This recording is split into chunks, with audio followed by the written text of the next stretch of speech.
I'll send you some samples to get you going again. Then I'll say no soul arrow. It's up to yourself where you think. Howdy, folks. It's Mr. New Vegas, and I have a good feeling about all of you listening. Proper modulation. You missed it, Robin. I just played the tape of the man who invented radio. Who's that? Ben Marconi. I just played it. You missed it. You didn't hear it when you were in the can? No. He obviously didn't wire the can when he was inventing radio. Ben Marconi, this is an actual tape of him, like the earliest experiments at his basement. Testing. 1, 2, now. We are now testing this out for proper modulation. As you will know, when you record, the proper modulation that is required is for the electric eye, which is a green type of tube, will open and close as we record. Now I will play this back to hear the quality and whether this is operating. Thank you. There it is. Whoa. Why was he thanking the equipment? That's what I want to know. Who was he talking to? Where was I don't know. I think Ben Marconi was losing it at this point. There's Ben Marconi yelling at his son Leonardo. I told you not to be stupid, you moron. Shut up! Sit down! The green eye? I don't know what he's doing, but he was inventing radio is what he was doing. You know, let's put it this way. We lived in Roosevelt. But I thought you were making some sort of social statement by living. Well, I think there were two statements we made. A, we had no money, and B, you know. There was a statement under the social statement. But Yeah. it's weird because those are big accounts for a recording studio to have. He had big accounts. He had mostly commercials. Right. Big commercials. But Ford. it just, because the juxtaposition is what really kills me, because they're all happy and, let's do it again. Yeah. Take sex. And that was my perception as a little kid. That's why I think I was so enamored with being behind the microphone. I was like, my father would look at them with such, I would look and I go, oh, my father, he's so nice to these people. Because he had to kiss their ass. Yeah. You know, they were his clients. Right. And he would, kiss their ass. And I went, boy, if I got behind a microphone, he might be nice to me. There you go. And it worked. Yeah. He couldn't be more charming. Hello, He Howard. likes you now. I know what that's like. When I used to go to work with my father, I so wanted to please him by putting up a fucking antenna. Right. Just do something on the job that he praised, and 9 out of 10 times I saw the people like Don Adams never got yelled at by my father. My father would just treat Don Adams like he was the most important person in the world. Mr. Adams, would you like a shrimp salad for lunch? My dad didn't get anybody lunch. You know? Well, when you have a client, that's how you treat them, Yeah. As a little kid, I thought, the microphone's magic. You get behind a microphone. You didn't know it was a client business kind of thing. You just thought they commanded respect being behind the microphone. Yeah, like, wow. And they all look so cool. And they look like fun people. Like Don Adams seems like so much fun. And Larry Storch. That's what I'm saying. They sound like they're having a blast. Man. Oh, and they were like in show business. And my father treated them with such respect. And I went, fuck, I got to get in on this. Back then, Don Adams he was banging everything at the fucking Playboy Mansion. Little did we know. That's right, Arnie. He was there all the time. Hello, Mr. Whoopi. I'm making whoopee. All I gotta do is get behind that microphone. I can bang someone. Come on and see Tennessee Tuxedo. I remember my dad now, as a little, now it's kicking in. He used to walk around singing this song. Now I realize why he had to hear it 500 fucking times.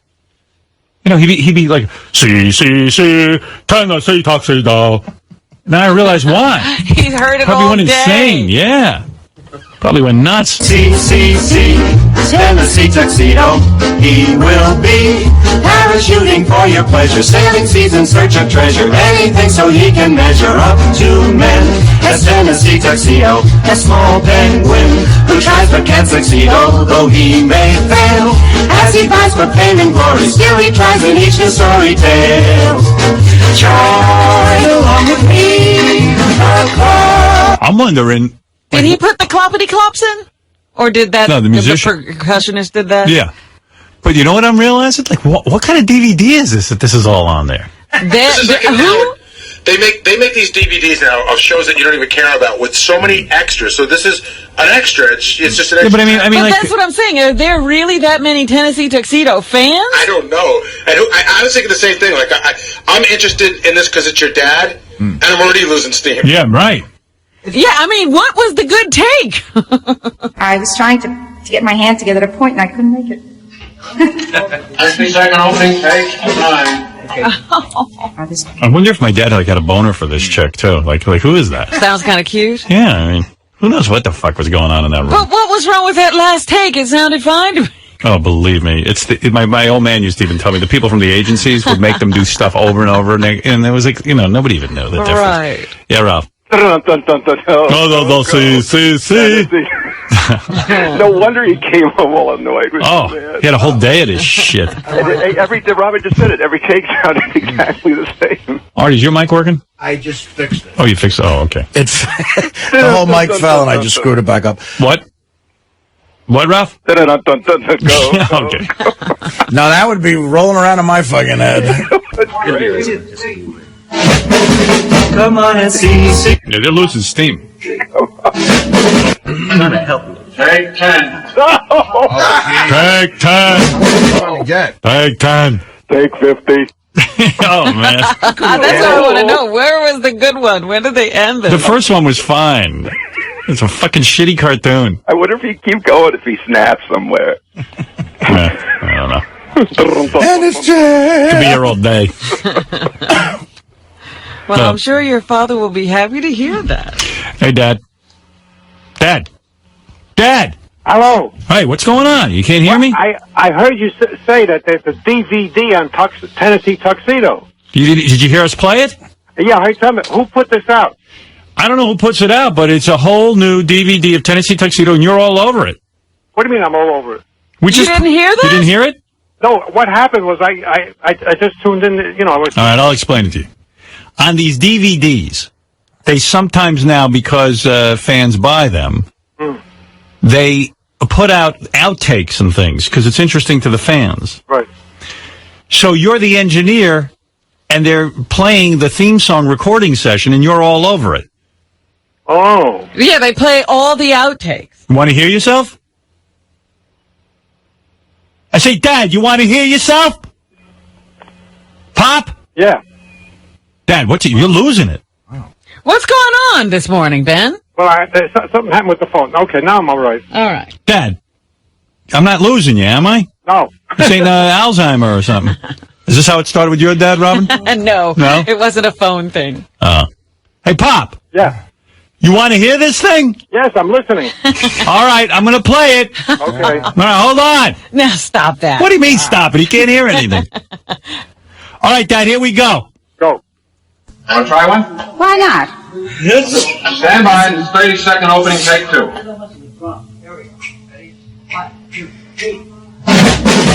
Come on and see Tennessee Tuxedo. Now I'll fast forward to your parts, okay? Right. All right.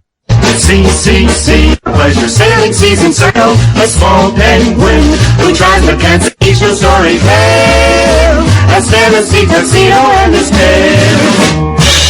Just make another new word to look strange. You know what? 30-second, take 3. The thing I'm surprised is a market for something like this. Can you believe this? Yeah, I know, this thing is like 100 years old. And you're all over it, and you're the engineer on it. Right. And I remember you coming home and singing it to CCC, Tennessee Tuxedo. And then with the days.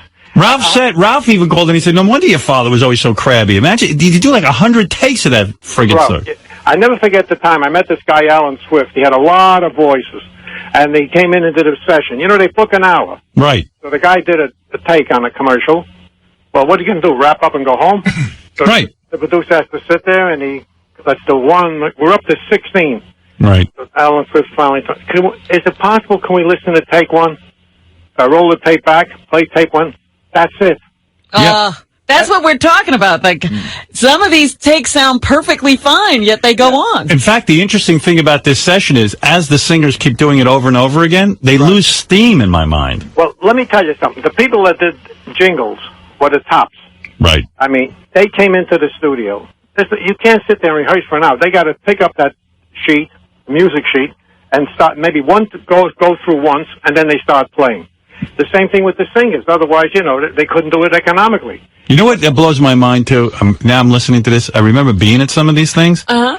And, Dad, I was saying to Robin earlier, the way you looked at these guys and the way you respected them, I said, I got to get behind a microphone so I can get that kind of respect. You realize that? Well, first of all, they were very talented people.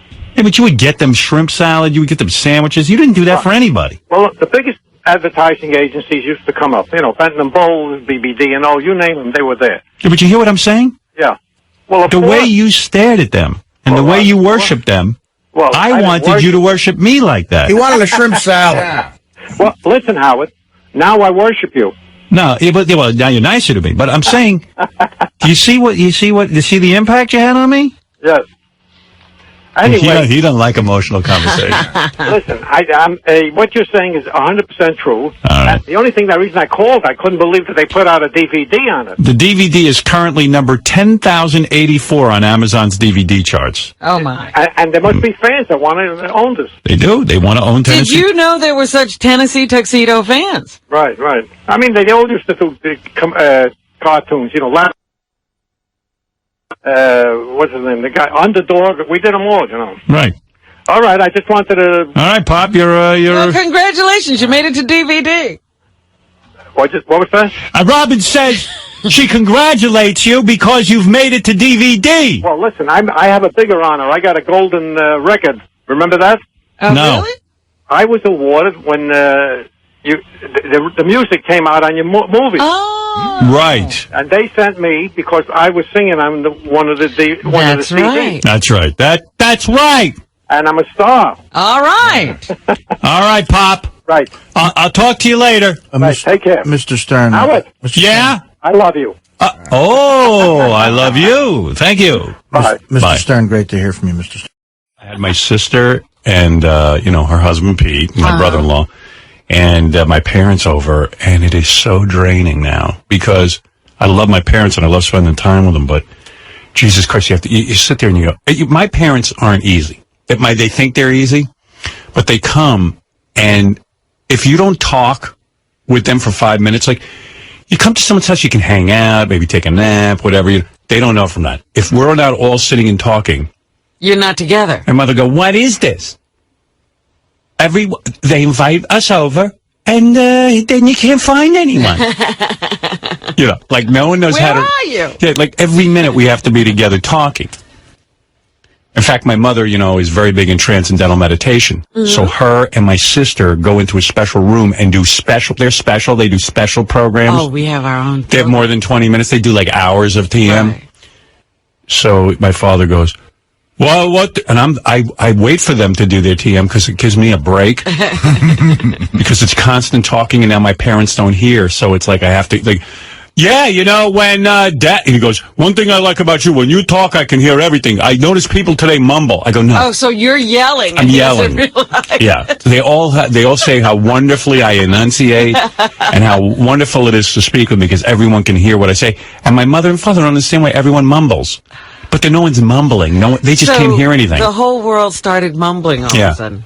I so don't want to lose my hearing. Now, does your mother wear any device at all or not? As far as she's concerned, she has no problem. I mean, there's a huge problem there, but she has no problem. So anyway, my sister, my mother will go and meditate for 2 hours, which is so great because it gives my voice a rest from yelling. I get so fucking fatigued in my throat from yelling. It's like doing 20 radio shows.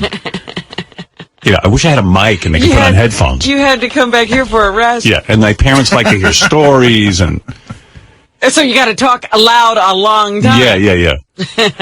Tell the story when you were a little boy, and and then it's like, well, what a fun time! Oh, it's so great. And then anyway, so when my mother and my sister go to meditate, that means I've got 2 hours to rest. Yes. Now, what does your dad do while all this? Well, he started in with them. He goes, he says to my sister, you see your brother very infrequently, and now you're at his home. You can cut your program short. He's trying to shorten. Yeah, and my mother goes, why are you saying that? It's very good vibes for the house. And so now they're blessing the house. Yeah. My mother's there to bless the house. And my father goes, but I'm just saying, we finally get together. You could cut it shorter. And I go, no. It's fine. Let them do their thing. It's good. We take a break. Not everyone needs to be on top of each other every minute. Because my sister even will be like if I'm not around for 5 minutes, she'll be, we come to the house. She'll start criticizing. Yeah. We come to the house, and all I know is my brother's hiding.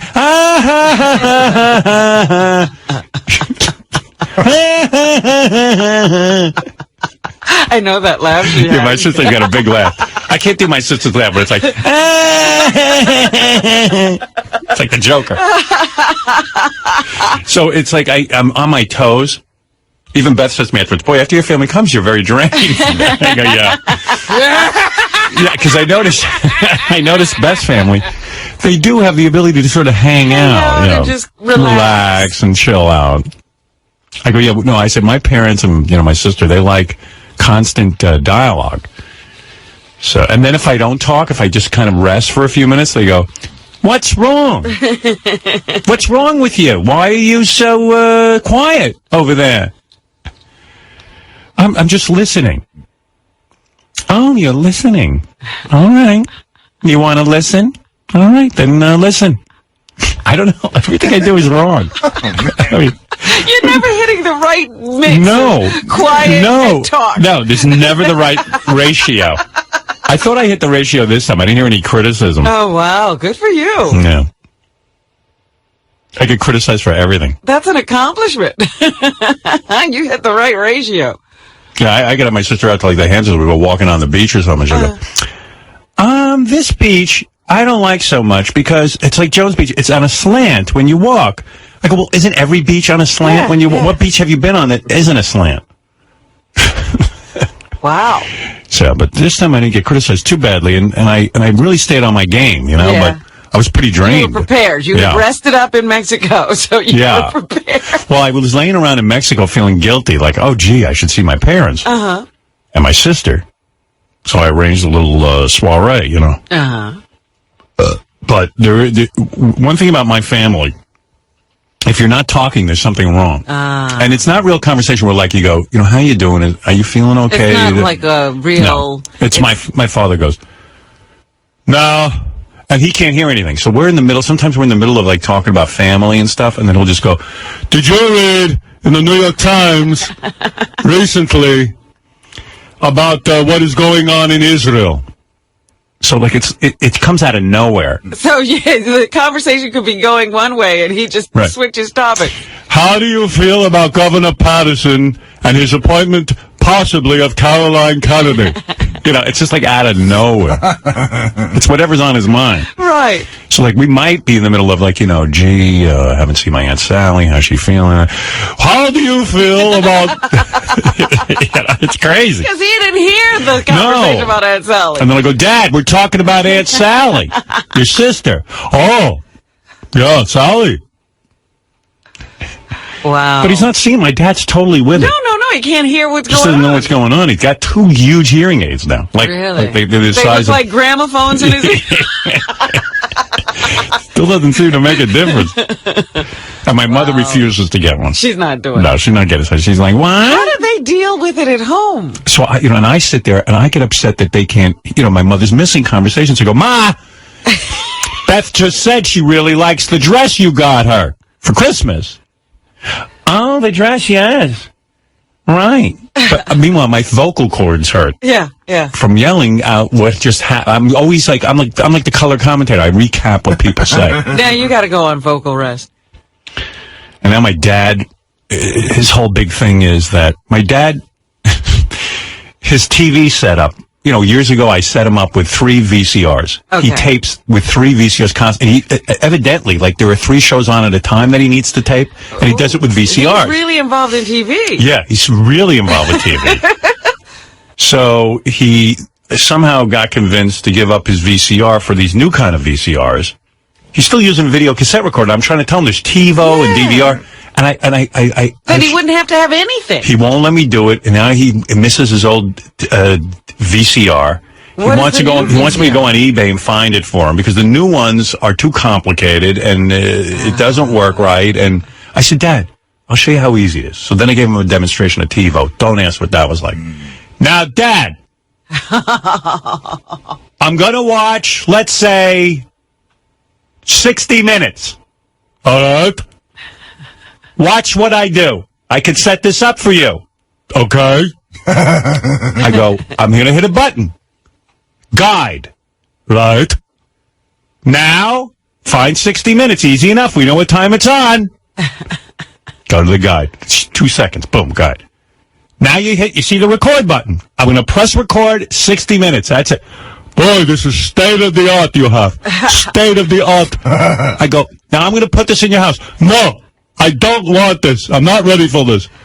You're going to have to force it on. See if you can find that old VCR. Oh, my God. And so I said, I'm going to just force it on them. And my mother goes, no, don't force it on your father. He'll yell at me. Oh. I go, well, what, so let him yell at you. You can't hear him anyway. Right. What difference does it make? Right. Oh, it's unfucking believable. Oh, that's too funny. But he will love it if he's forced to use it.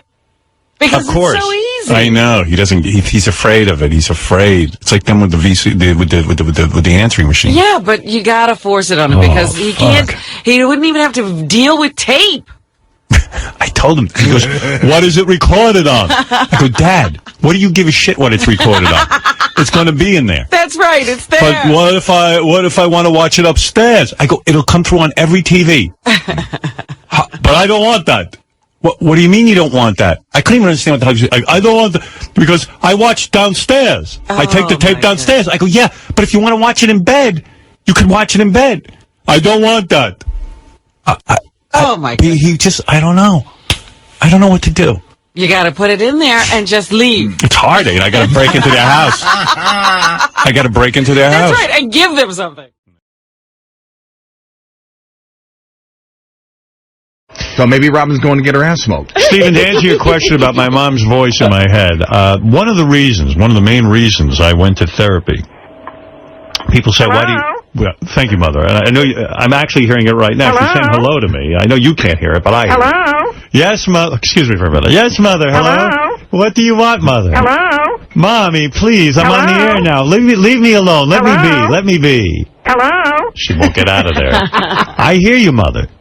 It's all right. Yeah, I hear you, and everything's fine. It's all right. I hear her, too. Yeah, oh, you do hear her. Everyone has her in the head. Put that in your pipe and smoke it. Oh, okay, Mommy. Hello? Yes, sweetheart. My mom's in my head, too, but it's her going, I left you chicken cutlets! One of the reasons I went into therapy was to learn to be my own man. You have to understand something. Whose man were you before? My mother's. Oh. My mother was so totally infused in my head that I would think things through as my mother would think them through and not as myself. Oh. Now, to explain how strong the voice of my mother is in my head, I spent every day of my life with my mother. And she would sit there, and she would tell me her life story. And I began to listen to it. And I listened to it every day, over and over and over again. My father, of course, my mother died. No one knows how. Of course. All we know is she went in the hospital. Never came out. We always thought maybe my father could have killed her. Who knows? That's a nice thought. And then we were My father could have killed her? And then that's right. And then we were passed around from family to family. At one point, we were going to be put in an orphanage. And then we were passed off to a relative. And then my father got married. And I was happy because I'd have a mother, but of course he ruined that.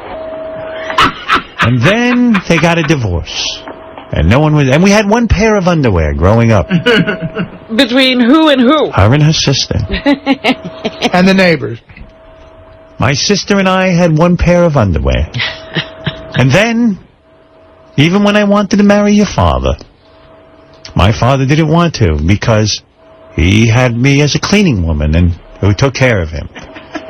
And then, so you see, I was so filled with my mother's story that I became identified with my mother's story. I became sad. I became depressed. I became so sad for my mother that I felt more sadness in my life than my own mother did. Yeah, you were better at it than she was. I'm better I am more fearful of the world than my own mother. And nothing happened to you. But I shit my pants when I think of the outside world because, don't forget, we only had one pair of underwear. I never, and I would Even never... though in your drawer you saw lots of underwear. Didn't matter. even in my worst nightmares were that the world was terrible. And I would sit every day for hours on end listening to the story. So when I went to the psychiatrist, I said, listen, I got to get this. I got to find out who I am. I got to get this story out of my head because I believe I only had one pair of underwear. I can only wear one pair of underwear. That's right. And I'm a rich guy. Yeah, I'm a rich. You ask my wife. It drives her crazy. I will not buy new underwear. I wear the same. That's how deep it goes. I have so many holes in my underwear. Really? Yeah, that's absolutely true. No kidding. Because why would I deserve more than one pair of underwear? So what I had to do was go to a psychiatrist to find myself. The voice was in my head. It was too strong. And the shrink said, you're right in front of me. That'll be $8,000. I would go run, and I would say, Hello? don't run. You'll listen. Running is not good. It is hard on the joints. It is difficult. And you'll get sick because it wears down the body and the immune system. And if you ran in the rain, if you run in the rain, you will get a cold. And with wet hair, fat, you will see. You will get sick. She would just say You're fat. gonna catch a death. And you will die. She would just say fat after fat. What with that running and hard on the joints? It's fat. Believe me, all this running around is not good for the body. And you are out there, and it's cold, and you have wet hair. It's horrible. And I don't know what all the commotion is with this running. And people are running, and they're running around. Oh, you're going to run around. Where are you running to? Yeah. You don't have a car? You'll ruin your one pair of underwear. Well, so I had this, you could see, I'm better at being my mother than my mother. Does this assist you or deter you in certain decisions in your life? I mean, was she running all of your life? Yes. Wow. Listen, my mother took my temperature anally way into my teens. That's amazing. My mother literally had her finger up my asshole. Wow. Now, listen, I have a very strong bond with my mother. Yeah, but my point is... You ever see the movie Psycho? Is it you living your life, or is it your mother living your life? Mother! My mother is living my life. You remember my mother once said to me, that is not your ear. That's my ear. You're my property. You belong to me. You are my representative on Earth. That's true. I remember that. Your mother is living your life? So Sal is jealous of your mother. That's right. So, went to the psychiatrist and said, I got to find me in here somewhere. Have you made any progress in finding you? Absolutely not. Oh, my God. Are you kidding? She won't let go. Mother, stop it. Stop talking. Stop it. All I can see is Martin Balsam falling down the stairs right now. Mother, I don't hear you. Where are you? Where are you? Yeah, you got to find your mother. So, no, what I did was... Hello? Listen, I work on a lot of things in therapy, but that would be one of them. That's how you become... It's called separation anxiety. I can't separate from my mommy.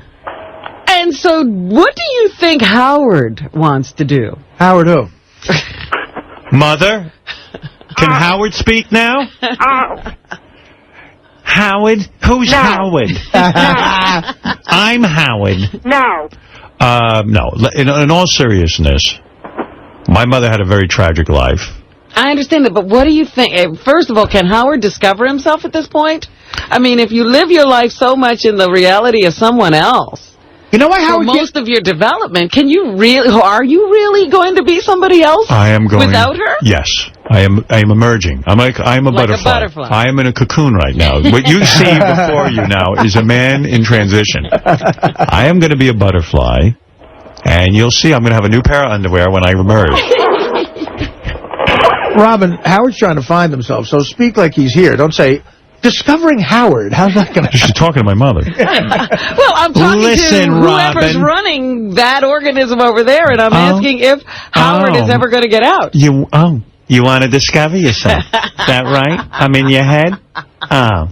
All right. It's not so bad having me in your head. If you want to Listen, talk to... if I'm in your head, you're doing good. Yes. Believe me.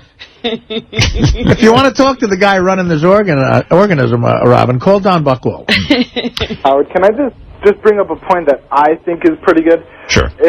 Why did Eric the Midget want to be called Eric Mazzarino? Like, is that midget for Italian? It's still midget. If you have a problem with the word, he has, listen, somewhere along the line, there was, one of these little people, I believe it was the actor, I can't think of his name, Billy Barty. I think he started an organization. Everyone decided that the word midget was demeaning and that it was similar to the N-word used against black people. Yeah, I think they just picked a word and said, let's make that the bad one. Quite frankly, I've done research on this. I think if I was a little person, dwarf would bother me more than midget because dwarf is insulting. It means almost human-like to be dwarf. So the N-word I get, but so what is their version of African American? Is it little person now? Yeah, is it dwarf? Little person. And I think that, Eric's got it in his head. Steven thinks this is funny. Well, it's a weird discussion. Yeah, but Eric's got it in his head now that this is he's really not offended by the word midget. Well, I think he watches, because he doesn't know any little people. He watches a TV show. And whenever someone says midget, they get offended. So, look, I thought when he first started calling in, he was a little guy. I figured he's a midget, and he's Eric the Midget. But he doesn't like the name. So he found out that the word in Italian, midget, is Mariano or something. Mazzarino. And we know Italian makes everything cooler. Yeah, so he wanted to be Eric Mazzarino. But I said I don't think anybody would care about him. And that's not funny. That's right. Can we still call him Eric the Midget and just not say it in Italian? Yes, of course. Steven, you can do whatever you want. Do whatever the fuck you want. You got a subscription. If you pay every month, you can do what you want. I pay every fucking month, Howard, and I'll keep paying as long as you're here. Mother, you're not mad at me that I spoke of you, are you? This is Mom. Uh-oh. This is dreadful. Mom, you don't understand. I was just trying to be funny. What, are you crazy? I'm not crazy. We're not crazy. You know, Howard. What? Concentrate on what you're doing. I love you. I am concentrating so hard. I want to make you proud. Cut it out. What?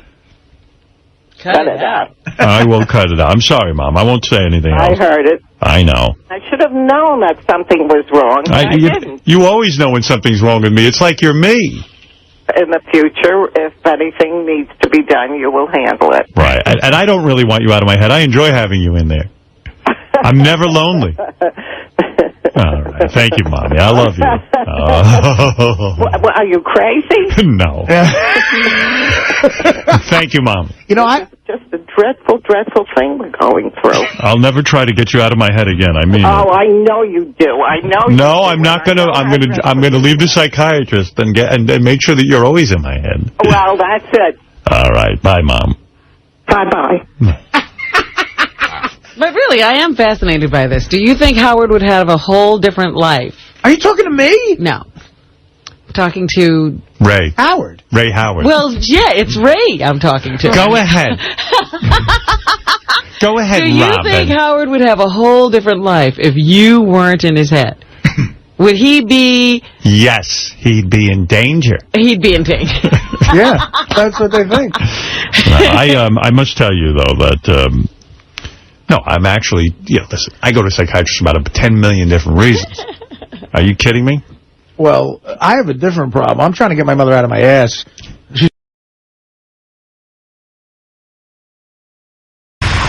My parents go to KFC. Evidently. They still do? Yeah. Well, we have a routine where we go every night of the week we go out. Your mother doesn't cook anymore. Yeah, I'm retired. I'm retired. She retired too. Yeah, I'm retired. I'm not cooking. I told your father that's it. So one night we go, and I go, Dad, where do you go? I've heard it a million times, but it fascinates me. Monday, we go to the diner. What do you get there? Well, I'll have the soup. Usually, I'm loose, so I'll get different things. Your father likes different things there. He loves a salad with Greek salad. They make a wonderful big salad. That's right. That's what I have there mostly. And Monday, that's the diner. Tuesday, Kentucky Fried Chicken. We go there. We love it. I go, you eat Kentucky Fried Chicken? Yes, we eat the grilled chicken. Do they sit there at Kentucky Fried Chicken, or do they take it home? You sit there. And there's a lot of black people. That's what my dad told me. Mostly black people. They love Kentucky Fried Chicken because we're the only white people in there. Maybe That's you're right. black. Maybe you only think you're white. Well, we lived in a black neighborhood, so. So, yeah, he told me it's mostly black people where he goes. I said, isn't that a stereotype that black people love chicken? He goes, I'm just telling you, we're the only white people in there, and the place is packed. That's right. Your father's right. Wednesday, we go to the Italian restaurant. Oh, so they finally do go to a real restaurant. Thursday, we go to Nathan's. And your father has 3 hot dogs. So they don't want to go to, every once in a while. No, Friday we go. Take it easy. Friday we go to you didn't ask me. Friday we go to the fish place. We have a nice fish. A fish place? What is that? The seafood. It's a seafood restaurant? Your mother gets seafood and, what? Is it a seafood restaurant? I can't hear you. It's a seafood restaurant, but they serve other things. But they serve on the menu. They serve other things. So it's a sit-down restaurant with waiters. It's a sit-down restaurant with waiters. That's right. Okay. Yeah, sure. Because I'm worried about you enjoying your life. Sometimes we go, to Kentucky Fried, but that's once a week. Okay. The rest of the time, it's sit-down restaurant. What did she say? Kentucky Fried once a week. Once a week. We only go on Tuesday or Wednesday. Right. But you're going to real restaurants, not just fast food places. That's right. Okay. That's right. Good. And then Saturday, we'll go to the Greek restaurant. But aren't there other restaurants? Your father likes... he likes to go to the same restaurant, and he knows the menu. Oh, because I know what I like, and then I walk in, and immediately I tell them what some of the waiters look at me. They know right away what to bring. You know what? I would love to go see the restaurants you go to. When we go to the diner, diner, they know we go to the diner once a week. Okay, in Freeport. Yeah. And they know right away what your father wants. He gets the same thing every time. Mostly, yes. Oh, boy. I like the salad there. They have a Greek salad, and the guy knows me there. Uh-huh. But I'll get something different usually. And you look at the menu. Yeah, but he doesn't like it. Well, because you've been there a million times. But there's other choices. But how many times can you go and get the same thing? Well, maybe she wants to look at the ingredients again. But he gets nervous. Still. I'm not because I know what I want. I've seen the menu a million times. We've been there every day. So if you go to a new restaurant... Right. Is that a difficult experience? What did she say? To a new restaurant, is it difficult? Oh, no, I don't have a problem. I mean, but, you listen. If you go to an Italian restaurant... You know what they have? They have spaghetti. Yeah, but they might have different things on their menu. It could be Northern Italian or Southern Italian. Northern Italian. Northern Italian? Yes. Yeah, I get the same thing. I like fish. Halibut. Yes. Or whatever they have there. Because I was out on Long Island not too long ago. It's a wonderful new Greek restaurant. I was wondering. We go to a Greek restaurant. Yeah, but I know you've probably never been to this one. No, we go to the same one. We like that place. And it never occurs to you to go. Is it all in your neighborhood, everything you go to? Well, we go, Rockville Center, Freeport. Every day we go to the yogurt shop for lunch. And that's in? That's in Rockville Center. Okay. But they make terrible coffee. The Koreans run it, and they do a wonderful job, but we told them the coffee's no good. But we drink it. But why do you go? You don't like it? Well, look, that's what they have there. That's what I'll have. But there's no other yogurt shop. Well, no, we like their yogurt very much. Yeah. And we have our friends there, and your father brings blueberries and bananas. I bring my own. They don't have blueberries and bananas there. I put it on the yogurt. There are yogurt shops that have those things. But not this one. He doesn't have that. His coffee is not good. What did you say? The coffee's not good. Sounds like they don't like it at all. What? What did you say? It sounds like you don't like the yogurt shop at all. You have to bring your own stuff. The coffee's we like it. Terrible. We like it. The coffee needs to be hot. You know what it is? They don't make it. They water it down. They water it down. It's watery coffee. It's not strong enough for him. He likes it very strong. What about you? Look, I'm easy. I go with the flow. But, I like it stronger, sure. Yeah, it could be better. All right, all right. Yes. Well, it's, I just wish that you guys were, because there's a lot of wonderful restaurants. What did she say? She said that, what did you say? There's a lot of wonderful restaurants on Long Island. Yeah, we go to the restaurants. We go to a lot of restaurants. But we like what we like, and then we go there, and they make a wonderful chicken. But it's mostly black people. We're the only white people there. At the KFC. That's right. The only. No, there's a lot. There's other people, but we love it. We love it. And my parents love it. What do you get? The fried chicken still? No, we get... What? I'm telling Robin what we get. We get the grilled chicken. Same thing. That's right. But before you were getting fried chicken, because they only started making. Well, when I first went to Kentucky, when I first got into, did I ever tell you that the first time I went to Kentucky, it wasn't Kentucky Fried Chicken. Yes. It was called V-Brox. V-Brox! In Freeport, they would buy a chicken. I would go there and eat a chicken every Sunday. Yes. And I said, this is some chicken. So he went up and he asked them what kind of chicken it was. Well, they told me that they get it from Colonel Sanders. I never even heard of it. So I went to buy the stock, and she says to me, what are you buying stock in chicken? I couldn't believe he's going to buy stock in chicken. Well, I could have had millions. I knew it was good. Yes, and so you're still eating it, but you've eaten... All they had was the fried. They didn't have grilled. Okay, so up until the grilled, you were eating fried chicken. What? Up until the grilled chicken, you were eating fried chicken. That's right. I had the fried chicken.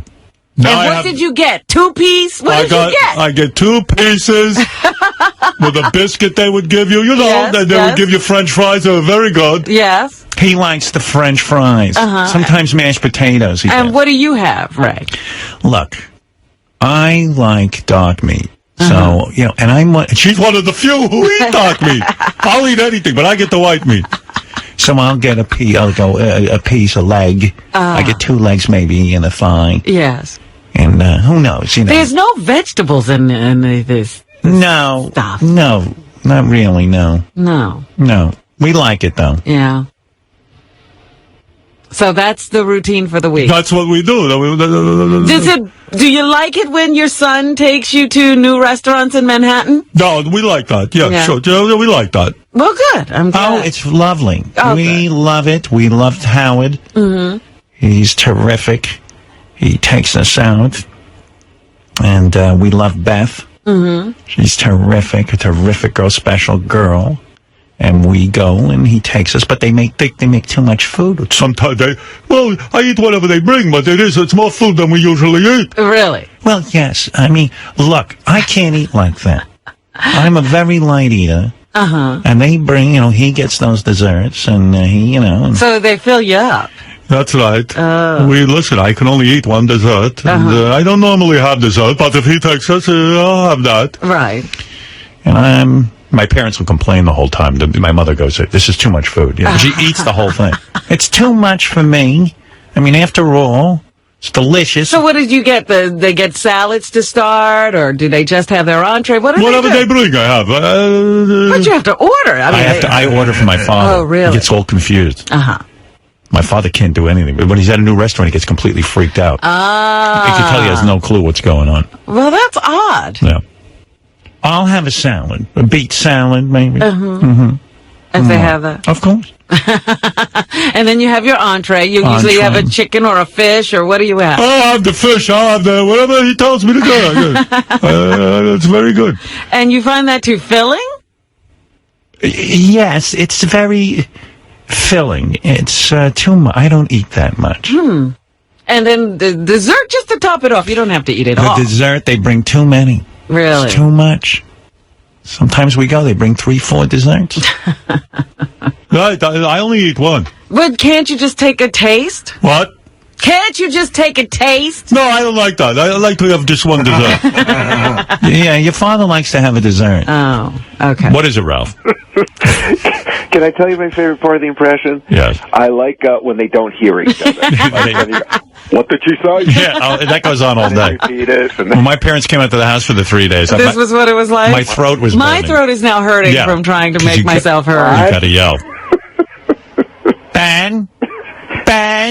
What did you say? What is it? No, then if I call my dad at home, I'll go, Dad, it's Howard. Hello. Dad, what did you think? Did you watch TV last night? Did you see... look, I can't hear you. What? Look! Get on the phone, it's Howard.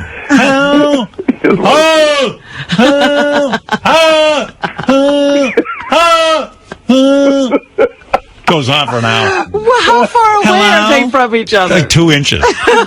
Then my mother gets in and then fumbling around and hello? Hi, Mom. I was talking to Dad. He couldn't hear me. What? I said Dad couldn't hear me.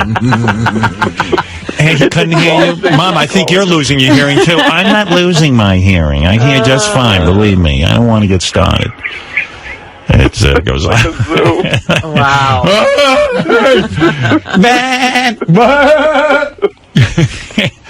All right. You know what? My father's the same way. He says to me all the time when he talks about how he met my mother, he goes, She was right there. She lived very close. If she had lived in the Bronx, I would not have gone out with her. I go, who the fuck was looking for you? I don't think he ever had a date before my mother. Honestly, I've never even heard him getting laid. I don't even think he got laid. Now he's got all this. If she was in the Bronx, he'd have made a beeline to the Bronx. How would I get there? Look, I was working for Symphony Sid, late radio. I mean, I couldn't see her. Hey, he's telling the truth. He told me that. If I had lived in the Bronx, he wouldn't have come up there. Aren't you lucky? Because don't forget, in those days, you couldn't just call someone. You had to write them a card and set up a date. And he came over. He did. Really write a card? Oh, my goodness. Of course. Listen, card? Of course. That's we didn't amazing. have phones. We had a phone, but you couldn't afford it. We didn't have that kind of money, so he would come over. And if she had lived anywhere else, I would not have gone out with her. Oh, so your mother would have been somebody totally different. Yeah, Whoever lived where your mother lived. Like he was some kind of stud. I think if she lived in Alaska, he would have gone to get laid. I don't think my old man was getting laid. I'm getting a dog sled. There's a girl here who wants to get laid. She wants me. What a gamble, too. I mean, he did not. My mother is such a fucking prude. She did not put out for him until they got married. Wow. Oh, they didn't bang.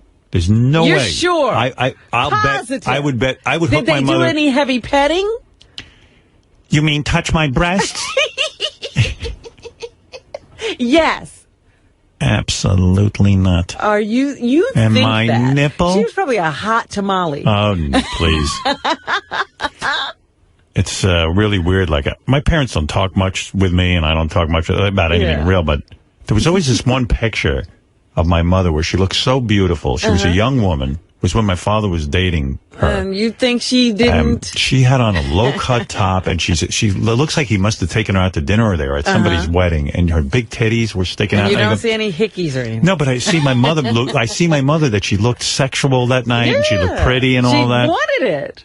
So I finally said, you know, Mom, I was with them a couple of weeks ago. I go, the most beautiful picture I ever saw of you when I was a boy. My parents throw out all their pictures anyway. They got rid of them all. Like they're already dead, you know. A couple of years ago, they decided. They didn't think you might want something. Well, they did. They said, take the pictures. Maybe you want them. After all, we don't use these. We don't look at them.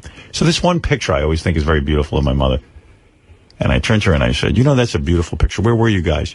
She goes, where were we? Like getting angry at the picture. She goes, your father took me over to his friend.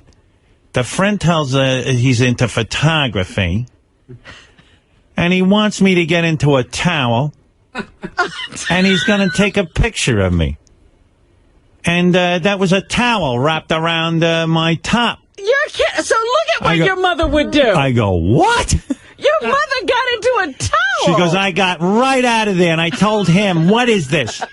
He's a pervert. But she did it.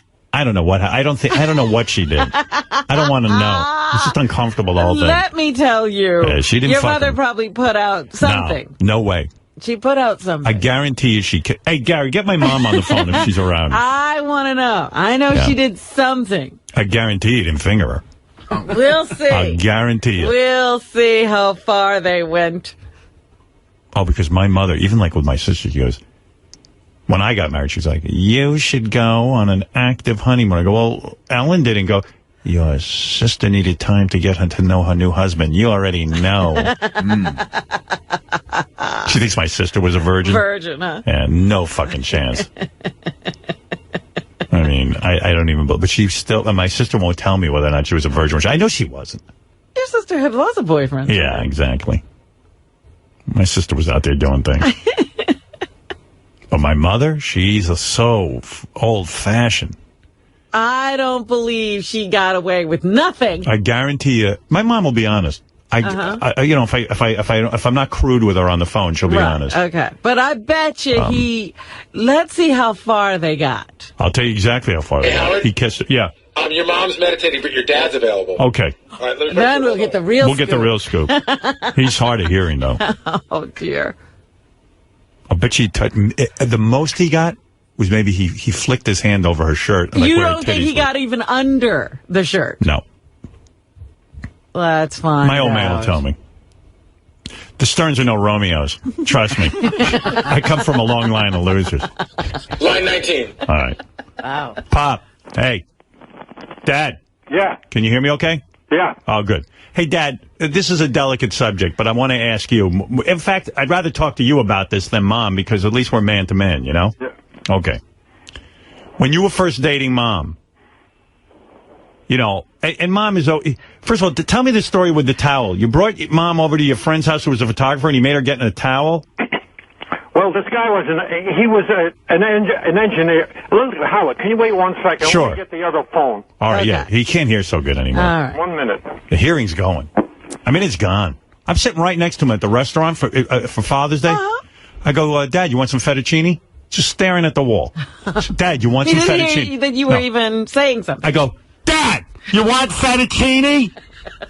What? Fettuccine. I'll take that, sure. Oh, my goodness. Fucking 15 minutes later, my throat's closing up on me from yelling.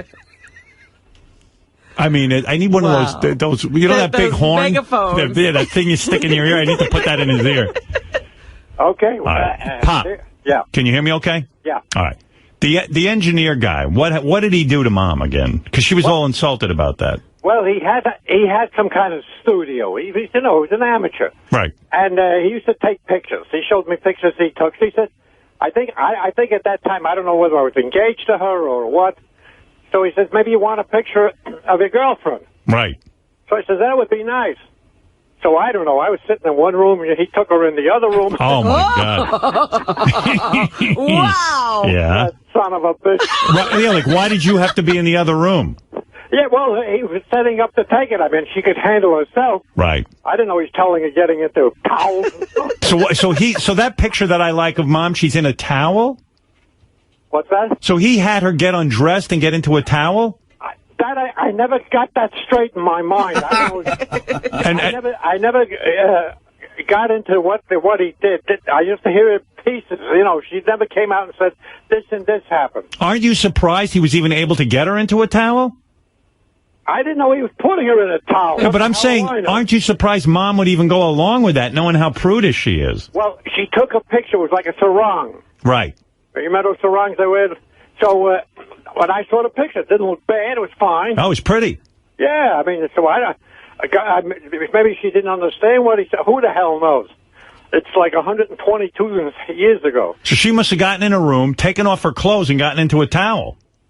It sounds like that's what she was saying. We got to get her. I got to get her on the phone. You see, Howard, you don't know your mother. And he went to be talking to her. What are you asking me? I know, but she's not available. All right, so let me ask you this. Yeah. All right, let me ask you this. And be honest. Mom is... Because we need to know. You know, Mom to me is a very old-fashioned woman in the sense that, you know, she wouldn't have sex before marriage, and I understand that. Are you kidding? It never would happen. Right. I said to Robin, I would believe that all you would really do before marriage is kiss her. Oh, you went a little more than that. What are you? See? Oh, it did. You felt Whatever the you had to do, you did. Look, But Dad, you're saying that you were able to touch her breasts before marriage? Of course. Oh, wow. I'm shocked. See, and how much further? Where the hell do you think you came from? No, but you didn't go below the waist before marriage. I mean, I'm talking about with your hand. No, we did. Look, let me tell you something. In those days, girls didn't put out. Right. I mean, there was a different philosophy, and nobody lived with anybody unless you were married. I mean, what you're doing today was unheard of. Right. In other words, if you had taken your... You flipped your wig when you saw it. Dad, I don't want to be inappropriate, but if you had taken your finger and put it down underneath her belt, she would have whacked you in the head. Probably, no. Oh, she would have gone for that. Yeah, of course. I mean, listen, she's a human being. What are you talking about? See, I told you, your mother was hot. I can't imagine my father putting his hand down my mom's pants and getting away with that. I said he put his hand under the clothing. You I was checking out to see where you were going to come from. No kidding, Dad. Boy, that really changes my perception. Well, look, she wasn't a nun. Right. Okay? Wow. See there? I told you. So I'm figuring my mother must have, like, taken her hand and done something to my dad. Maybe. What did they ask? Listen to He's me. here. Dad. Having sex with a virgin girl, not married, was very unusual. The people didn't do that. Right. And you don't move in together and live together. You had to have a marriage license and that, you know. So listen, another thing, there's no place to go. Right. When you think of it, everybody lived in an apartment. Right. Had a bed in a corner someplace, and that was it. So Mom, in other words, and you knew each other somewhat, and you would pleasure each other. It's very uncomfortable, but you would pleasure each other. Howard, this is not a great subject for me to go into. I know, Mom. We won't tell that we won't talk tell. about We will never talk about this again. No, it isn't. It's really her story, not mine. Right. All right. I'll wait for her then. But we can't wait for her. She'll never tell. I'm getting really nervous with this. This is really upsetting. Come on, me. this is great. Come on. But Dad, were you a virgin too? What are you, out of your mind? Wow. Who the hell knew you were a stud? No, listen, I had sexual encounters, of course. Where the hell did you find women to have sexual encounters back then? On top of the Empire State Building. But you know what's... Where do you find them? Eventually you go across them, you know, and that's it. But back then you said girls... Girls who was putting out? There were good girls and bad girls? He said there was no place to go. You said there was no place to go. You found a place to go. Where'd you go? Were you with hookers? I was in the Army. Oh, man. Jeez. So, you know what Army means? Yeah.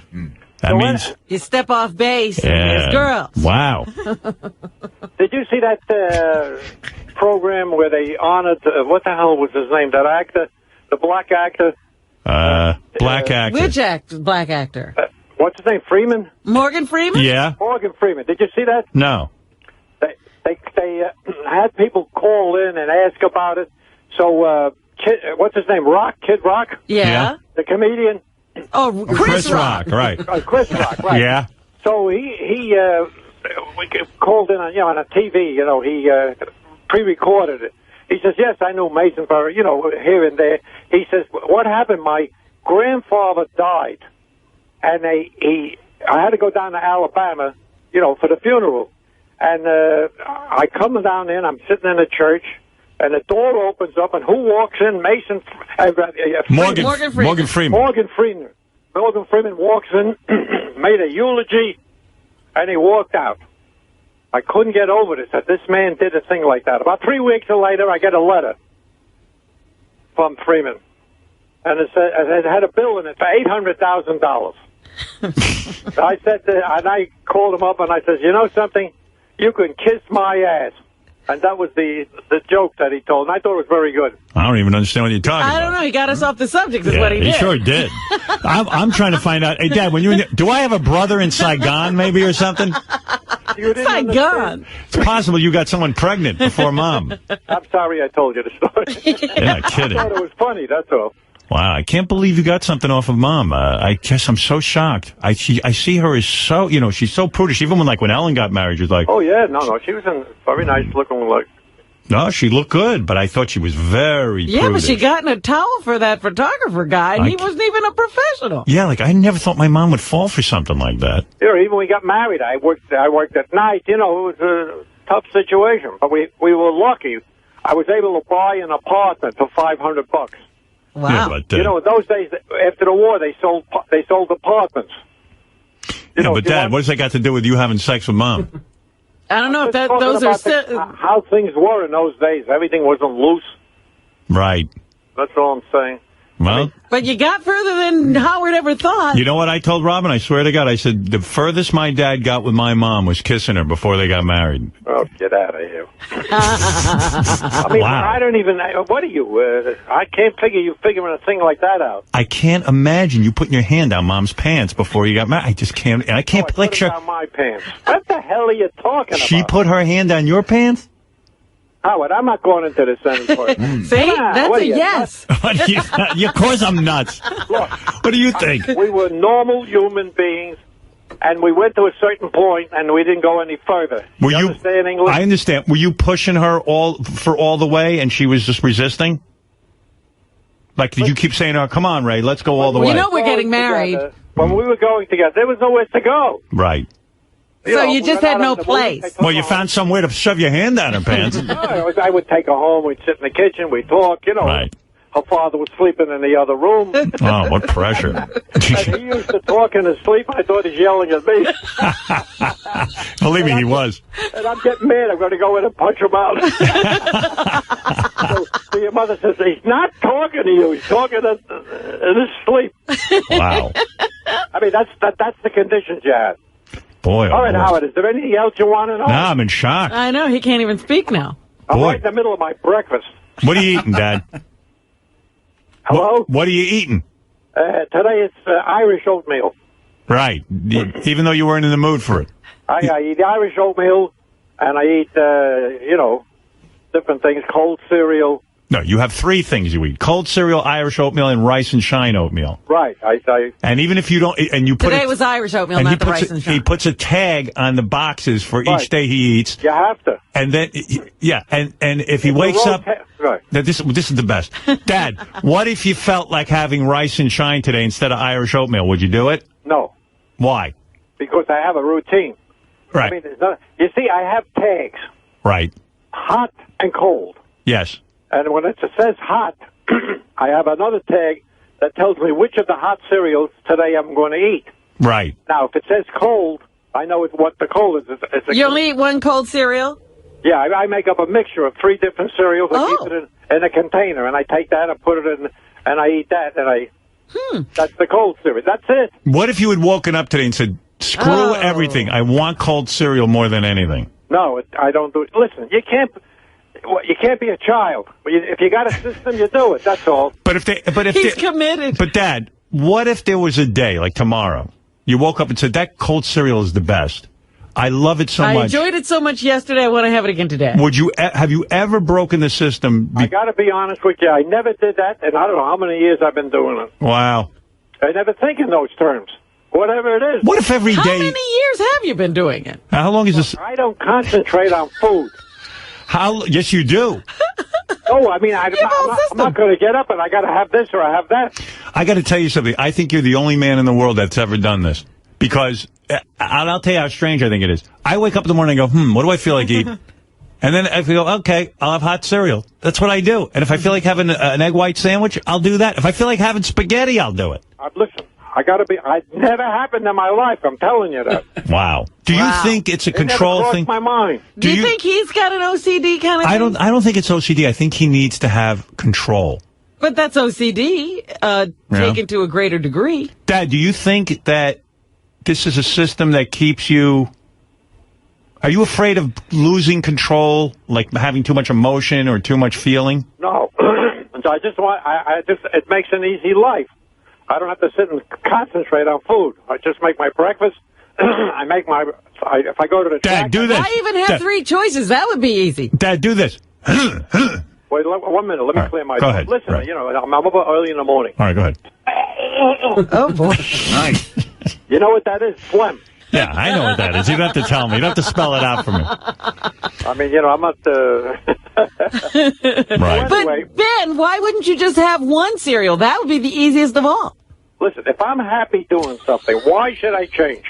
What sandwich will you eat today for lunch? The sardines. Sardines. And you will take the sardines and just put them on bread. There's no condiments, nothing. Nothing. It takes me like 5 minutes. What I do is I take 2 slices of it. I have frozen 7-grain bread. Right. Put it into the toaster. Oh, that sounds horrible. Open up a can of sardines. Don't put anything on the bread. Right. Throw the sardine stuff on the bread. Do the sardines have a head on them? Yes. No, in the cans they don't have a head. They don't? And you dump all the oil and everything onto the bread? Oh, no, I run off some of the oil. I would use it that way, but it gets too messy. Right. So there is always some oil left. So it takes you 5 minutes to prepare lunch and eat it? Yeah, and then I take it to the, I wrap it up in the plastic. And it thaws while you're... You wrap it up in plastic and it thaws while you're at the track? Yeah, plastic and, and I have that. When you open up the sandwich at the track, do people turn around because it smells? Because sardines are pretty... No, nobody even looks at me. Those people are busy. Right. They have a small table. I sit by myself. And so, then for dinner tonight, what will you have? Well, that I don't know yet. You know what you're going to have. I have certain places I go, Right. What's tonight's place? You know. What's that? What's tonight's plan? Well, I was gonna take it yesterday for lobster, but I took your 2 daughters out. Yeah, I heard. So I went up to Ben's. I see. Oh, so that was a change in routine. Yeah, I haven't been there in a while. They screwed up his routine. Now what do you do? I ordered a turkey leg. They gave me 2 turkey legs. Wow. That sounds good. I thought I died and went to heaven. That is good. As a matter of fact, I made reservations for my birthday. Very nice. 7-Eleven. But what are you going to do now? Your routine for the week is messed up. No. I go for dinner. I go to Nathan's. Nathan. You go to Nathan's now? Tonight? No. 7-Eleven. 7-Eleven? What do you mean 7-Eleven? July 11th is my birthday. I know. I'm talking about, one night, you always know, on Monday night, you're at the diner. On Tuesday night, you have Italian food. On Wednesday night, you have, Some places I always go. Like on a Friday night, I always go to an Italian restaurant, which I like very much, and I order fish with pasta and a salad. And it's always the same fish, right? Yeah. You don't look at the menu? No. Right. You always know what you're going to... Whenever they have a special, that's what I order. Oh, the special. Does it annoy you when Mom doesn't know what she wants? Sometimes she does. It takes the time to think it over. Right. That annoys you. Yeah. If I go to a place, before I leave the house, I know what I'm going to eat. Right. You never look at the menu. No. Could you change your mind after you've made it up? You get to the restaurant and they actually have something else that you might like. Can you change your mind? The only thing that would change would be the fish, whatever is on that. Either it's tilapia. The answer is no. He will not change. And he gets annoyed with my mother when she changes her mind or even looks at the menu. He goes to her, you know the menu here. You should be able to know what you want in the car. Well, I wanted to say that. I was just going to say that. When I started to eat that, I'm eating there for years. I have to look at a menu. Right. I mean, come on. The menu never changes? If you go to a diner, is the menu changing? No, at a diner, no. Right. I know what I'm going to eat there. They have a very nice meal. I like their turkey burgers. You like their turkey burgers. So when you go to the diner, you know a turkey burger is going to happen. You won't look at the menu and say, maybe I'll change my mind. No, here's what I do. I know I'm going to have that. So I have a Greek salad, a baked potato with a turkey burger. Right. Now, let's say all of a sudden you go, I've been having a turkey burger forever. Maybe I'll look at this menu and I'll change it up. Yeah, maybe. But it's very rarely that I do. Right. I mean, if they have something that's really special. I know certain places I like to eat the fish. I mean, you got to know where to go. Is it difficult for you the first time you go to a brand new restaurant? You don't like to look at the menu, right?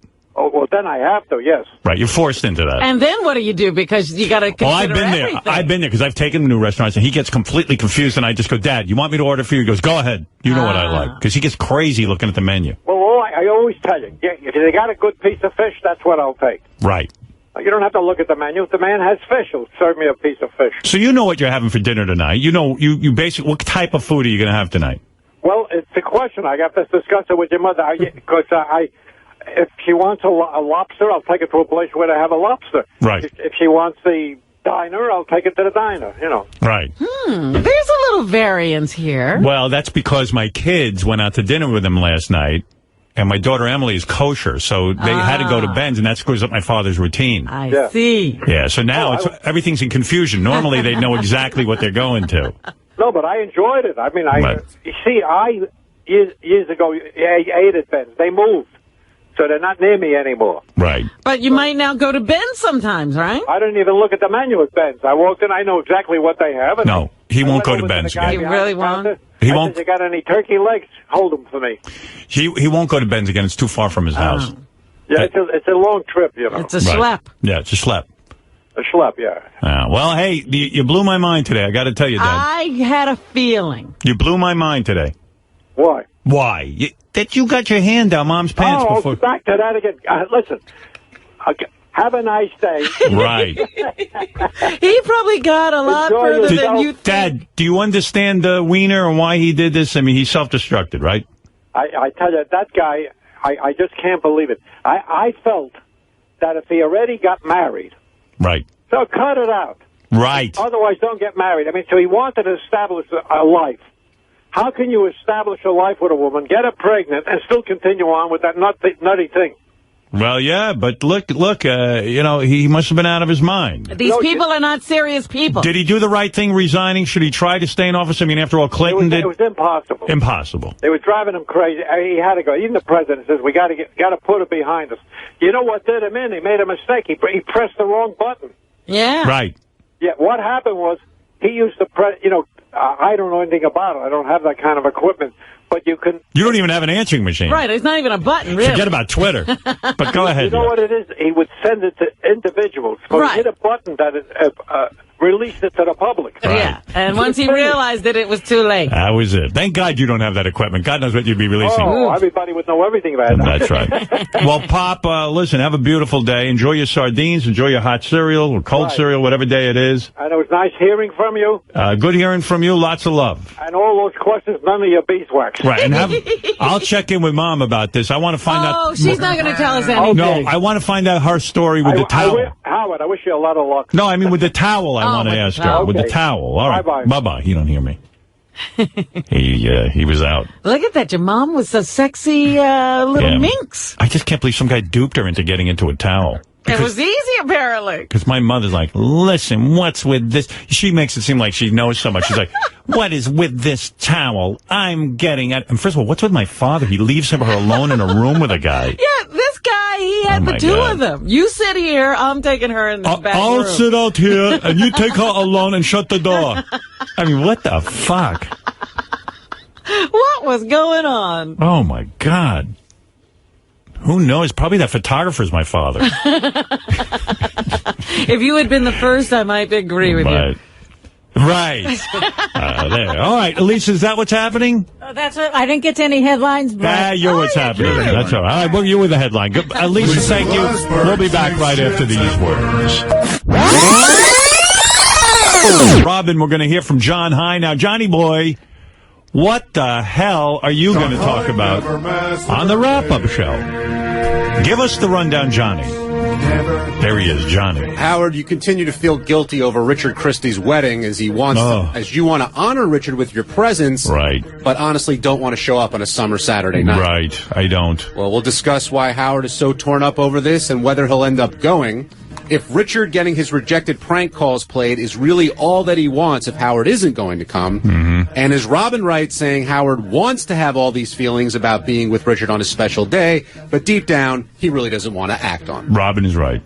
That takes care of that. That's right. You don't need to discuss it. You just wrapped it She all nailed it right on the head there, my friend. Go ahead. Plus, Howard only thought about ticks while taking pictures of Beth and Katie Lee. Well, when you put it that way, it's true. Gary takes some vitamins, which Howard feels is a complete waste of time. Right. Scott DePace believes in evolution as long as God is a part of it. Lisa G has her date with Wayne Siegel, who says there's no chemistry there. That's correct. Howard is shocked by his dad revealing how far he got with his mom before they were married. I'm blown out. I got to be honest with you. I swear to you, I would always assume that my mother would only make out with him. Maybe. And no tongue even. I can't imagine. And now he's saying he pretty much, I think he had confessed to fingering my mother. He pretty much did. And that she gave him a hand job, possibly a blow job. But I don't think so. They said they did what they had to do. Yeah. Whatever that means. And they were human beings, Howard. We are human beings. That's funny. I'd forgotten that. Ugh. Wow. That is just too much. Well, that's as bad. Remember when we found out that Fred's mom... Likes anal? Yeah. Fred that was weird. Really had a difficult time. Yeah, Fred, he's still getting over that. I've gotten over it, but you, I'm worried about. I don't know. This is a whole new territory for you. A, I don't believe you've gotten over it, and I know I'll never get over it. I still haven't got over Fred's mom taking anal. I met her. She's nice. She's a sweetheart. I mean, like, she's just like, and she said, I like it. I don't recall. I do. Get the tape. Jeez. If you want to traumatize yourself. Trying to deflect, man. No, there's no deflection. Yes, I'm completely freaked out. I'm not even sure my parents haven't had anal now. Everything's up for grabs. I think there was fisting. There's no way my mother was into fisting. I don't know. Back then, it was a new frontier. The best is the sarong with the other guy in another room. Well, that's why at some point we got to ask my mother about that. Like, how she felt for that. Talk about how naive. Like, my mother acts like she's so street smart. Yeah. That guy got her out of her clothes in 10 seconds. Yeah, like, you know, like chicks come in here and get their clothes off and they can't believe they did it. It's my mom. All right. Let me take off my top. You want my panties off? And my mother was telling me the guy was a pervert and that... but she went along with it. Yeah. I wonder how far he wanted to go.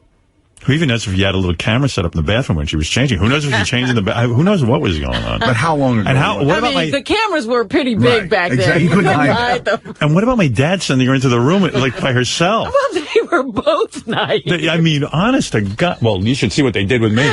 They stuck me in a black neighborhood and never once asked me what it was like or if I was handling it well or how did I feel when all my friends moved away. You know what? You're lucky that they didn't see a lot of people because they could have wound up in a lot of different situations. Hey, Howard, go into a room with the photographer. I'll wait out here. Oh, great. What was the other guy saying to my dad? You wait out here, Ben. It's a small room. Yeah, here's a magazine. Should be less inhibited if you just sit out here. Yeah. This room's a little too tight to fuck her with you here. You sit here. My studio's too small for you to be a part of this. I don't have a good camera angle with you in the room. Listen, he said he needed time alone with me. Because my mom always acts so street smart, you know. Who would do this and who would do that? And how can you be that dumb? Quite a compliment. The guy wanted to get her out of her clothes. Oh, I'm telling you, it's a hot picture of my mother. I wish I had that picture. I got to look for it. I'll tweet it.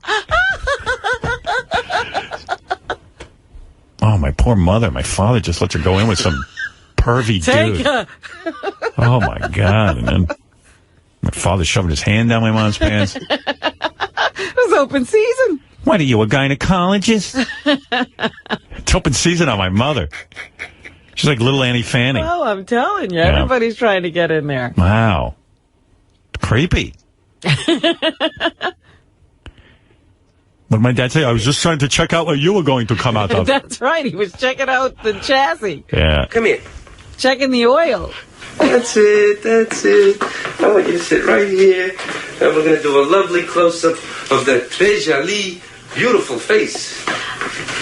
I get a little nervous at first with cold readings, but then I'm all right. Well, don't worry about that, because we're going to get to the dialogue later, okay? So, you like art movies, huh, Coco? Oh, Antonioni and those people? Sure. I mean, it beats watching Laverne and Shirley, right? Oh, Coco, you don't know what you're doing to my lens. Oh, jeez, you know...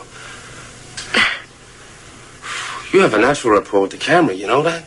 It's unbelievable. I mean, you know, some performers can make love to the camera. I mean, Garbo did. Monroe did. So could you. Yeah? Oh, yeah. Could you take your top off, please? What? Oh. What? Could you take your blouse off? Oh, my. Are you kidding? No, I'm not. Absolutely not. What's the matter? You're acting like some dumb school kid all of a sudden. I thought you were a professional. All right, I'll I do am. it. Well, then what's the problem? All right. Good. Oh. I can't. All right, I will. Ben! Ben's in the other room. It's fine. My mom going in there with this guy. Better. That's lovely.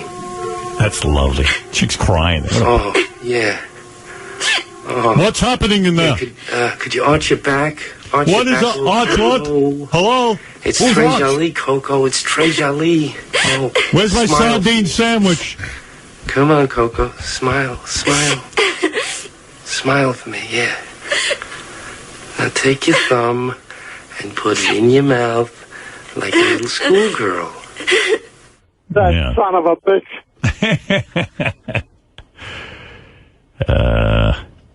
I gotta get my mom on the phone. You know, because your dad even realizes now, that was a bad move, me letting her go in that room alone. That son of a bitch. Howard, you want me to try your mom real quick? Yeah, try my mom real quick. She should be done meditating. Yeah, okay, thank you. Yeah, her meditation, my mom's meditation, she's like the Maharishi himself. Goes on for like She's 3-4 like hours. Yeah, she's like a monk.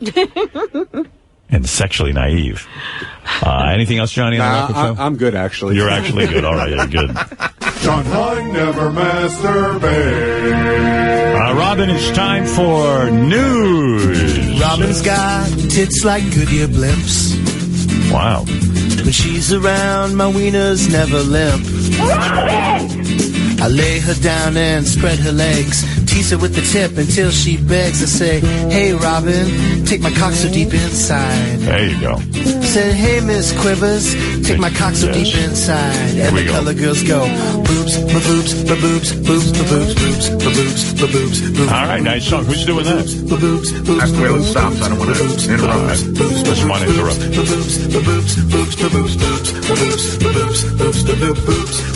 You can interrupt it. Eli Braden. Eli. Okay, Eli. Good job. Any luck on my mom there, Gary? She's just getting the other phone. Oh, good. Okay. Hold on. All right, that's good. So she can start the news with how she wound up in that room. That son of a bitch. I should start it with, Mom, you slut. Let's not jump to conclusions. Yeah, well, she told me the story, but I didn't really fully understand it. I think I was zoning out during it. Like, I just couldn't process it. Right. Line 19. Thank you. Mommy, hi. Hi. Hey, Mom, we were talking to Dad about that story. Remember that picture I love of you that's so beautiful? And I said to you, were you out on the town with Dad? And then you said you went over to the photographer, his friend, the photographer? That's right. Yeah. How did he get you into that towel? I don't know that it was a towel. It was some sort of a wraparound that I remember. You know, Howard, how many years ago that was? But first of all, why didn't Dad go into the room with you? Why did he stay outside of the room? He said he wasn't in the room. He did. He did? Yeah, he says he was sitting outside the room, and the guy said he wanted to take you into his studio by himself. I don't remember that. Yeah, but in order to be in that outfit, you had to take off your top. Correct. So where did you go to take off your top? I don't remember. Did you take off your top in front of him? No. Howard. And then what are you trying to turn this into? I don't know. So you went somewhere, and then he wrapped you wrapped a towel around yourself, and then he took a picture of you? It was some kind of a wrap, some kind of a schmata. You know, it was. Do you know what a schmata is? I thought it was a fancy dress because you look so beautiful in the picture, but no, it was just for the picture. You know, he wanted a sexy picture of me. I don't know why the heck I ever did it. That's what I'm saying. That's so. I mean, it sounds completely out of character. It was out of character. You're supposed to be so street smart and everything. You're always telling me you're wise to these guys. 2 seconds. Do you think he was up to something? Look, your father was there. He says he wasn't. This was a friend. This was a friend of his from work who was a photographer. Nothing was going to happen, Howard. Yeah, but when Believe me. What was going through your head when he said, "I need you to change into something"?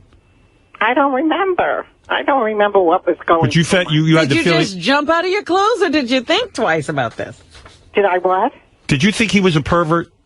No. You told me he was. Well, I had heard that this is what he does when he takes pictures, but I mean, that was all hearsay.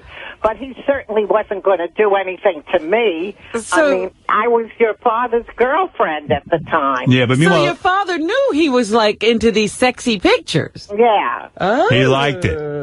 And then my mom was braless in this thing. That's for sure. Because my mother has an ample bosom. I'm telling you. And that's so not like my mother. The guy goes, go in the other room. You don't know your mother. Yeah. And then I was talking to Dad about, I swear to you all these years, I always thought that you and Dad just made out before you got married. But he said not even made out, kissing. Kissing. And then he says, no, you did everything but. That's right. Oh, my God. I can't even believe it. I tell you something. I'm 57 years old, and I'm fucking traumatized right now. Excuse my language, Mom. Why? Because I can't believe you put out like that. I always thought you were like What do you mean put out? You did everything but sex. You did everything but intercourse. According to Dad. Howard. He's saying he felt you up. What conversation is this? I mean, I don't know what you're getting at. He's saying your dad was asleep in the other room. He felt you up and he put his hand down your pants. Who said that? Dad. Howard, I don't think this is conversation for your radio show. I don't. It absolutely is. I mean, what radio show do you think you're on? Yes. He told me, this is his quote, I was checking out where you were going to come out of. That's what he said. Is that what he said? Yeah. See, she likes that. That's funny. Yeah, that's crazy. Here you are. Because you know how you were like with Ellen and like, oh, Ellen's got to get to know her new husband on the honeymoon. Oh, Howard, cut it out. You think Ellen was a virgin when she got married? I'm not discussing it. I don't. I'll discuss it. Ellen with Ellen. I'm discussing it with you. What about it? Ellen's no fun to have a discussion with. She won't tell me anything. That's right. Yeah. What do I think? I don't think Ellen was a virgin when she got married. You don't? I think you're kidding yourself. Well, whatever she was, she's a good kid. But Dad putting his hands all over you. Oh, my God. Oh, my God. Isn't that terrible? And he was good with his hands, huh?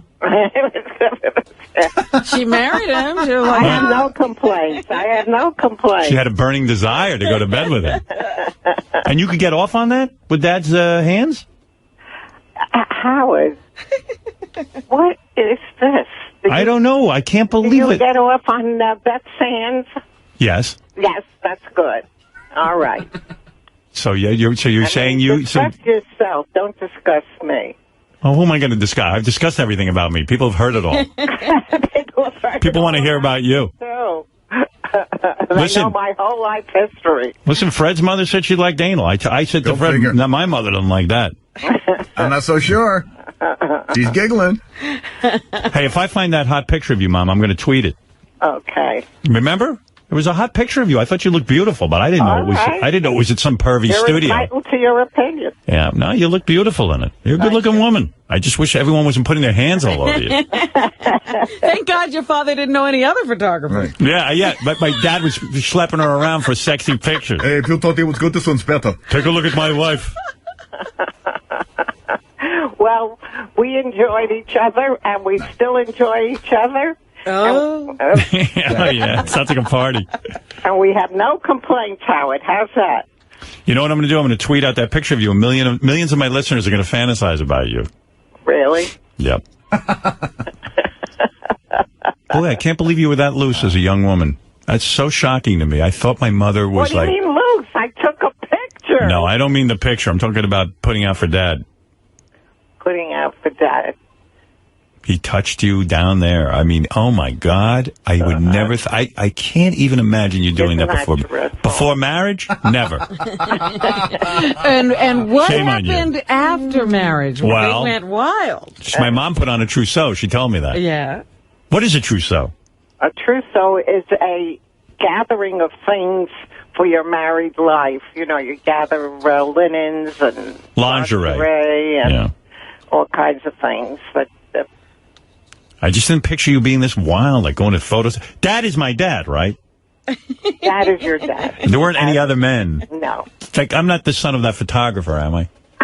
The photographer was a little guy. Right. How my father would let my mother go in a room with this guy and close the door is beyond me. I don't know that he closed the door. He did. You are turning it into something. Dad said it today on the air. Dad doesn't even remember it.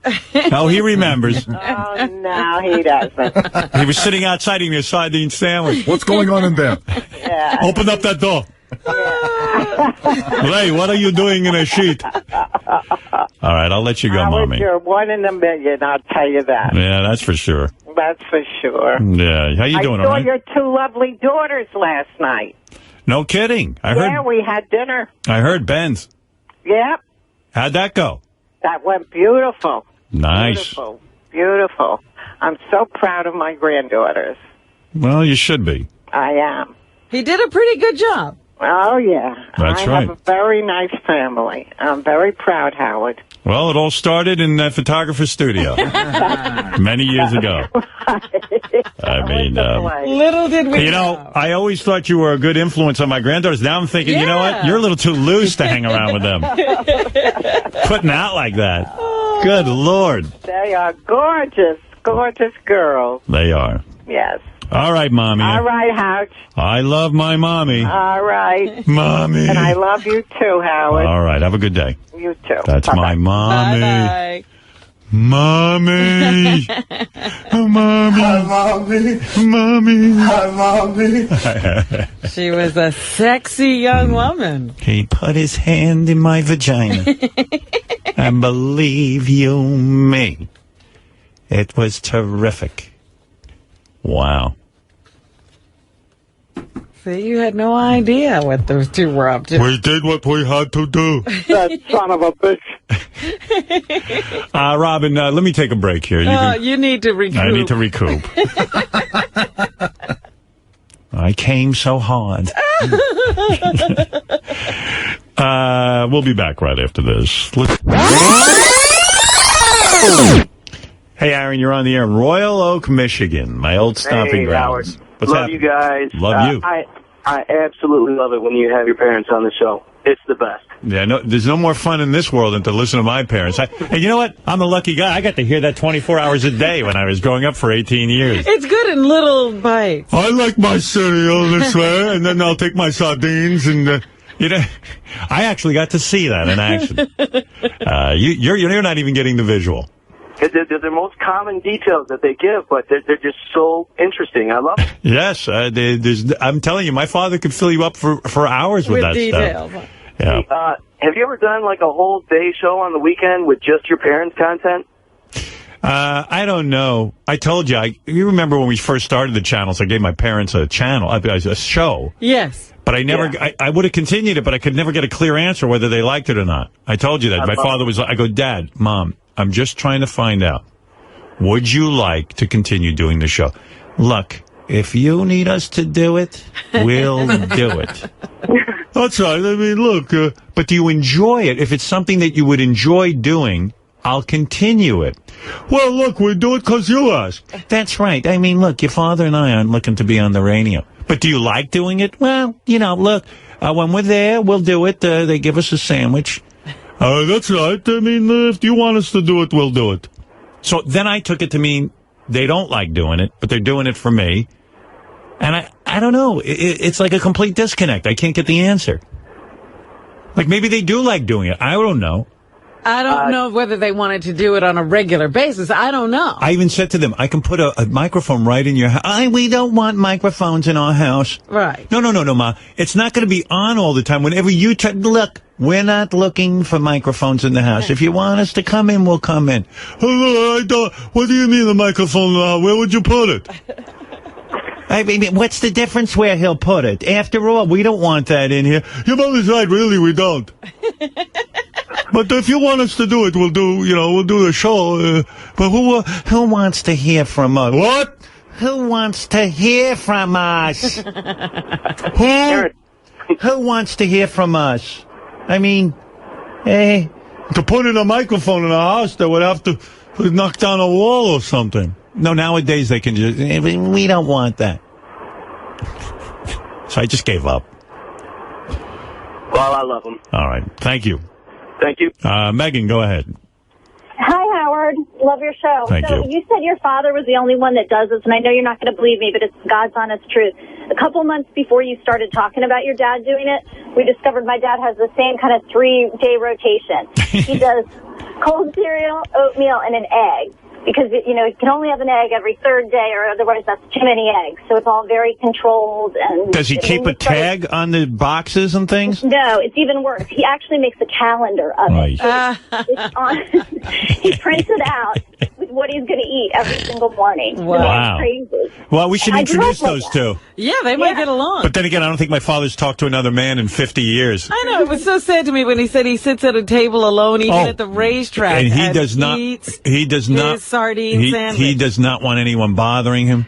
Sometimes these guys come up, they recognize me. I don't. What are they doing? I mean, after all, I'm there for therapy. That's my therapy. He doesn't want to be bothered. He doesn't want to be talked to. Yeah. Well, when my mom passed away a few years ago, and it's only gotten worse because now you say your mom says she's loose. Well, my mom loosened him up. So now everything has a process. Everything has a procedure. Yeah, my mom thinks she's loose. I go with the flow. Well, she's not memorizing restaurant menus. On Father's Day, I'm sitting there talking. I broke the news to her that she's not loose. She goes, "In what way am I not loose?" I go, "Ma, you come to the house. I got to worry about your coffee's not right." My father, most people don't know how to make coffee. Let me tell. Beth makes a good coffee. Let me see how it we don't really, we don't like, he doesn't have milk in his coffee. That's not necessary. And these people fill up the cup too much. And I go, Ma, you're not easy. I'm not. I mean, after all, I think I'm easy. I mean, I'll tell you what, if my father ever dies before my mother, I'm going to move your dad in with my mom. I love it. Because after all, she has a whole system set up right in the house already. It'll be perfect. Yeah, Dan, go ahead. Dan from Kishmer, Tuckasaran, Philadelphia, Pennsylvania. Yo, what's up, Howard? Hey, now. How you doing? I just love it when you have your parents on. The last two callers stole my thunder, but okay. I mostly love your impression of your mother. I can listen to that a whole friggin' day, man. All right, brother. Thank you, Dan. Dan from Philadelphia. Robin, we're going to hear from John High now. Johnny boy. Amid the tragedies from the southern Indiana tornado comes a story of heroism by a 33-year-old mother who lost her legs saving her children. Yeah, I read about that. She's real brave. She actually threw herself over her children in the tornado, and when the building fell, it fell on her. Well, she did it twice. Yeah. She wrapped her kids in a comforter and laid on top of them when the first tornado went over, and then got them back under her minutes later when a second twister nailed them in Henryville. 2-8. What a good mom. Robin seen me in action where I actually pile kids on top of me to protect myself. Well, listen, nobody wants to lose me. I was reaching around holding them and trying to keep everything away from them so it didn't hit them. Yeah. The kids escaped unscathed, while Decker lost parts of both legs from the debris that fell on her. Neighbors arrived in time to apply tourniquets to her legs to prevent her from bleeding to death. She's being treated at a hospital in Louisville, Kentucky. Brave mom. Yeah, I don't think you can ever act up again. Right, yeah. Your mom saves your life like that. I know my mom would rub it in. She's such a martyr. She'd be like, I gave up my legs for you.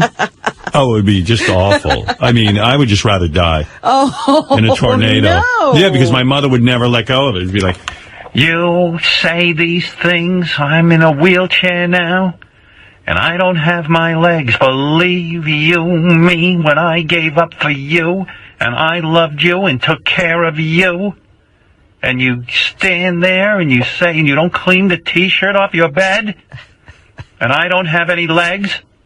I mean, what is this? You expect me to pick up that T-shirt? I mean, what is this? With my legs. What I gave up for you, my legs. Your father hasn't touched me since. Sexually. I mean, look at you. And now you've got tattoos, and why don't you tattoo a picture of my legs onto you? I mean, with those You're always wondering what to get. I mean, what is this? And I mean, with the earrings and everything else. Look at what you're doing to my body. I mean, what is this? And I gave up my legs for you. In the tornado. Oh. But Mom, I just want to go out. Oh, go out, sure. I can't go anywhere. Go ahead. Go ahead.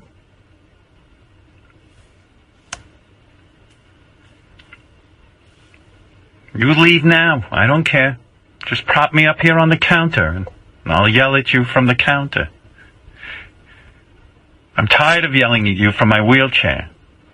Do me a favor. Lift me onto your bed so I can yell at you in your bedroom. Oh, sure, Mom. I can just imagine my life if my mother gave up her legs for me. I would never hear the fucking end of it. It'd be horrible. You have no idea, Robin. You wouldn't be able to live. Mount me on the wall, please. I can't see you. I'm eating your kishkas out, and I can't see the effect. Stop eating my kishkas out. Yeah, you want me to stop eating your kishkas, huh? Sitting here, I don't have shoes. One of my legs has no, I'm from below the knee, I have no leg. And you treat me like I'm a piñata. Now put me in your backpack and take me outside for a run. I would never, ever hear the end of how my mother saved me and saved my life with her legs. Right. Yeah. That's very brave to think of lying over the children as well as covering them with a comforter. I lied over you? I mean, come on. And now what, you're going to go and you're leaving and doing? I mean, what is this nonsense? Why would you do that and risk your life running in the rain? What is this running in the rain? I can't run. I lost my legs in the tornado, remember? All that running, you'll get sick and you'll die. And what did I give up my legs for? I mean, really, what is this? When your father gets home, I'm going to tell him. And now you're running around and you're doing that AGT. What is that, AGT? America's Got Talent. I know. I'm sitting here like a doorstop. And you're running around the country. You could get killed. I mean, all that work, you're a workaholic. And you'll get sick. You'll get a sore throat and it'll spread to your lungs. And what did I give up my legs for? I mean, what is this? I'm sorry. You sorry? That's what you have? You're sorry? America's got legs, but I don't. Oh, for God's sake. Oh, That's America's got legs. Right. AGT. I mean, America's Got Talent? That's what you're into? I've got stumps for legs, and you're America's Got Talent. You're a judge. Right. Good for you.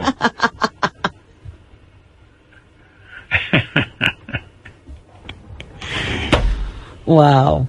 Thank goodness you didn't go through that. I'll tell you what America's got. America's got tornadoes. Yeah, don't remind me. That tornado. My life hasn't been the same since.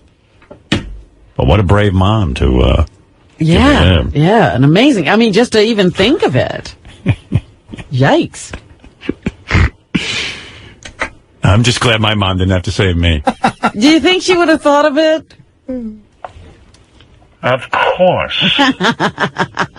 I mean, look, I love my children, Howard and Ellen, and if there was a tornado, I'd be down there with them. I mean, what do you think? Would you have thought to throw a comforter over them and then throw your body over them? Of course I would. Wow. That's why Howard shouldn't be running around with AGT. I mean, I took care of those two to the best of my ability. You know, I had no mother. And believe you me, that's no easy thing. Do you think because you didn't have a mother, you might not have known how to be a mother? Of course, I was at a disadvantage. I had no mother to teach me. But I don't know how. Somehow I became the best mother. And I don't even know how I knew how to be such a great mother. But I am. I overcame. I mean, here I am. I had no one to tell me what to do, and I figured out how to raise Howard. It's like you invented motherhood. I'll tell you, I see these other mothers, and I don't know what is with them. They had mothers, and yet they're very selfish. Of course I would have given my legs for my children. I see these other mothers. They wouldn't give their legs. They won't even drive their children into the city to get to the best doctor. How do I know how to do this? I don't know. How did I know? And I see these other mothers. They're not as good as I am. I would give up my legs for my son. That's right. And then he disgraces me by going out and running. With all that running, he could catch a cold and hurt himself. I mean, what is this? I mean, he acts like it's his body. He can do whatever it is he wants. It's painful to me.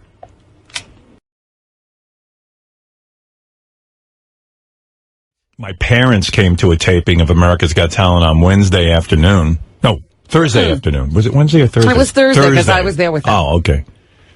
And my dad ended up getting up on stage. Yeah. Won't give away too many details, but I brought him up to yell at one of the contestants. I don't know if he could help that guy. No, that guy wasn't really getting it, was he? Nah, there was this one guy who I felt was wasting his life. Yeah, he kind of didn't know he wasn't talented. Yeah. He didn't know he wasn't talented, and I was kind of like trying to say to him, maybe it's time to, you're an older guy now, why don't you get into something new? Right. Said if you had my father would yell at you, and I brought him up on stage to yell at the guy. It was kind of fun. It was weird. This is something with me. I had my parents there, and it was nice. I wanted to share it with them, but I know they're getting old and they can't hear so good. And I know they did all right, though. They didn't know one thing that was going. I got on the phone. Really? I got on the phone. My mother called me after she came to the taping of America's Got Talent, and she. It was kind of weird. She goes, "Hello." I go, "Mom, I'm calling you back." "Oh, hello. How are you?" I said, "I'm fine. How you doing?" "I have a question for you." I said, "Sure."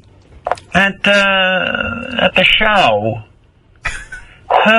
what was that loud noise? So I said, what are you talking about?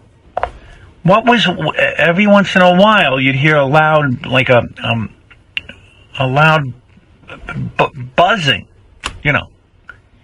I go, are you referring to the X, when I hit my X? What do you mean? Oh, dear. I said, when I hit the button, I hit the X on an act. What are you talking about, an X? I said, above my head is a big sign that says Howard with an X. I didn't see that. Oh, no. I go, Ma, I said, when I don't like an act, or any of the judges don't like an act, you hit a buzzer. You hit a thing, and an X goes off over our head. It's like 500 feet tall. They must have explained that at the beginning of the show, and I didn't understand that, and your father didn't understand that, and we're hearing this loud noise, and we don't know what's happening. I mean, the concept of America's Got Talent isn't all that complicated. No. And I didn't know. They never said anything while we were sitting there, like, what's that noise? Yeah, well, I said to my mother, why didn't you lean over, ask Robin, or ask my niece Pamela, who was there, ask somebody what's going on? We just didn't know, and then there was a loud noise, and then it would stop, and I go, but that's the fun of the show! Oh, dear. And then she said, did you know they gave us lunch over at America's Got Talent? I said, what do you mean? Of course I know. How the fuck do you think that happened? I mean, she acts like she walked in. But you didn't do anything. You had nothing to do with the organization of their stay. Now, at this point, I just want to hang up the phone because I'm like I'm waiting. I guess I'm still a little kid at heart. I was waiting for some praise from my mother about how wonderful I was. Right. That never came. Oh, dear. No. And I said to myself, I've been in psychiatry long enough. I know that I'm not a little boy anymore. I don't need my mother to compliment me to know that I did well. But it would have been nice fun if they had said something. Yeah, but she goes, Did you see your father up there?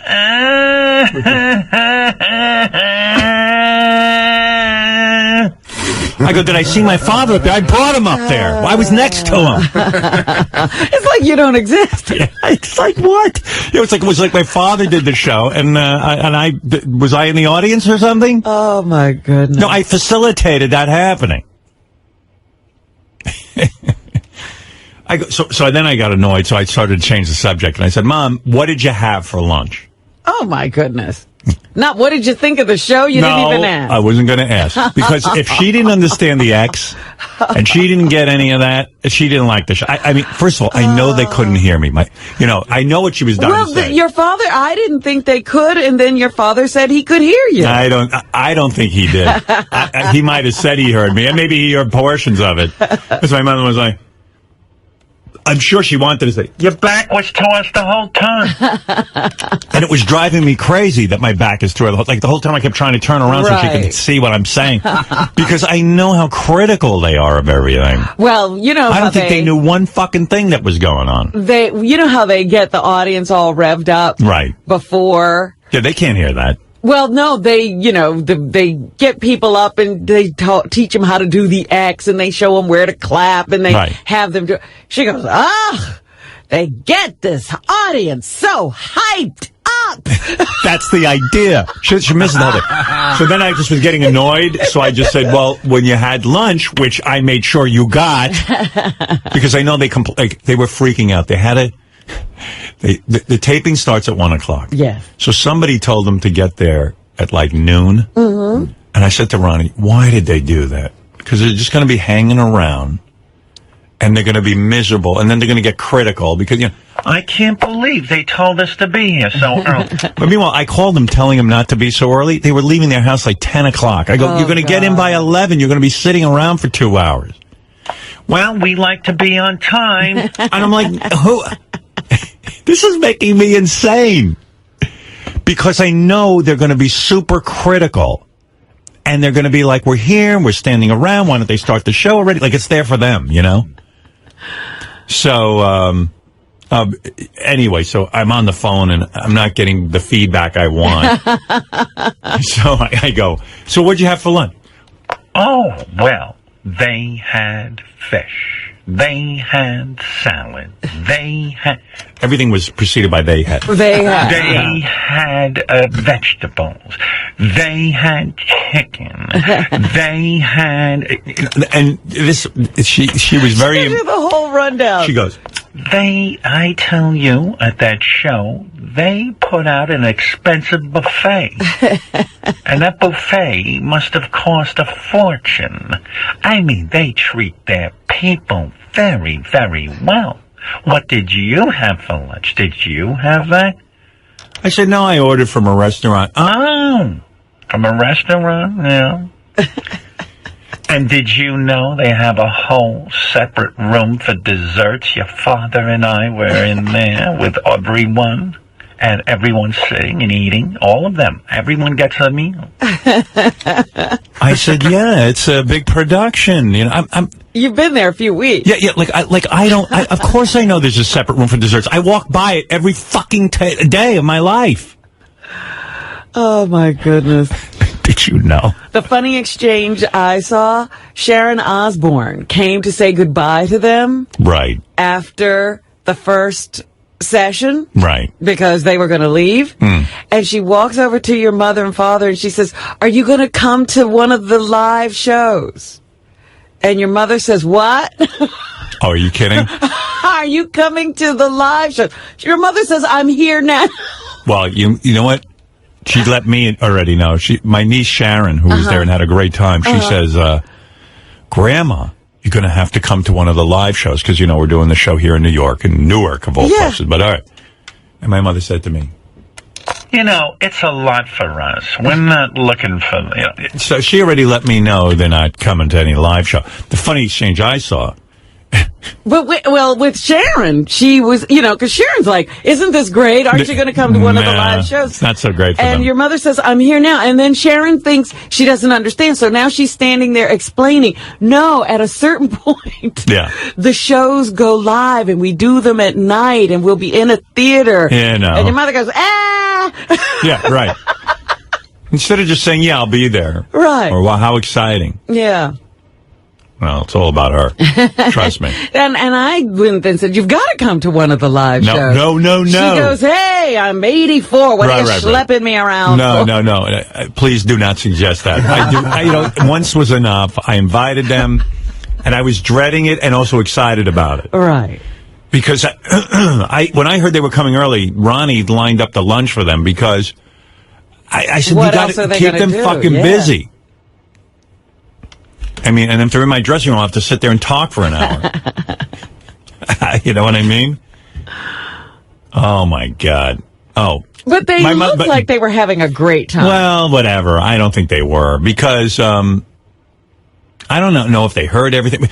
And then it was strange because while we were taping, I kept walking over to my parents and check up on them, You saw. You were there. And toward the end of the first session in the afternoon, someone says to my mother, of course, there's a taping tonight. There's a nighttime taping. Right.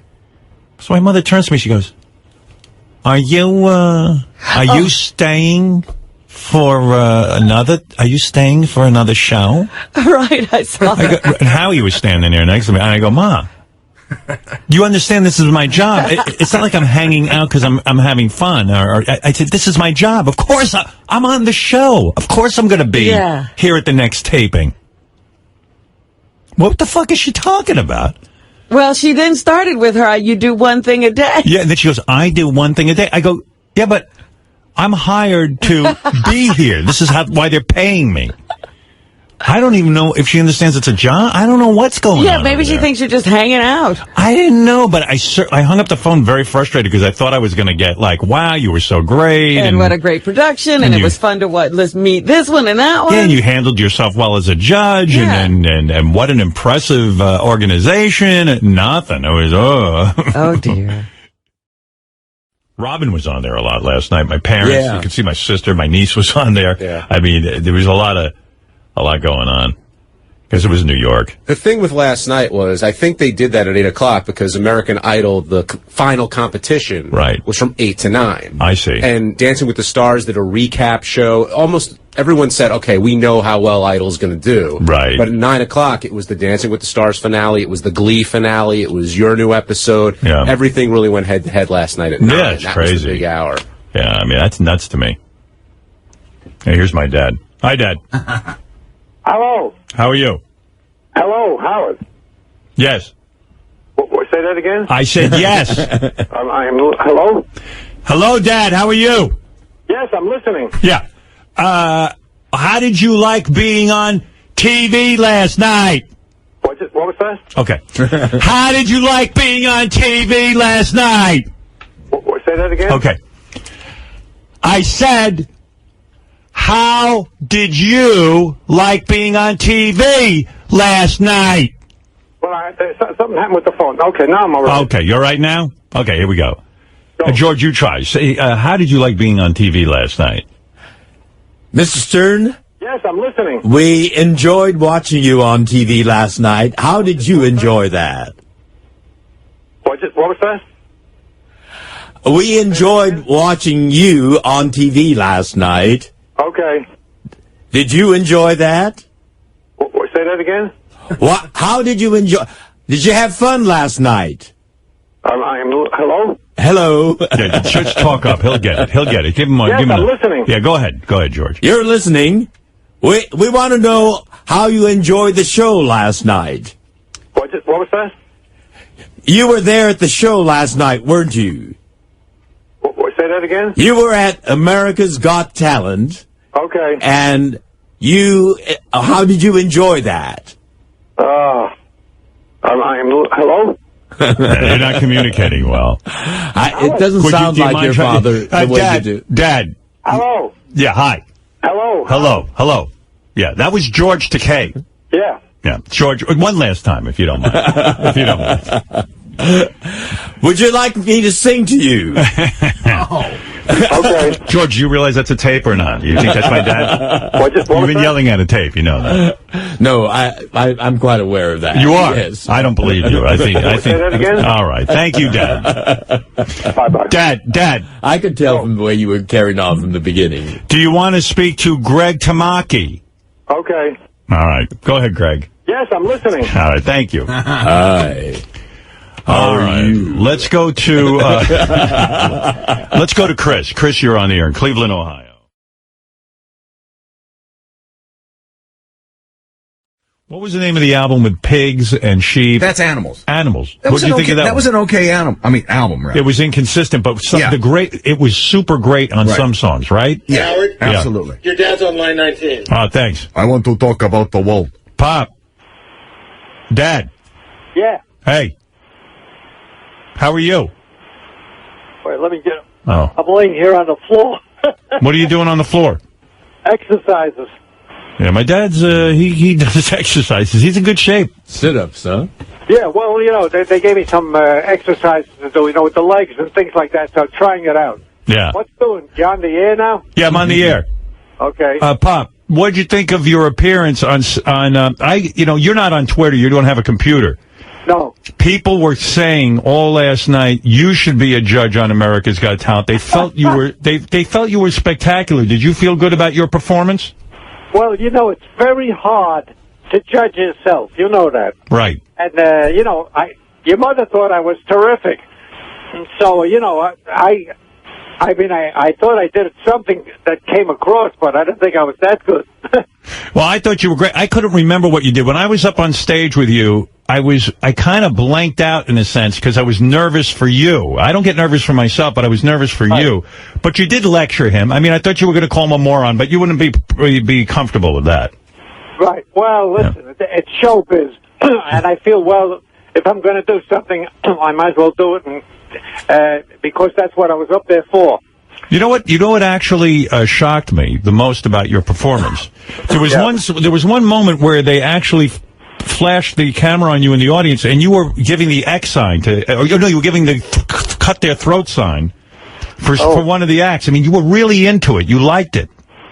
Well, it's a funny thing. You don't know how an audience is going to react when you're up there, and you try to concentrate just on, you and the contestant and myself. So you don't even, know anything about the audience. But if you say they did, they did. No, I was saying when you were sitting in the audience, you gave the cutting of the throat sign to one of the contestants. You didn't like him. Well, I don't remember doing that, but I shouldn't have. Why? Why not? You got into it. Yeah, well, that's it. I got carried away. Sometimes you feel guilty. Listen, to be a judge, there are times you do things and you feel guilty about it.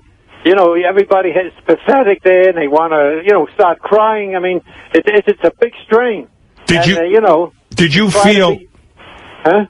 feel that I was a great judge? I felt you did your job very well, and you called it the way you saw it, and it came off terrific as far as I'm concerned. Not because you're my son, but as a judge. Right. No, I thought it was good. Now, this puts you in a tough position, but would you say I'm the best judge? Howard, you're putting me on a spot. Well, yeah, I am. In a sense, I am. And you can be honest about it. Who is the best judge, myself, Howie, or Sharon? Now, you want me to put the other two down? I won't do it. No, I'm not asking you to put them down. I said, who is the best judge? Doesn't mean they're not good. Howard, I was very proud of you, and I think you did a wonderful job. Thank you. For me to rate who is the best, I can't do that. I haven't got that ability. No, you do. Believe me, I've lived with you. You do have that ability. Listen, I was very satisfied from the first time I saw you do it. I thought it was terrific. Well, and I tell you, you brought the house down with that dance. That dance is the Heine dance. You know that dance. Yeah. Dad, let me change the topic. Have you decided yet who you are going to vote for in the next election? You know something? The way I read the polls now, they're neck and neck. That's right. And I tell you the truth, one of the things that disturbs me a lot as soon as a man becomes elected president, the campaign is on to get him off. Right. I mean, instead of everybody getting together, he's the president of the United States. He's president of everyone. Right. And we want to be successful, and we want to have a good country.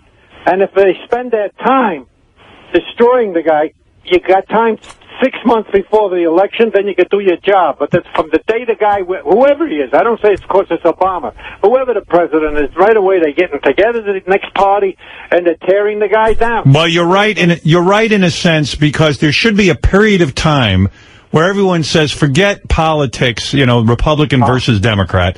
And they should all work together. And then when the election comes closer, it seems like in the old days, there used to be some camaraderie, and they would actually join forces to get some things done. Right. It's known as both sides of the aisle.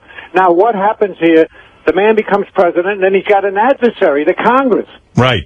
Now, if the people, which is a democracy, want this man to lead whoever he is, to lead the country, then the Congress has to try their best to help him in his commitment to the people. So is the system broken? Well, you know what, the system? It's people. I mean, you could have the greatest system in the world, but these Tea Party guys, for example, they are so staunch. This right wing, they cannot work with anybody. It's either their way or the highway. Am I correct? Exactly. I mean, well, look, if they want to use that during the election, I have no qualms with it. But once the man becomes the president, the Tea Party can't stand around and figure how to destroy the guy and destroy the country. So, what is the answer? You avoided the question. Have you figured out who you're going to vote for in the next election?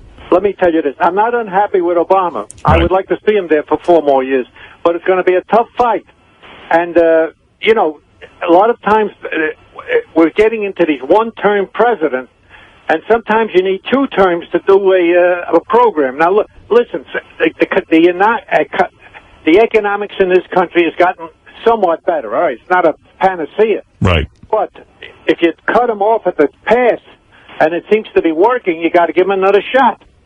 And then it's 4 years later. If you don't like them, you go to the other party. But give it a chance and work. Listen, if they come up with a program, you got to try to support. I don't say all the way, but at least give them some support. That's my feeling. There you go. What else? What else? I don't know. I think we hit it all, quite frankly. I just wanted to know how you were feeling after your triumphant night on network television. I mean, the whole country was watching you. Well, listen, I watched it. I'm talking about myself. Yeah. I thought I came off, fairly good. Yeah. The audience seemed to like it, and that's the final, situation. If they like it, then I know I did a good job. Do you know what Twitter is? You contact people with messages and stuff. So while I was watching the show, they Twittered me, people in the audience. Yeah. And they were responding to you in a very big way. Wow. I mean, positively. Very good. They love Maybe I'll run for something. Right. I'll run for the hills. That's where I'm going to run. Right. Where is your mother? I mean, where's Mom? Yeah, you hit it on the head. Where's my mother? Right. Mommy. She bosses you around. You want me to get her? Nah. Leave her be. Right. She's probably listening to Do you think she wants to give an opinion on your performance? I don't see why not. All right. If you want to get her. I mean, if it's not too much trouble. All right. Right. Howard? Yeah. We hear now what shaped you. I was shaped plenly. Yes. Those two shaped me. Your character, your principles, and your wit as well. I mean, 4 days in the psychiatrist's office. They're a lot of fun now, and you live in the house with them. It's not so much fun.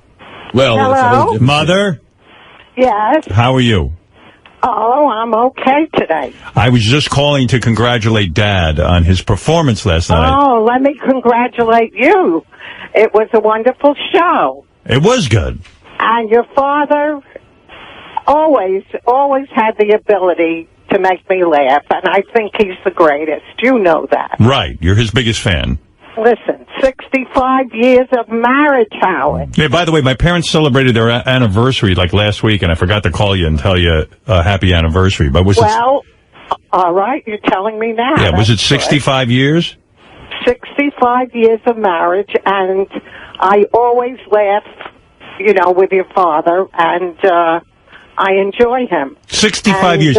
And is the secret to a long marriage What is the secret? What is the secret? I don't have any secrets. I really don't. Well, first of all, I know you were a woman who never fantasized about other men. No, I didn't. And I think that helped. No. But listen, I enjoy, I have the ability to enjoy another man. I mean... You do? What are you talking about? I mean, but I am married to your father, and I am true to him. But what do you mean you have the ability to enjoy another man? In other words, I can admire another man the same way a man admires another woman. So you've admired... I didn't know this about you. I didn't know that you were, secretly attracted to other men. I wasn't attracted to them. I said I admired them. Did you find a time throughout your marriage out of the 65 years that, like, you'd see an actor on TV, or maybe you'd meet a guy, who was a friend of, or even the husband? Right. And you would... That's right. And I would say to your father, we had that ability to be honest with one another. I'd say, gee, he's very nice, he's very handsome, or he's very bright. And we enjoyed that. We enjoyed admiring other people. And Dad would say to you, hey, there's a woman I could really get into? No, he never said that. He never said that there's an attractive woman. No, I don't remember him ever saying that. Right. But I remember him, and enjoying other women. We would sometimes go on a trip or a tour, and there would be other women there traveling alone. Right. And they would eat with us, and they would invite your father into their room for a drink, and I thought that was wonderful. Without you there? You mean a room with a drink? Or no? Yes, without me there. Wow. You're saying a woman invited Dad in? Yeah, not a woman, a group of women. Wow. Wow. They enjoyed your father's company, and I was very proud of that. You were never jealous that perhaps one of them was making a play for him? No. Wow. And who would you... Listen, yeah. If I feel threatened, that means my marriage isn't strong, and I didn't feel that way. I felt I had a very strong marriage, and I knew that your father was a very social person with other people, and he enjoyed, and he was... How long would he disappear into these rooms for with these women? I don't really Like an hour or two? No, Howard. He just went for a drink before dinner. Wow. Looks like a Mr. Socialite. Yeah. Wow. Very healthy. I mean, you know that your father was very good socially, and... yes, people enjoy him. People do enjoy him. Yeah. And I enjoy it when somebody enjoys him. I enjoy watching him and listening to him. And I think he's very clever. I'm thinking now I probably have thousands of siblings with Dad in his private rooms with all these women. I don't think so, when you watched him last night on TV, you realize you got to share him with the rest of the country on America's Got Talent. I've been sharing you. Right. And I enjoy watching you, too. I got the biggest kick out of you doing that dance. And I think that Sharon and Howie, they loved your doing it. Yeah. I don't know where all this jealousy, I don't know if you're aware of it. These articles come out that Howie and I are feuding because Howie's jealous. He's genuinely happy when I do something funny, I feel. People like to stir up a little controversy. It makes it interesting. Dad couldn't be honest, but who is the best judge this season on America's Got Talent? Is it Howie, Sharon, or myself? I think you're a good combination. Yeah. I think you're a fabulous combination.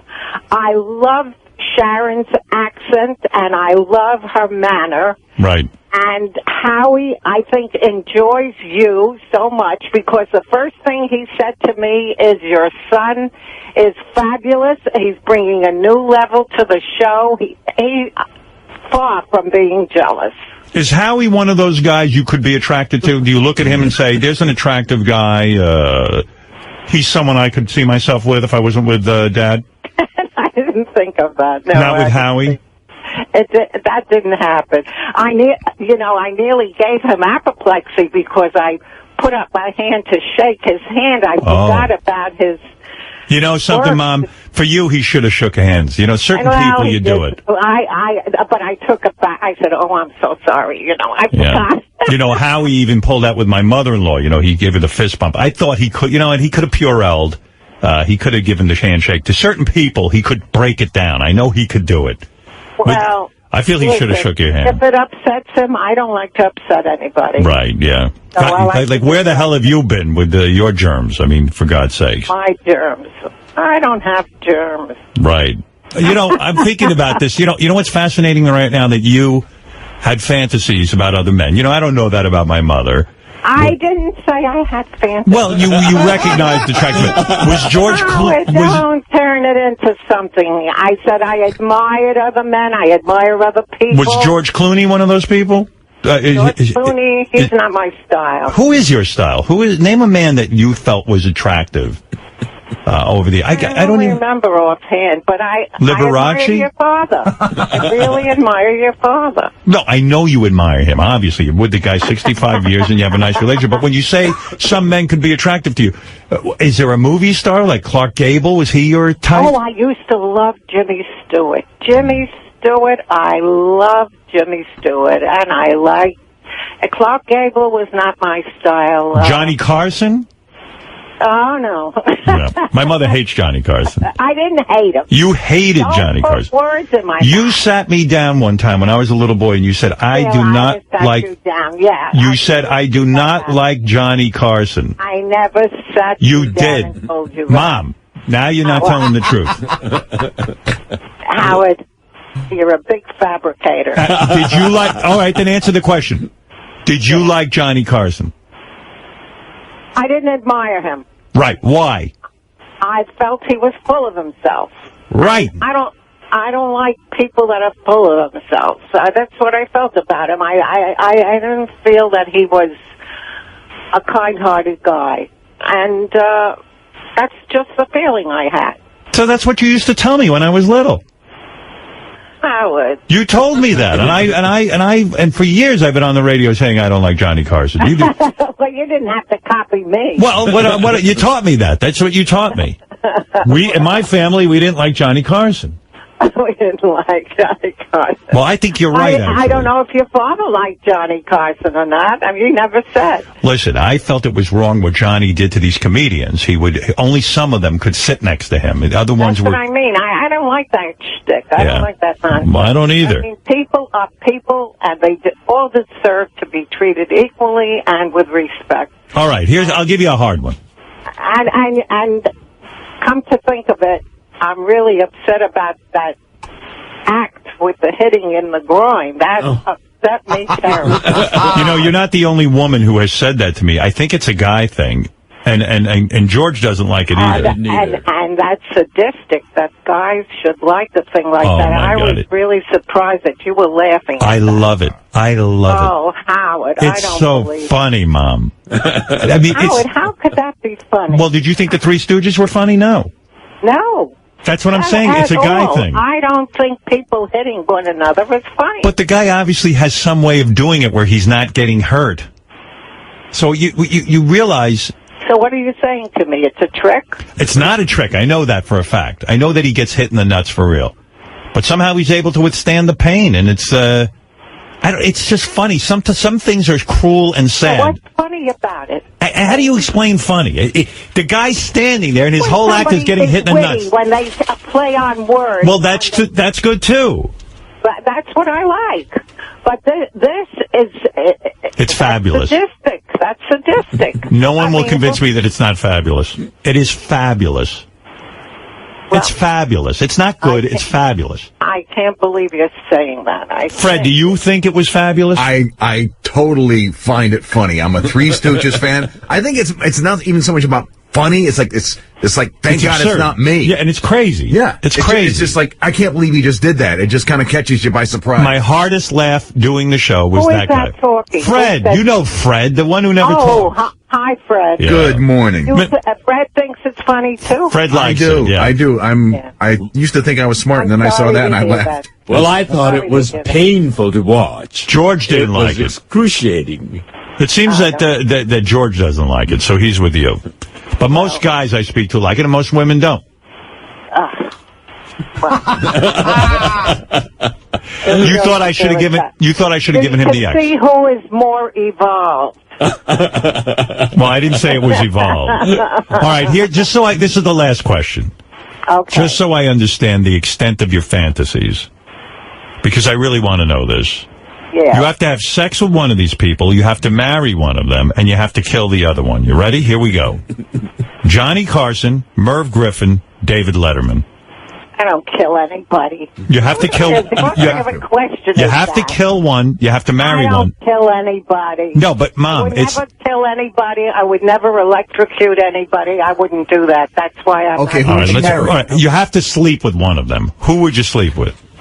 Johnny, Merv, or David Letterman? I wouldn't sleep with any of them. No, I'm saying if you never met Dad, I know you're a woman of integrity. Well, how can I answer that? I'm a married woman for 65 Yeah, but you years. said How can I answer that because you could appreciate another man. You're saying I appreciate another man. I didn't say sexually. no, but you never masturbated to the image of another man.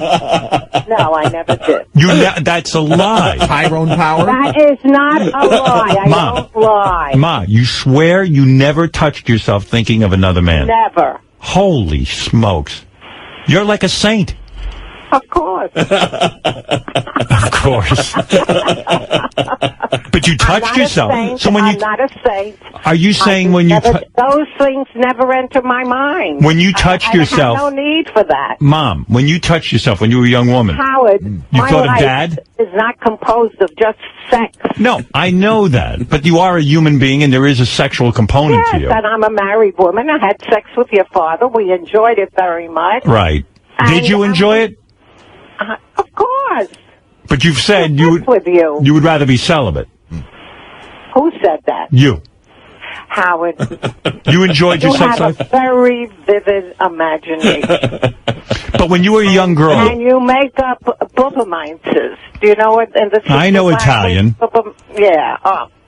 So, it's all right. But you're telling me, Mom, and I'm being serious, we're adults now, we can talk this way. Right. You're saying when you all the years, when you were a young woman, you never thought about a man, you masturbated, and I never masturbated. You're kidding me.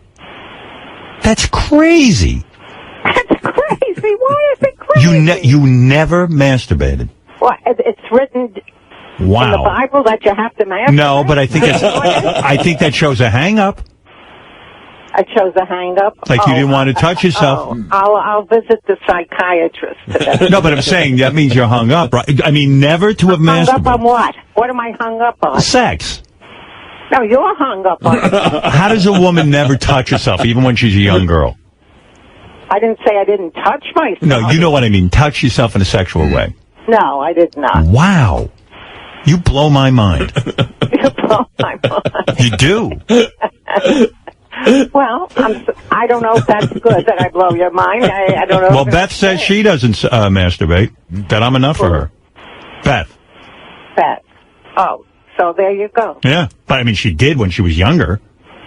Oh, she did when she was younger? Well, then she did.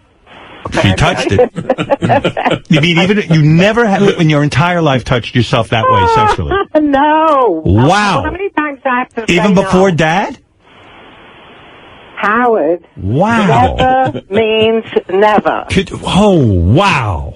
Wow. What happened to me? I made up for all the times you didn't touch yourself. Did you were know? touching yourself all the time. When I was a young man living in your house. Busy. You were very busy with nothing. I was busy. You didn't ever know that I was doing that in the house, did you? I know that you were busy with nothing. Could you tell when, like, you would wash my underpants and stuff that I had done something? No, I couldn't tell. I mean, I'm not talking about duty stains. I'm talking about the other stuff. Oh, Howard, please. I know I stained a few pair. Yeah, wow. You were an angel. You're my mommy. Yes. Boy, you're the best mommy. That you never touched yourself. What a lady. What a wonderful mommy. You need to explore your body. Like, you never looked at yourself nude and said, hey, I'm just going to touch myself? Wow. But listen, you're a good woman and you're... Isn't that dreadful? Well, in a sense, it's sad. It's sad. All right, I said I'll go see the psychiatrist. Because that indicates maybe you're not orgasmic. Did you have trouble achieving orgasm? I had you, Howard. That was my big claim to fame. I wonder when I was conceived if you had an orgasm. Must have been. All right, so you're doing good, and I'm very proud of you. I'm proud of you, Mom. I'm sorry I didn't get you on mic that day when we were taping AGT. I think you would have been very good on the show as well. Well, listen, you've had me on mic many times. I've been on many shows. Remember I went on the Brenner show with you? You did. Yeah, and then we had a show with... who was that? Donahue? No. Was it... you, me, and what's her name? The comedian, Joan Rivers. Oh, yeah? Remember, we were on TV together. Yeah, I don't really remember that. You see that? I wonder if you masturbated after that. No, I didn't masturbate. After you saw yourself on that show, did you masturbate? No. Wow. Well, let me tell you, I love you, Mom. I love you too, Howard. You're a terrific boy. And a great judge. And a good judge, a very good judge. And Yes. I'm proud of you. I'm a fair judge. Yes. Do you feel this is my calling? Do you think I should walk away from the radio show and just become a judge full time? I think you should do whatever you want to do. God bless I always you. told you that. I remember you said I always that. supported whatever you want to do. I'm happy if you are. My mother turned to me one day. I was working in advertising, and she said, "You should not be in advertising. This is not life supporting." Well, you came home, you looked like the kiss of death. I hated it. I said that it's not for you. I said advertising, if it never existed, would not be important to the world. I said, right. So I didn't care whether, if it was affecting you in that way. I saw that it was not a good thing for you. Yeah. No, you were right. Yeah. All right, Mommy. All right, Bubala. All right, have a good day. You too, Hatch. All right, bye. Good talking with you. Love you. Bye-bye. I'm going to go touch myself. Howard, you are blessed with absolutely charming parents. She is. Oh, those aren't my parents. Those are actors. She's I see you and her and your parents, and I see how they have shaped you. She's forthright. She's candid. She's strongly opinionated, and she's unwavering. The vote was rigged. Right. Absolutely rigged in Fairfax. From a racist. Imagine that. In Fairfax. I know. We got another call. Caller, welcome to the point. Good evening. Hello. I can appreciate what you're saying, and I believe what you are saying is true. Okay. This has nothing to do with the government. This has to do with the state, and under those circumstances, each state has to find out what to do with this assisted death. Yes.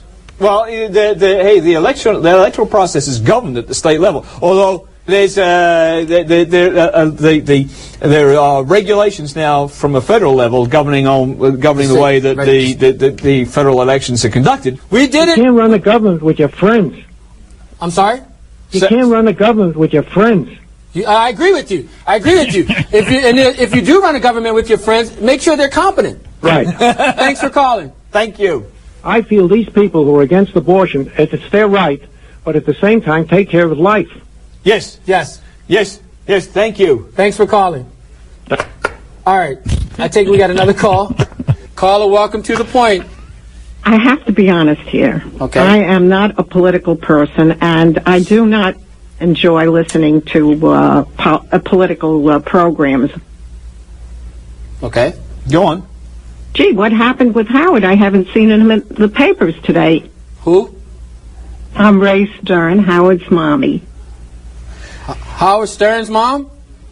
Thank you. Thanks for calling. I think that cursing shows lack. Okay, that's it, guys. And I think that people next caller, please. Caller, welcome to the habit because. Cut that off, please. Thank you. What was that all about? Howard Stern's mom? No, okay, whatever. It's debatable whether he has a mother. Right. Let's not go down that avenue. Right. Wow. Hey, I still got Matt on the line to play a game, but I think... Hey, Matt, do you mind hanging on just through the commercial and then I'll get to the game? Of course, Howard. Thanks. All right. Sorry it's taken so long. Hold on. Poor Matt. Or do you just want the money and not even play the game? Well, we should go through the game. Hold on. Can you hold? Yes. All right. Man, you should have to play something. What is it, Ralph? Hello? Yeah, hi. Hey, now. Hey, you know what? Never mind. Your mom was just fucking great. All right. I'll talk to you later. All right, bye. Bye-bye.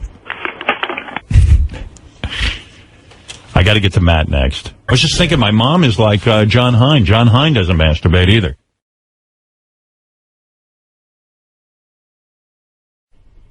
Howard, any truth to the rumor that Cher's going to replace Sharon? I'm the one who started that. Did you? Yeah, Letterman. That would be amazing.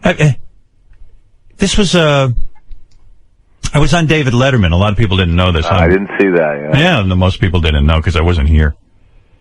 I did tweet about it, but I don't know how many people follow that. I heard a little bit on the news, on a news brief. They played some of it. Yeah, I was on, and I did this whole rap about my mom. Did you see it, Robin? No, because I wasn't around to get that reminded to me either. Yeah, so I missed it, and I just found a couple of clips on YouTube.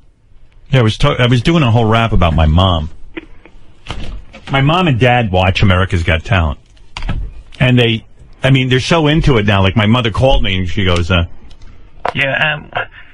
show was on Friday night. She's always confused, you know. Yeah, it's obvious, she sees a repeat. It's a repeat. And you can figure out it's a repeat. But she's confused, my mom. She's like, it was on Friday night, but we saw it already. But your father said that, look, we saw it already, but there's so much crap on TV, we might as well watch this crap.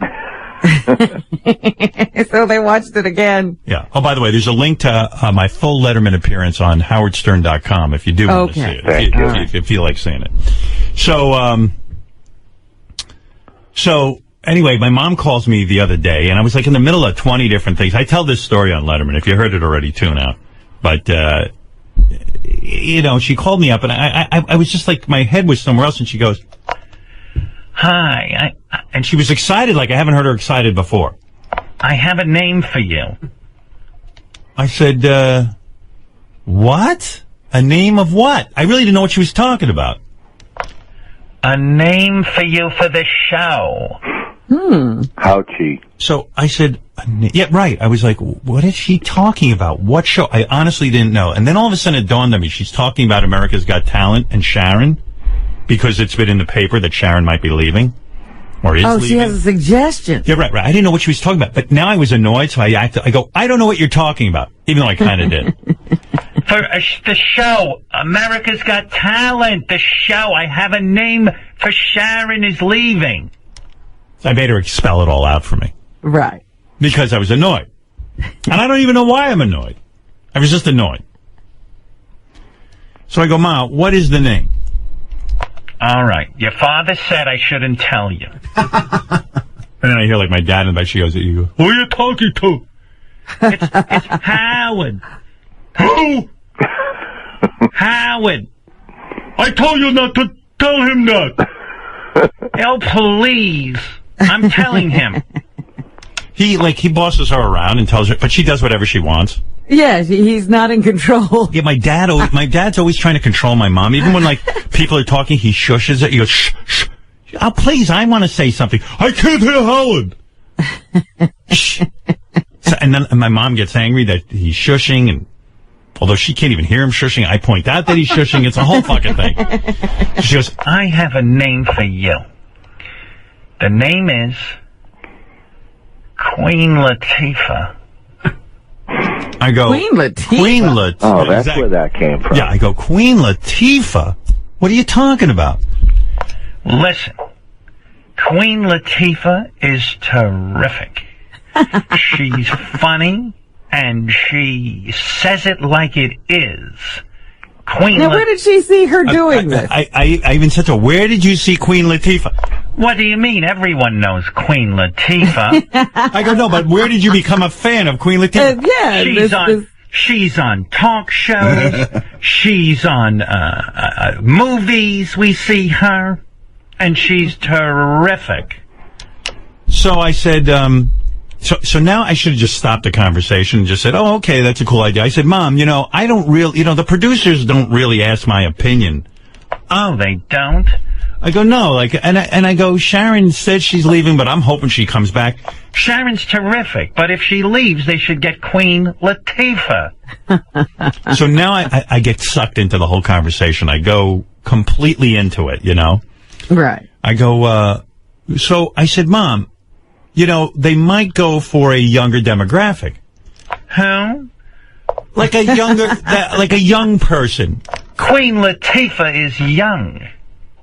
Like, all she's focused on is Queen Latifah. I mean, of all people... Somehow Queen Latifah has entered her consciousness and won't leave. I go, I don't mean... yeah, she's relatively young, but she's, I'm talking about they might go with a Katy Perry or a Britney, like a Britney Spears type.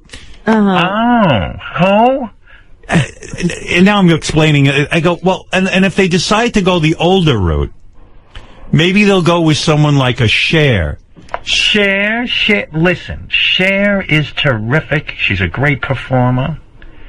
But she's no Queen Latifah. Because Cher doesn't really have that much personality. She's an entertainer, but Queen Latifah tells it like it is. So I said, well, maybe they'd even go for now I'm caught up. I go, well, they might even go you and your mom are making this decision. Right, yeah, and it's just a ridiculous conversation. I go, Mom, maybe they'll go for a Rosie O'Donnell. And then she stops. Rosie O'Donnell is good. Terrific.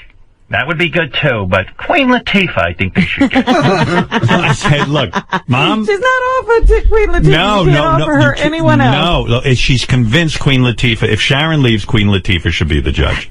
So I said, look, I don't know. I said, Mom, I tell you what I'm going to do. I'm going to mention this to people. Oh, you are? Your father said I shouldn't mention it, but I'm glad I did. I go, yeah. So my mom thinks that, and that's how that started. I told that whole story on Letterman. And so Cher and Queen Latifah are now on the list. Yeah, so now everyone's going around. Is it true Cher is going to be the new judge and Queen Latifah? But that's how those rumors get started. There's no truth to it. It's my mom making a suggestion. But, hey, why not? I mean, maybe... What if Queen Latifah becomes the judge? She might... Hey, nobody thought of it until your mother said it. How about Jackie? You told Howard?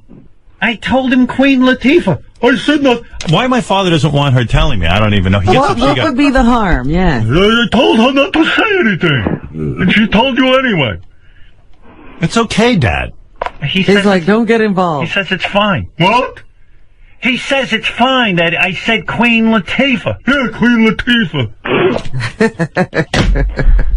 I love that they even know who she is. That's what I was shocked. My mom. Yeah, I'm still wondering, how did she become aware, so aware? Well, I called her. Queen Latifah. I called her after Letterman, and my mom didn't see Letterman because she didn't know I was on, and no one did. And I said, Mom, I told everyone about Queen Latifah, and the guy in Newsday actually wrote up that it's a good idea. You see?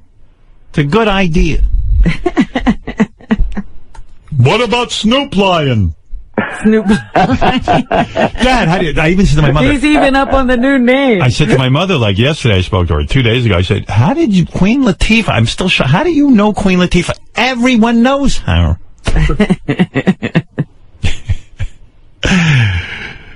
Evidently, everyone knows her. Apparently. No. They talk about it at the yogurt store. At the yogurt shop, yeah. Oh, maybe they're doing a poll at the yogurt shop, and Queen Latifah is very popular. We never talk about Queen Latifah at the yogurt store. But I did the whole story on Letterman, and I don't know. Crowd seemed to enjoy it. Everybody enjoys your mother. Everyone. They enjoy my mother. They enjoy my mother when I'm doing it. No, we like when she's on, too. All right, Tommy, since the audience thinks you're annoying, I'll hang up on you. All right, thanks. All right, He's Tommy. been on for quite a while. Tommy hanging in there. All right, Tommy. Thanks, buddy. There's Tommy boy. And I'll get to High Pitch Eric in a second. I should mention this. I'm not going to give you the long story. I'll give you the short story. So, this is another dog story. My mom called me. There's this dog that got lost in Rockville Center, in the Baldwin area, Rockville Center, Baldwin area. And it's a female white husky. We think it's somebody's pet. Was turned into the town of Hempstead Animal Shelter. Please, if you're the owner, can you just get your dog so I don't have to hear from everyone? Everyone calls you now when a dog is lost? Yeah, well, my mother called. You're not going to believe this. There was a dog in the neighborhood. And, I go, what? Well, the dog was crying. A beautiful dog, a white dog. Turns out it was a white husky, but my mom doesn't know. She doesn't know one dog from the other. This dog came over. The dog came over and licked me. But my Get it neighbor, out of here. my neighbor found the dog. The dog was out all night crying. She took mercy on the dog. And she went over, and the dog is gentle, and that must be someone's pet. I mean, what is this? I wish my mother had been this concerned about me, like she was about this dog. Get that dog taken care She goes, and she put me in an all-black neighborhood. It left me there to rot. You got beaten every day. Yeah, right. And my neighbor's such a wonderful person. She found the dog, and she brought it inside, and the dog was crying. If she tried to leave the room, she had to sleep with the dog. Can you believe this? Like a baby. My mother doesn't know anything about dogs, nothing, you know. And the dog was lovely. So I said, where is the dog now? They brought it to the town of Hempstead Shelter. I believe that's what it's called. I go, so now I'm involved. So I go, Mom, what happens if no one claims the dog? Well, who knows? Dog is in a cage now. Must be somebody's pet, I think. I go, all right, what I'm going to do, I'm going to tell Beth, and she's going to get on the phone. Beth's going to get on the phone. Yeah. Why are you annoyed? I'm not annoyed. It's just everybody calls with these animal stories. And then once I hear these stories, they're so heartbreaking. Because the poor dog don't know what goes. The dog has no chip. They look for a chip. She must have heard about a chip. Right. There's no chip or collar. All right. Well, the dog is there now for the next 5 days. If it's your dog, please. It's a female, all-white husky, the lovely dog. What happens if they don't take the dog? Beth's going to try and get North Shore Animal League involved. Who? North Shore Animal League!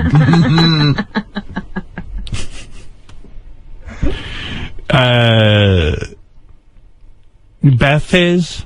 Yes, Beth is. All right. Would you call me if something happens? Yes. What? Yes!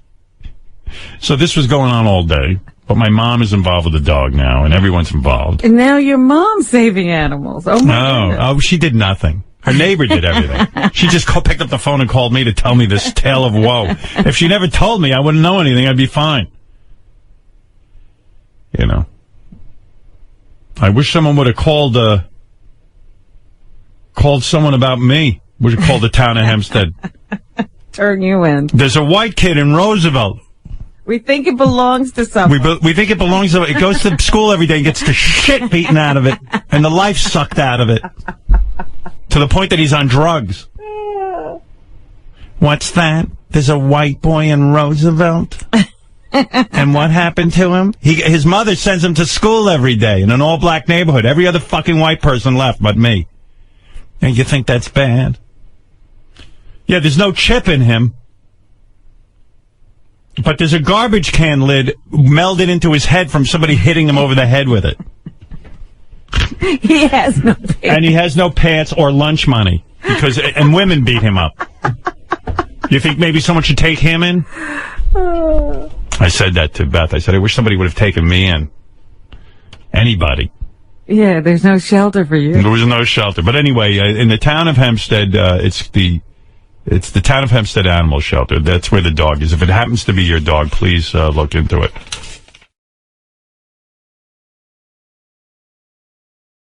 How are your parents doing? My parents are doing great. Their power is out. Oh, and by the way, I can't get in touch with my parents.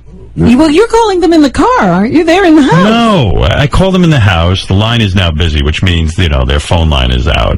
Right. That means the circuit is all messed up. And I got them an emergency cell phone, which my mother won't turn on because she wants to save the power on the phone. But isn't that in the car? They can't. Can they bring it in? No, they can bring it in. Oh, okay. Yeah, they figured that out. No. You're not sitting in we're sitting in the car. We're trying to stay in touch. Hello?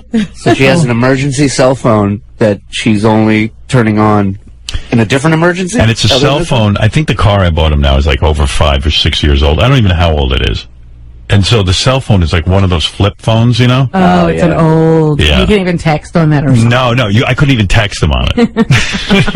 It's like, and I said to them, they have so many great phones. We don't want that. I go, wait, I didn't finish the sentence. This new phone, that's good. New phone, Well, we like the one we have. It's fine. They hear the word new, they're out. Yeah, it's gone. Yeah, I bought my mother a phone with texting, and then I thought, she'll never be able to figure that out. No. Oh, it's like suddenly you get old and you become like retarded or something. And I hope that doesn't happen to me. Like my parents are not open to anything new. I've explained TiVo 57 times. I showed it to them. My father, who was a technical guy who worked equipment in his life, he had a recording studio. And right away he gets like, what? No, that's for you. I don't want this for the tape. Your father just wants the tape. Where do you guys even get tape? Yeah, I don't know anybody who sells videotape. No, they sell it at the store. Your father buys it. I think they sell it like CVS. Yeah, CVS. Really? CVS. That's right. I buy like 10 of them.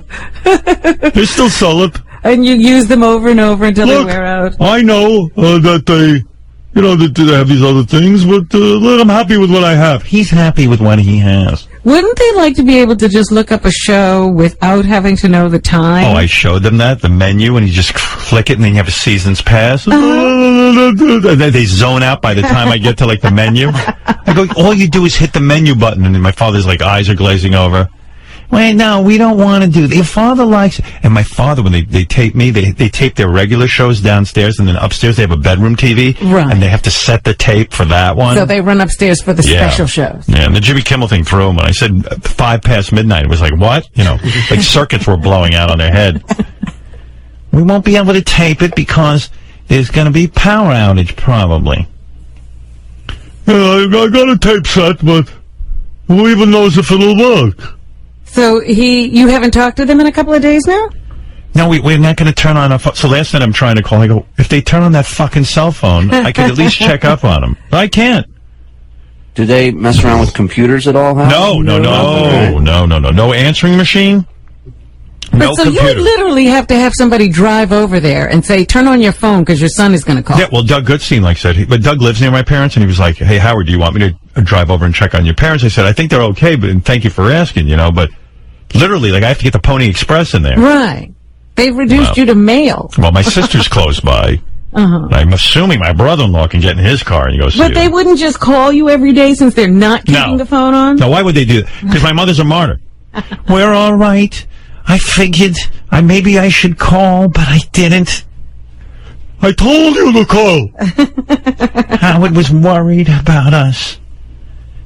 Everything is doom and gloom. Yeah, but they could ease your mind. Wouldn't you want to do that? Oh, no. No, she'd rather have me thinking about her. That way we're connected like an umbilical cord. So I called her son. I said, fuck it. What am I going to... they won't put on the phone I got them.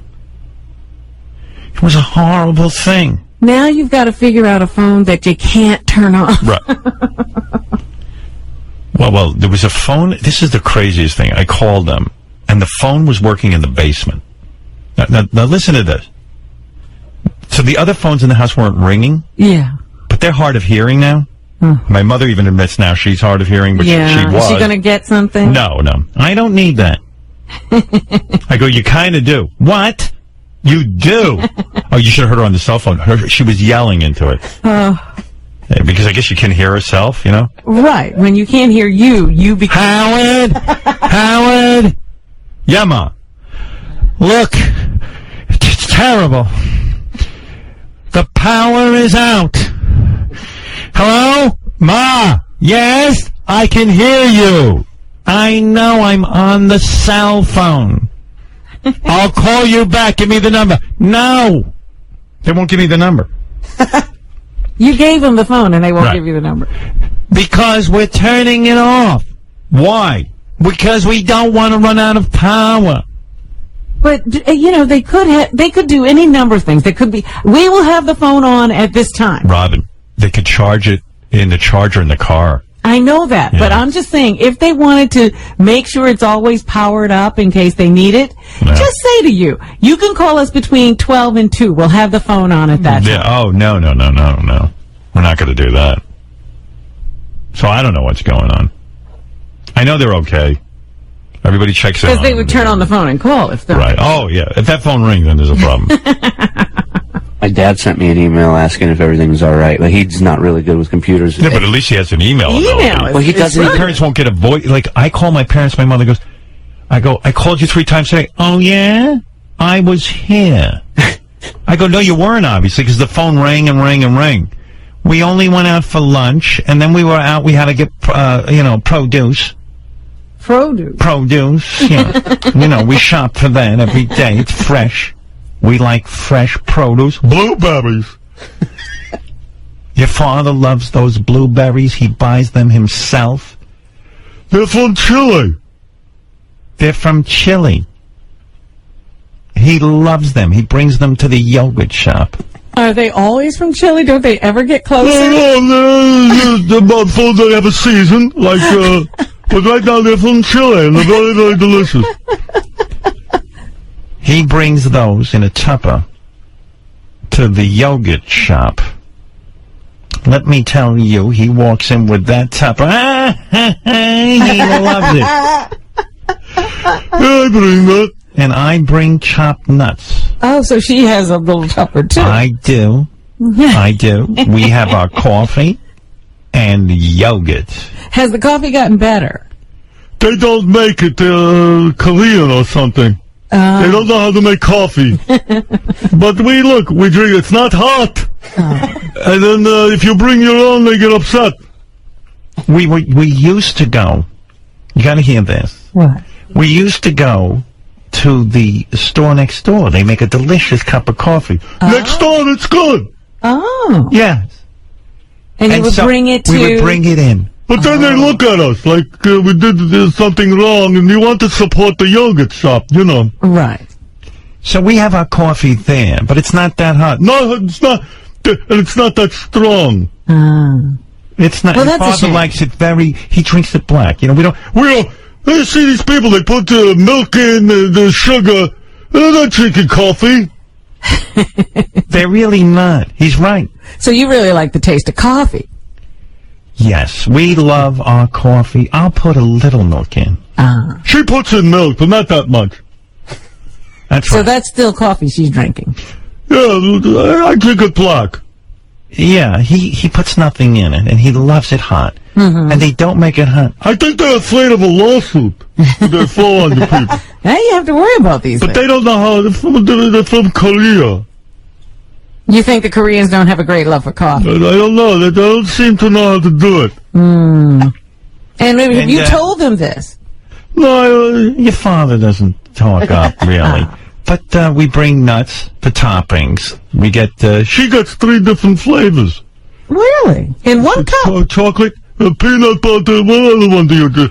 I like peanut butter and strawberry. Wow, what a combination. I have one flavor. What is your flavor? Vanilla. And you never try the strawberry. Why don't you bring your own chairs since you're bringing everything else? Right. Like if you want to support the yogurts, don't they have toppings there?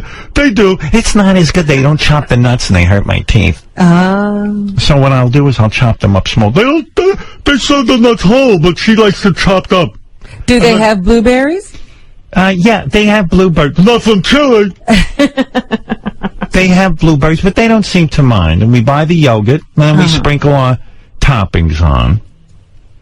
And it's delicious, believe you me. Why doesn't Ben try another flavor? I'm not interested in trying something new. He does the same thing every time. But you switch it up, or can you switch it up? I'm a little looser. I see. I'll have 3 different flavors. I'm not interested in that. We're there at the yogurt store. And how long does this whole process take? We don't eat long. I mean, sometimes 20 minutes, maybe 15. And then you're out of there. We eat up and we go. Well, he doesn't go every day. Oh, he doesn't. Well, he'll go to the racetrack. Yeah. And what do you do on the racetrack days? I bring sardines. No. I know about your sardines and your, what is it, white bread? Yeah. He takes the sardines. I'll tell her. Okay. I take the sardines. Yeah. In a can, The whole can? The whole can, and I dump it on the frozen bread. It's frozen. That's right. What it is. It's frozen in a freezer, so when he gets to the track, it's already defrosted. But it's cold. Yeah, who cares? It's soggy. That's what I like. When the bread gets soggy, then I eat. Oh, that sounds disgusting. He loves it. Well, that's only one time, and I have that. And listen, what disgust? Who? You asked me. I don't bother you. Why did you ask me? It sounds so unappetizing. Can I help you? The coffee is it's not good. Okay, where are you calling from? They put so much milk in there. It's like a drink, like milk. Yeah, he likes his coffee stronger, but he drinks it there. Sure, then maybe next time you come, just maybe don't put as much milk. No, never. Just tell them the next time they come not to put anything in the coffee. Well, he doesn't like the coffee because they don't make it hot enough. Well, it is hot. Then we have the yogurt. Yogurt. Okay, we do have yogurt. Banana and blueberry. Okay. He likes fruit. I bring my own blueberries. What? Blueberries! Yes, he brings his blueberries. Okay, blueberries? He brings it in a Tupperware every day. Okay. Do you know the blueberries are good from Chile? That's it. He likes them from Chile. Okay, Okay, I'm sorry. I'm very confused. No, I put it on the yogurt and then I eat it. Oh, wait, I'm sorry. I think I have to go, okay? No! Thank you. She had to go. I can't go. I'm trapped. All right, we got to take a break, Robin. But what does your mother do on his track days? I drive myself. To the yogurt shop? Absolutely. Yes. We have our life. Sure. And do you have friends you have there, or you? Yeah, I know people. Sure. Okay. There's a group of us. Very good. Okay. Yeah. I didn't want you left out on track day. You're worried about me being left out? Yeah. Well, listen, Robin, you don't have to worry, okay? Now you don't have to worry anymore. Well, I'm glad Put that in your pipe and smoke it. All right. People get older, and they start to talk to them like they're infants. What? She's talking to me like I'm an infant. I was not. Let's see, listen, it's shtick. Shtick, yeah. Robin, you think you're doing shtick? I just asked the question. I was concerned. Yeah, you're concerned. I see you. If you're so concerned, you'll come with us, all right? I mean, what is maybe that's what I was thinking of doing, coming and have lunch with you on yoga day. Robin really thinks she's a scream. Oh. Robin's terrific on the show. She does that, she knows everything. Yeah, she's a real know-it-all. Oh, my goodness. What's that? You're worried? Good. I just wanted to understand, that's all. Good for you. Was I being condescending? I'm sorry. She was not being, I don't feel you were being wrong. Thank you. I just said, what do you do? It's a show, I was interested. It's a show. You're interested. Ben's... You're so interested. I'll write a book. You'll read it. I would read it. We'll see what you read. That's good. I read every word you write. Look, she got upset about I didn't mean to upset her. Yeah. You want to know more about Ben's sandwich? Oh. So disgusting. Well, you wouldn't send him out. I didn't get offended. Right, but you wouldn't send him out with a sandwich like that, would you? You want to send him out with a sandwich? All right, Mom, Dad, it's enough. Leave Robin alone. I work with her. That's right. I'm you just work with her? Good. trying to make conversation here. Storm. Yeah. I mean, the biggest part of the tragedy is my parents and my sister are living with me. Oh my goodness! I can't believe it. You said that would never happen. I've been trying to get my parents to move for 5 years now. Yeah. I don't want. They're in their house every time there's any kind of tragedy. Like any snowstorm now, anything. Yeah. My parents' block is the last one to get their power back. Wow. Like when I say they're talking about maybe not till Wednesday or Thursday. Really? Yeah, they pay into LIPA. And LIPA, Long Island Power, whatever the A is. Authority or association or whatever it is. Yeah. My sister, too. But why don't they have power? Who knows? Oh, my God. My parents... They're not near water. Something terrible has happened. And my mother's so doom and gloom. Listen, I got to talk. Certainly, one of our listeners has to work for the Long Island Power Association. I will blow you. You got to get those people on here. Can you just put the power on at my parents' house?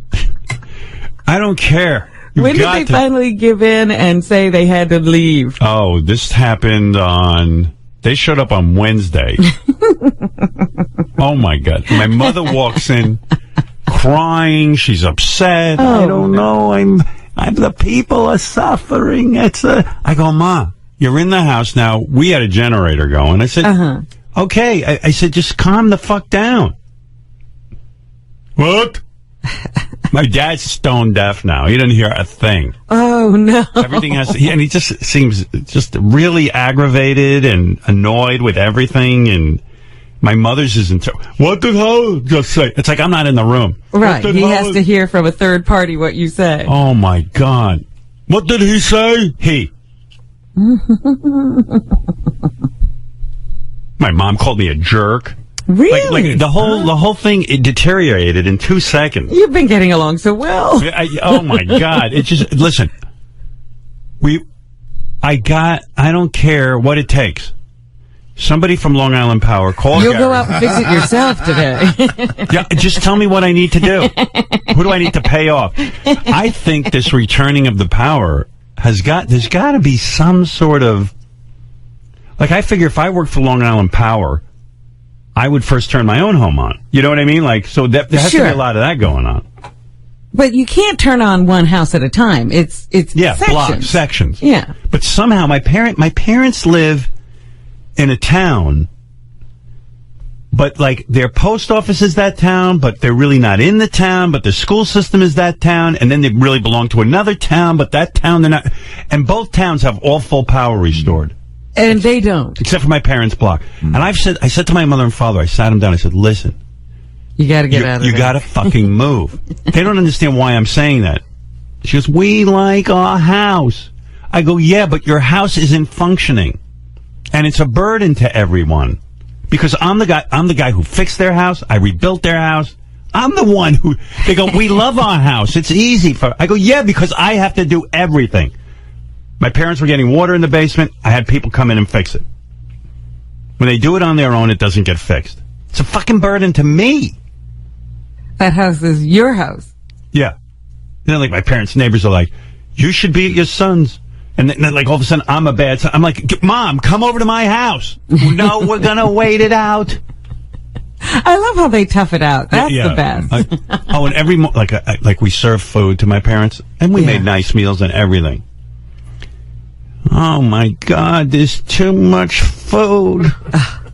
I go, Mom, I'm doing something nice here. Who can eat like this? I mean, it's so much food. What? It's too much, Ben. It's delicious. I know it's delicious. I feel guilty eating. What? I feel the people are suffering. Oh, no. Does she really get teary like this? Yes, she's crying every minute. I'm like, I go, Mom, I'm trying to fucking eat. It's a good thing we have food. Yes, at least we're eating. Yeah, at least I said, if you don't, I feel we should help the people. I said, Mom, then go outside and help the people. Yeah, you can't get to the people. How are you going to help the people? You're sitting here with about the people. Get the fuck outside and help someone. It's very windy for us. I had to give him a whole lecture, too, because my parents are out. Look, my parents are in my house. It's unfucking believable. So my mom went to the bathroom, and I guess she left the water in the sink running. You know. In the sink? Yeah, you know, where you wash your hands. Right. I mean, that's unusual. Right. So I didn't know. Yeah, exactly. I didn't know if my dad or my mom. It was a bathroom we never used. So I didn't know if it was my dad or mom use it. And so Beth said, don't say anything to them. I'll just keep an eye on them. I go, no, they can handle it. I said, let me tell them that when just double check that you turn it off, because it was on full power. It wasn't like it was just dripping. And that could start a flood. She goes, don't tell your parents. Beth's really smart about this stuff. I said, it's fine. They can handle it. Oh, was I wrong? What happened? They get upset. I go, they feel like they should leave or something. Oh, and I'm not telling them that. They're still at my house. Beth's there with them. Oh, good. If someone works for Long Island Power, please call up Gary. I'll give you their address. Go turn on the fucking power. Try to get that power on. Do me a favor. I'm going insane. I can handle any aspect of this storm except that. Well, I said to myself, they're telling people if your power is off. See, the media made your parents come. They said if the power is off, find a like or a relative. Yeah, I hate the media. With power. Yeah, and by the way, move with them. Yeah. But everyone likes to come to my house. Like my sister's kid has, my niece has power. But she didn't go to her house. No, she wanted to come to my house. My sister's like, we won't be a bother. First thing she walks in, can you boil some hot water for me? I'm freezing. I go, wasn't there heat? This is like, I said, I'm in a nightmare. Hot water? Yeah. I go, yeah, she went to drink hot water. I go, isn't there heat weren't you just in the car for 2 hours coming to my house? Wasn't there heat in there? Why are you still cold? But everyone, when they walk in the door, they want to show you how cold they are. They're still acting as if they just walked out of their cold house. You just came out of your car. You're not cold. She's wrapping herself in blankets. My mom does that move, too. I didn't realize how similar my mom and my sister are. She's all wrapped up in blankets. I go, where did you just come? Did you walk here? It's fucking unbelievable. Wrapping up in blankets. Yeah, right. She said, oh, you don't know. I go, I do know. Of course I know. They didn't turn on the heat in the car so they could keep that up. It was crazy. Well, if you don't want to be a bother, why are we boiling water now? Put the kettle on. Between the car and the house is 11 seconds, and somehow my sister was like, just frostbitten. She froze before she got in. Oh, my God. And so I mistakenly go to my parents. I go, Mom! Oh, and by the way, I have no voice because you have to yell everything. You're yelling the whole weekend. Yeah. I go, Mom, Dad. What? I just want to say, what? I just want to say that when you use the water in the bathroom, make sure you turn off the water by pressing down on the thing. What? She can't hear a thing either. I go, when you use the water, hey, I did it. He threw my mother right on the bus. Yeah, I didn't use the water that she did. I go, okay, listen, guys, calm down. They're like kids. I didn't do it. I turned the water off. You were in there. You were the only one in there. You must have done it. I go, Dad, please don't yell at her. But she turned it on. And she didn't know. So I go, guys, I'm just asking you, can you keep an eye on that when you turn the water? I'm telling you, I used the water, but I turned it off. I'm telling you. Oh, my God. I did.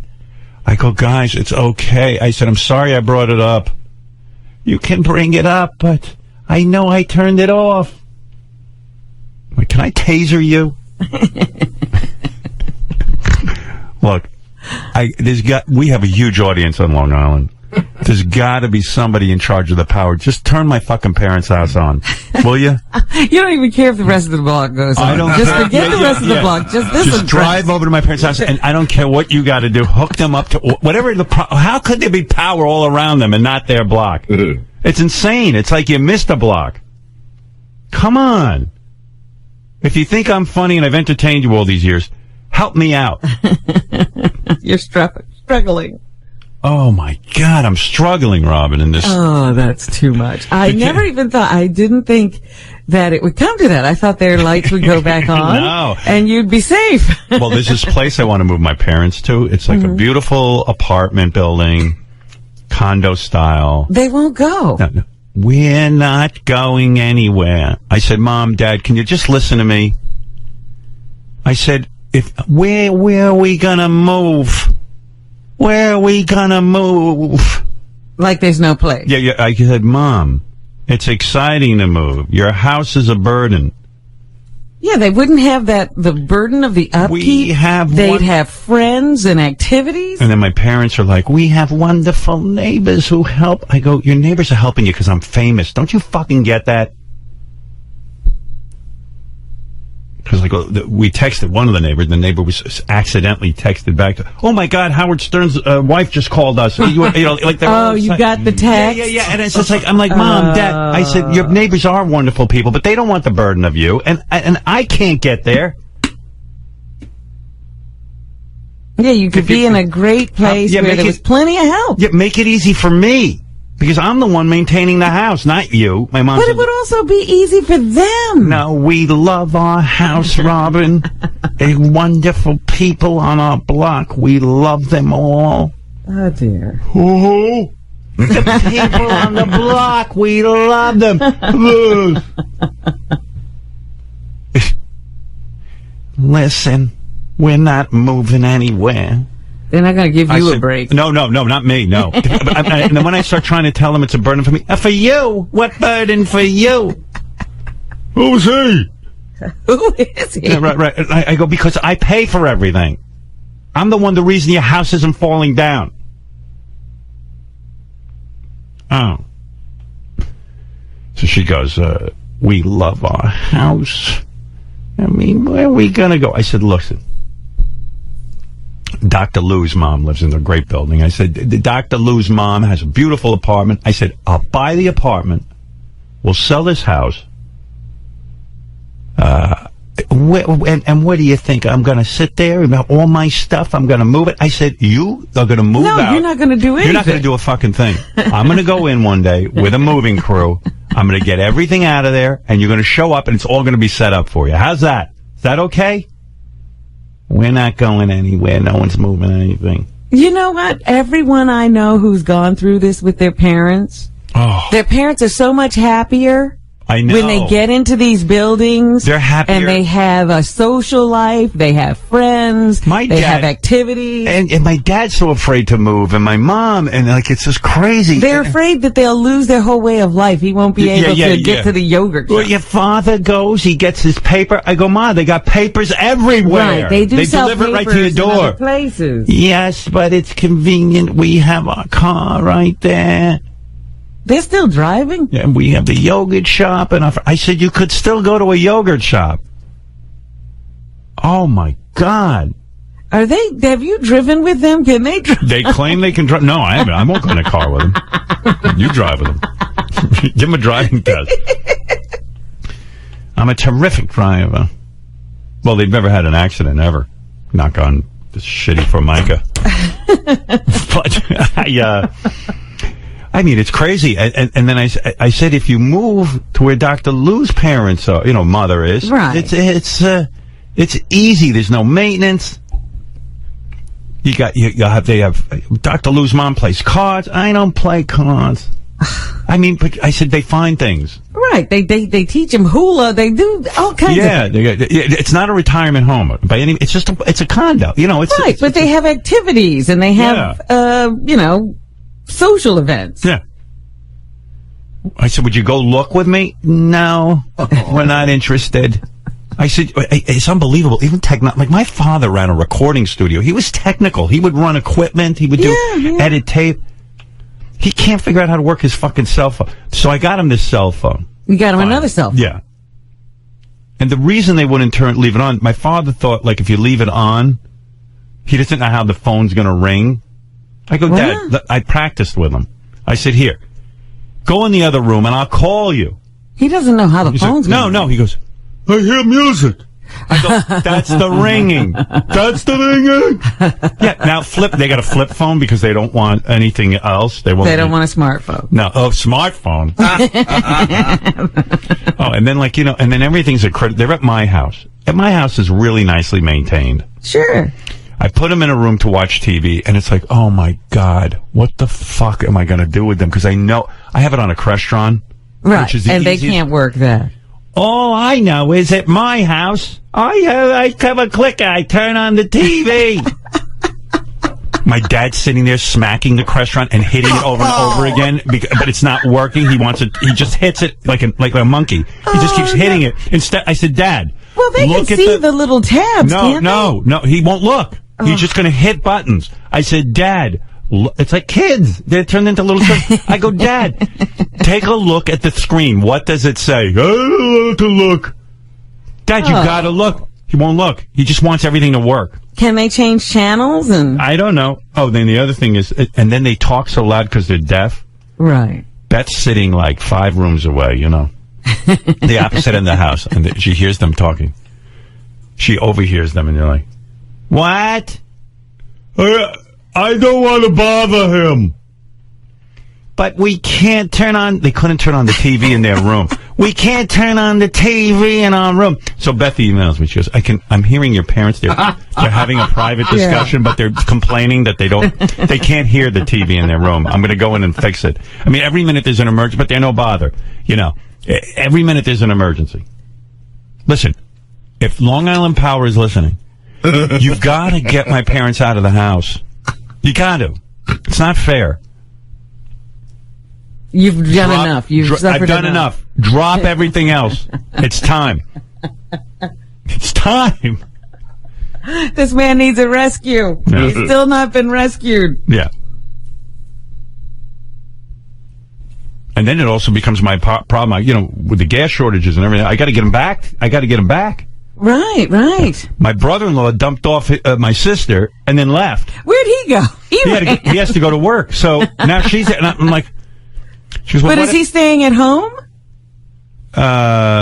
No, he's fine. I mean, he's like, he doesn't know what all this carrying on is. So, what do you think? If you don't have a brother like me, what do you think people do? So I said to them, go to a hotel. Oh, they'll never do that. Take a trip. No one will do that. Because I remember the snowstorm. They sat in there freezing. I said to my parents, I am getting... Yeah. They sit there and like it's everything is doom and gloom. I said to my parents, I'm going to get your power back on. My sister goes, what about me? I go, listen, what am I, God? I said, I don't know if I can get your power turned on. She goes, I'm going to wave my hand over Long Island and all the power will come back. She goes, what am I going to do? I said, I'm going to get a car. I'm going to ship your parents back to the house and you're going with them and you're going to sit in their house because it's near your house. What is this? I said, that's the plan. What, you got to figure it out? I figure out every plan. Nobody has a plan. Nobody has a plan. My parents are all upset. My father's like, I vote on how am I going to vote? I vote in every election. We always vote. Dear, that's right. Yeah, well, he says, well, Obama, he'll win. He goes, in New York, I think he'll win anyway. He doesn't need my vote. In New York, they'll go for Obama. I go, yeah, well, he does need people to come out and vote, but what can you do? It's weird. Yeah, I mean... Do they have gas lines out there on Long Island, too? Oh, fuck yeah. Oh, it's crazy what's going on out on Long Island. Wouldn't it be great if I was the only one who voted? Can we make that happen? And you elected the president. Gary, has anyone from Long Island Power called in? Please. I'm begging you. You gotta turn the power on at my parents' house. I don't care if you leave everybody in the dark. Just turn my parents' house on. Why is that one block unapproachable? Have you heard from anyone? One of our fans? No, Jason tweeted it as well. Tweet, please. We have not heard a word. I don't think Lipa's on Twitter. No, but somebody who... No, I really need this. I need somebody on the inside to get to my parents' block. They're still out. Yeah, and my sister. I don't know how both of your relatives could be out. They're not in the same place. I swear it's a conspiracy against me. One, I understand. Both. But there's still a lot of Long Island out. I mean, quite a bit of Long Island still out. But like mostly people live near the water, and this is crazy. My parents are in a town that has 100% of the... I went on the LIPA website. Everyone in my parents' town has their power on, except their block, because I realized what it is. They pay some taxes to another part of Long Island. You think that's what you really think that's what it's about? You don't think LIPA just comes and does everybody?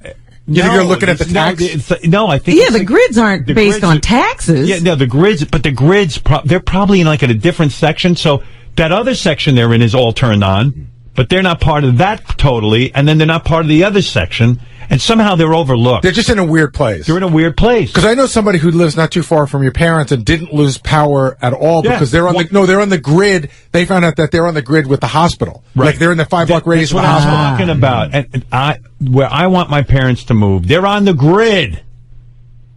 The right grid. Get them near the hospital so it never happens again. Oh, my God. Put them in the hospital. The call is out. Yeah, you got to do more. I will not... This has to end today. I understand. This has to end this morning, so I can get them back to their house by this afternoon. Can I tell you, by the way, I was telling Jason... I love them. I love my parents and I love my sister, but I got to get them out of my house. I was telling Jason, when my mom was feeling well, I had the exact opposite experience of you. My mother must have dropped to me on a half a dozen occasions celebrities who had bought their moms and dads' houses. Right. Like she wanted me to buy her house. Right. And my mom would say... Storm's coming. We're packed. We'll be there in 15 minutes. Oh. Right. The exact opposite thing. Right.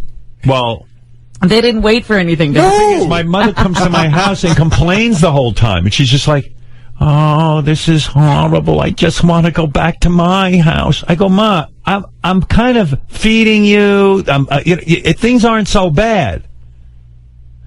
She's making you feel like you're not doing a good job of hosting her. Oh my God. It's complaint after complaint. No, you don't understand. We love it, but it's too much. But there's no place to go. You can't go to the yogurt shop right now. It's too much, Robin. It's too much for us, and he feeds us too much food. Well, you keep saying that. What are you going What? I didn't hear what you said. I said, don't keep complaining. I'm not complaining. It's just too much.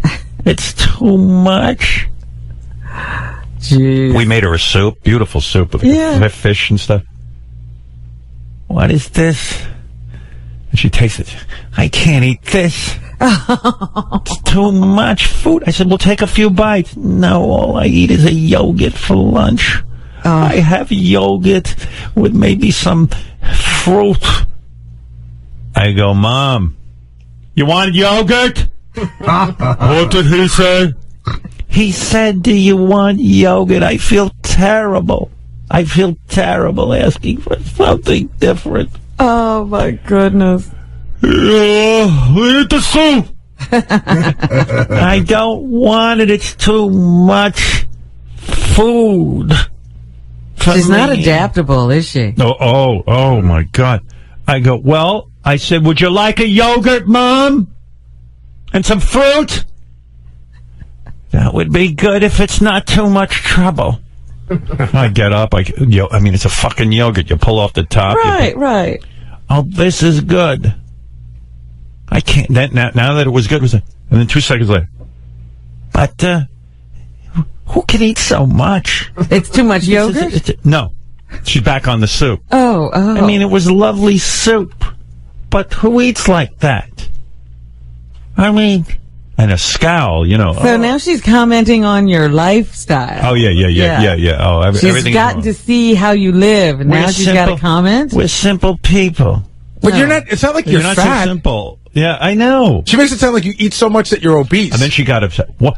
And then she starts tasting my father's soup because she doesn't want, because she figures someone else can eat the soup. I said, Ma, just take a few bites. I'll give the soup to someone else. Because then she's like, what's going to happen to the soup? It's like a restaurant. Yeah, right. Yeah, we'll get, the other customers will eat it. Holy shit. Well, this is what I envisioned when I heard them saying, Dad, go to your relatives. I said, people won't be speaking to each other. Yeah, oh my God.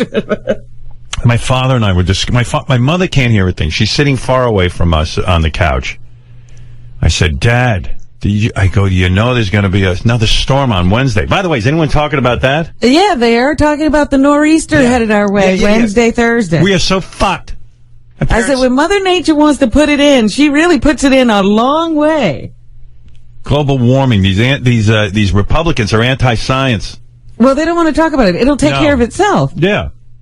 There's no definite proof. Well, yeah. Well, we're all idiots, but scientists seem to agree that, they find one scientist who says no. Well, then, I was reading this weekend that the water level in New York has been rising an inch a year for some time now. Let's not look at it. Let's forget it. And why is my staff here today? There's a storm coming Wednesday. Don't you guys got to get home and prepare? Hey, better go protect those houses. All those brave men and women on my staff protected their houses. I have to say that the saddest thing of all of this is most of the deaths were people staying in places they didn't belong because they were supposed to be evacuated, and people putting property over their safety. There was one guy who, in Irene, he lives in Staten Island. In Irene, he went to a shelter, and his house was looted. Yeah. And then he decided, okay, for this one, I'm staying in my house. Nobody's looting my house. Well, he lost his life. Yeah. Because the storm washed him away. Robin, that's all fine and well, but let's get back to my parents being in my house. That's a real tragedy. Yeah, come on. Forget everything else. That guy's at peace. Yeah. My mother will nudge you to death. Oh, my God. You forget how negative your parents are, but oh, my God. It's unbelievable. Doom and gloom. God, I've been working with a psychiatrist. You thought 3 days a week to try. You hadn't gotten better. Look at you. Yeah, I mean, it was a good barometer for me. Yeah. I never saw such doom and gloom. Beth's at the house with my parents. I felt bad because they're wearing her down. Yeah, she's a pretty optimistic person. I hope she holds out. She says to me, I'm going to try and put a movie on for your parents. I said, don't. They'll just complain. Oh, dear. We can't hear it. The sound is very bad. What? The sound, you can't hear it. You can't. No, I'm having trouble as well. Do they have trouble finding those stations they like to watch before they go to bed, too? No, I told you they're laying in their bed angry because the TV wasn't working in their bedroom because they can't hear it. And they don't want to complain, but they were yelling so loud that Beth heard it. So now we got to find a way to, you got to jack the sound. I got to get subtitles. There are these things that they have. I don't know how you get them that boost the sound. Robin, I can hear. You know what I mean? I'm like, now. Beth and I were making our Christmas card for the year, so I was shooting this picture. And I didn't know what I was going to do with my parents, because I didn't want them down there, because they would just, get in the way. Uh-huh. And comment. So I said, I got to watch a movie. So, all of a sudden I said, well, I want to set up my camera and stuff, but I got to get them busy for 2 hours. It's like kids. You got to go find activities for them. No, I definitely don't want to have children. Holy mackerel. What are we going to do with them while we do this? I forgot how hard it is to have young children in the house. Especially when they're old. Oh, my dad's a pisser. He loves the newspaper. I'll get back to the movie in a minute, but he loves the newspaper. So I had the New York Times there. That's what he loves to read. Mm-hmm. And the Post and the Daily News. And then on Saturday, half of the Sunday paper comes. Well, he kept him busy. He just sat and read the paper. And my mother walks in. She goes, I go, oh, this is so great. You know, I don't like him reading so much. I go, what? It's not good. He gets irritated. Oh, I don't read these things. It upsets me. What? I don't read the paper. It upsets me. Your father reads it. He gets irritable. He's having the time of his life. He's enjoying it. Leave him be. So then he gets done with the paper. And you know when, like, someone reads the paper, it's all wrinkled up now. Right. It's out of order and the whole thing. Yeah. Oh my God. So it's this big. So we put the papers on the kitchen table because that's where Beth and I leave them because we want to read them too. Uh-huh. My father walks over. You could throw these out now. Oh, he's done. But yeah. and Beth said, "Well, I want to read the paper." He goes, "This is yesterday's paper." She goes, "Yeah, but he was going to throw it out because he was finished with it." Right. Listen, Long Island Power, you've got to turn the power on at my parents' house. Do you hear what's happening? Do you hear what's happening? Do you hear the tragedy? Do you hear what's going on in my house? Please, I'm begging you. My parents' neighbors are so kind. They're so nice. Please help them all out. It's one block. It's one fucking block. This block needs power. Turn all your resources on that block. Anything you can do. Treat it like it's a hospital. Because I'm going to go insane.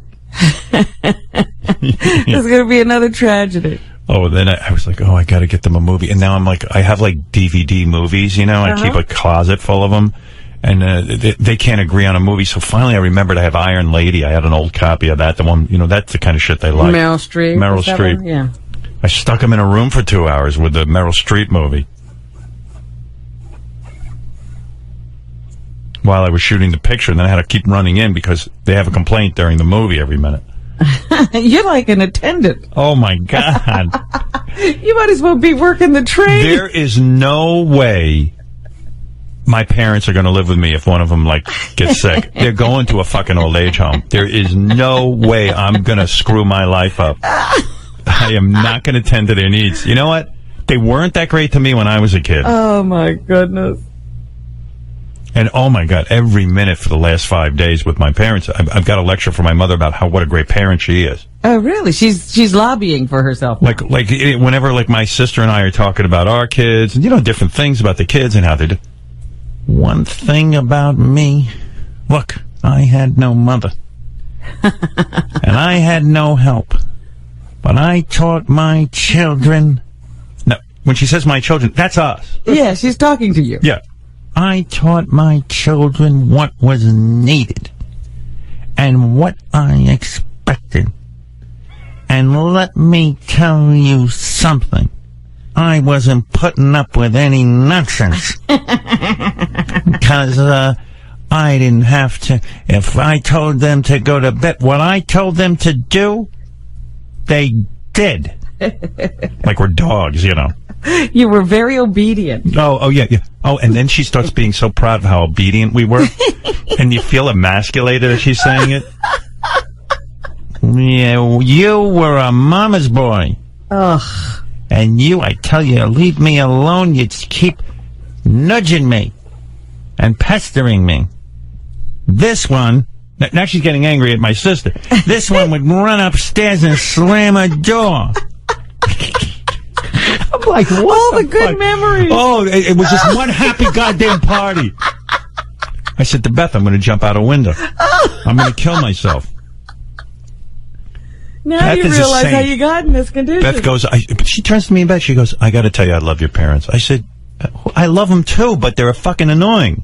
And she goes, I just want you to know, if something happened to one of your parents, I would take them in, and I would take care of them. I said, are you high? You didn't say, well, then I'm leaving you. Yeah. You stay with them. I said, well, I guess we're divorced at that point. You can take them in all you want. She goes, yeah, I thought you would have thought that was the most loving, sweet thing I ever said. I go, well, it is. But she doesn't understand how it sounds. Yeah, right. I said, no, we'll go visit them in an old age home every Sunday. And then they'll fend for themselves during the week. I'm sure the attendants will be very nice people. Holy smokes.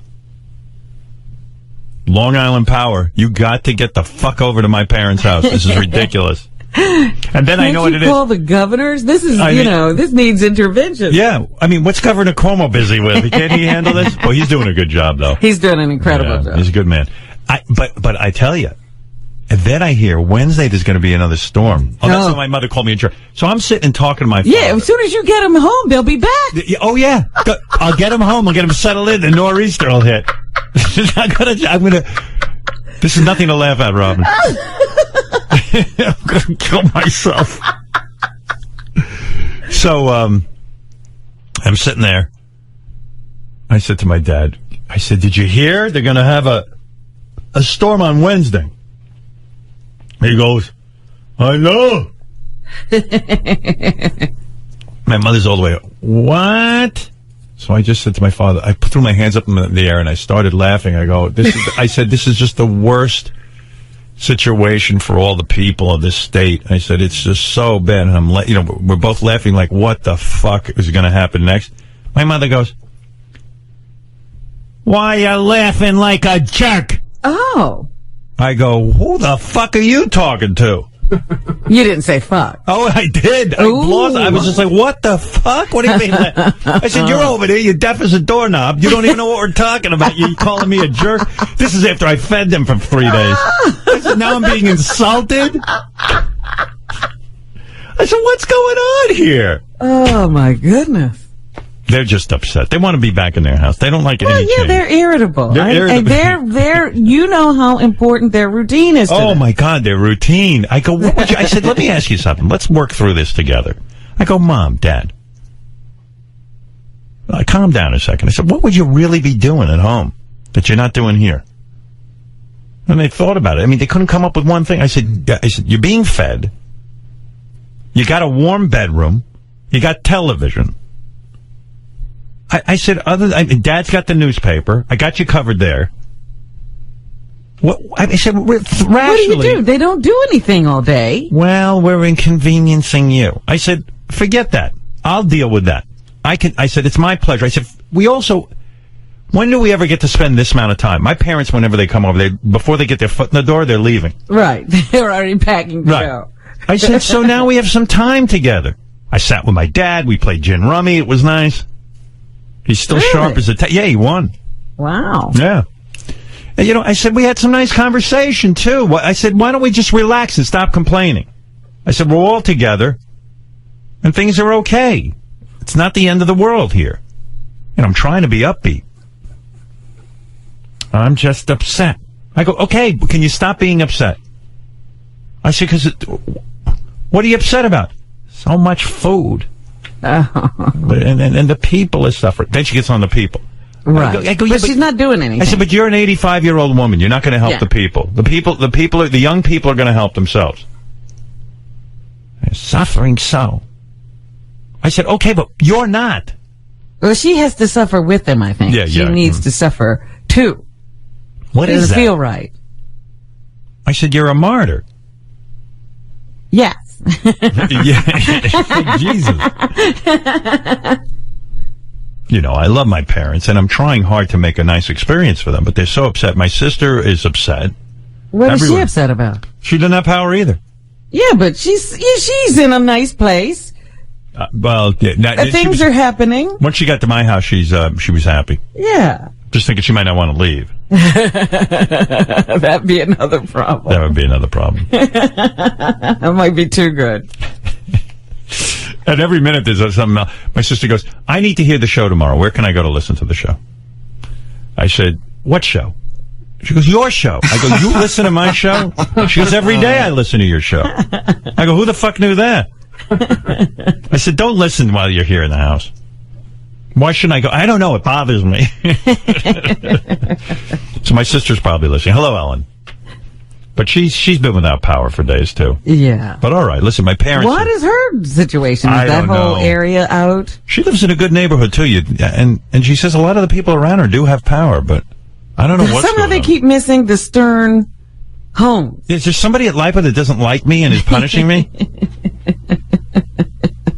It's unbelievable. Let's make Howard's mother and sister the last people we turn on. Oh, man. It's funny. I was reading in the paper too. A man sued his wife, and I don't understand these lawsuits. A man sued his wife for giving birth to an ugly child. And That's ridiculous. And actually won $120,000. Where was that? That can't be in the United States. Sal just told me that. I don't know if he knows how to read the paper properly. Is it in the United States? This is what he just told me. This is all the information he gave me. And I said, well, then my father can sue my mother for $120 million. How can you sue your wife for giving birth to an ugly child? Where is that? It was in China. Oh, in China. You know you know how he got the $120,000? No. From all the plastic surgery that the mother spent on the daughter to make her look good because she was so ugly. And the judge awarded him the $120,000. You know what my father's going to sue my mother for? What? $5 million. Oh, he'll be a billionaire with you. Thanks, Sal. Get out of here, Sal, you ugly fuck.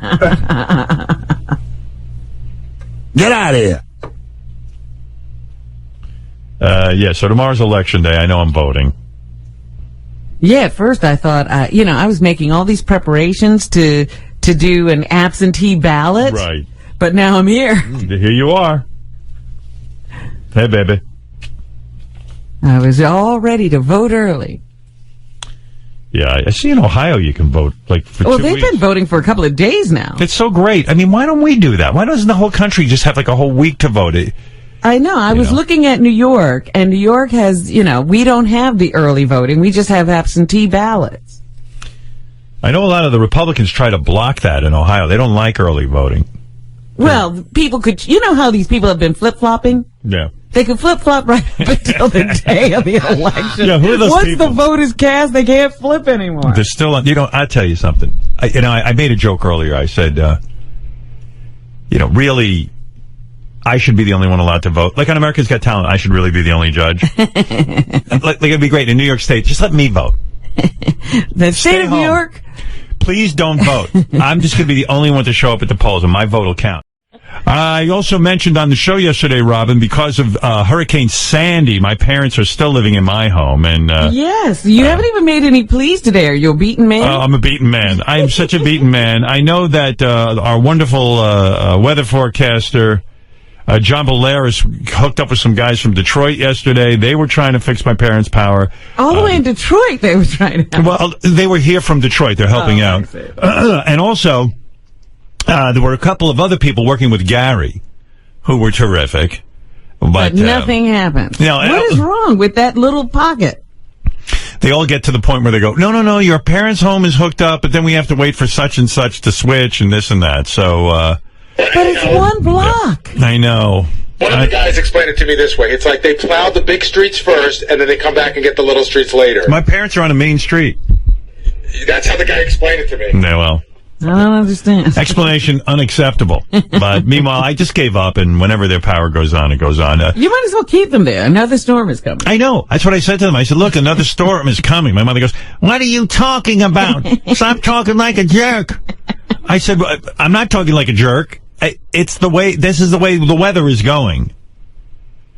That's what I was saying. We're going to get their power on Wednesday, and then the big storm's hitting Wednesday night, and they'll be back in my house. Right. You might as well let them stay. But Eli Braden wrote a song. I turned the water off. You were in there. You were the only one in there. You must. I didn't use the water. She did. What? Seen the lights go out at Ben and Ray's house. Where are we gonna move? What? So they moved in with Howard Stern. We like our house. What? His parents were screaming, the TV didn't work, and there was too much soup, and they were very cold.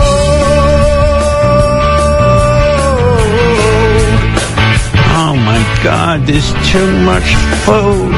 Who can eat like this? What? It's delicious. Mom, try to fucking eat. What? What did he say?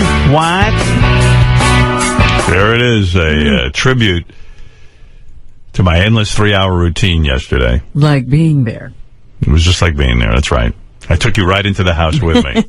Yes, Sour Shoes. So they have their baby back. You're with them, huh? Right, yeah, I am, just like you. Boy, what a great life you're having. Do you ever get, angry at your situation? You're Wouldn't you like to be on your own? Wouldn't it be fun to sort of have your own place and decorate it and not have to answer to your parents and go to bed when you want to? And I actually look at it the other way, really? I'm not being a huge burden. Wow. I mean, I don't understand. But you don't mind it. Oh, they're incredible. They're so nice. Yeah. Yeah. It's You so love funny. your mommy and daddy. And they're not creeped out by you? I mean, are you like this all the time, or do you have a normal sort of affect that you I keep? don't know. I guess I kind of am like this. At home, do you break into voices and? Yeah, like when we were trying to keep warm, I jumped in between in the bed.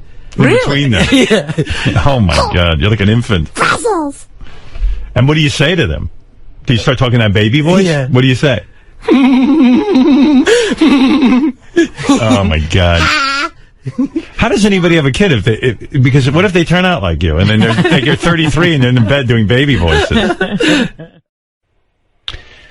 So funny. There's a guy on the phone now 3 days straight. He's on the phone at 6 a.m.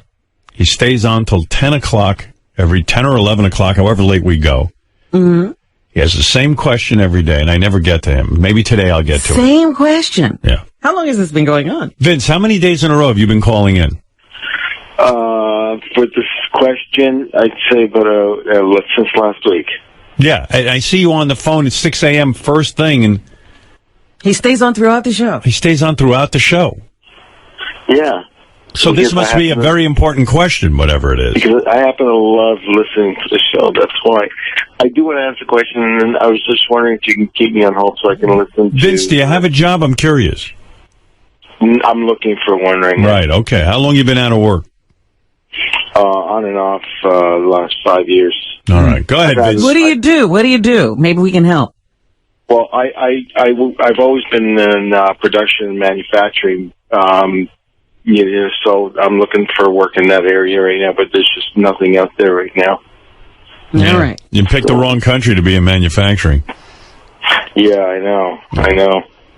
But Would you suggest moving to China? Yeah. Hey, and by the way, Vince's parents are always like, we have the brightest, most talented kid. He's at the 10th percentile. Vince, go ahead with your question. Well, my question is actually for your dad. I just wanted to find out if you know that your dad's ever been propositioned by another woman throughout the time he's been married. That's the question you've been on hold for a week? Yeah, but see, no one's ever asked that. And But Vince, how would I know that? Would you think my father would sit me down and go, listen, son, what do you... See that woman over there? Yeah. Sometimes, sons and fathers sit down like after when the sons are older. And my father has never sat down with me on any occasion to tell me anything, to ask me anything. I don't think my father's ever even asked me how I feel or how You I haven't am. reached an age yet where your father wants to talk. I'm still waiting for that discussion. Like I saw my father yesterday briefly, and he just walked up and he goes, "Did you see Letterman was given that award?" And he looks at my mother. She doesn't know. What are you talking about? It was given. He's talking about the Kennedy Center honors. Yes, I just sit there and let him work it out. I don't even interrupt because he doesn't hear me anyway. He goes, "Did you see that?" He walks right up to me. Do you see? Not hello. Nothing. How's my son? Did you Hug see? me. Do you see that Letterman he was given the what? The award, and he gets more and more angry, and then finally, I just can't take it anymore. I go, "You mean the Kennedy Center honors? Kennedy Center honors?"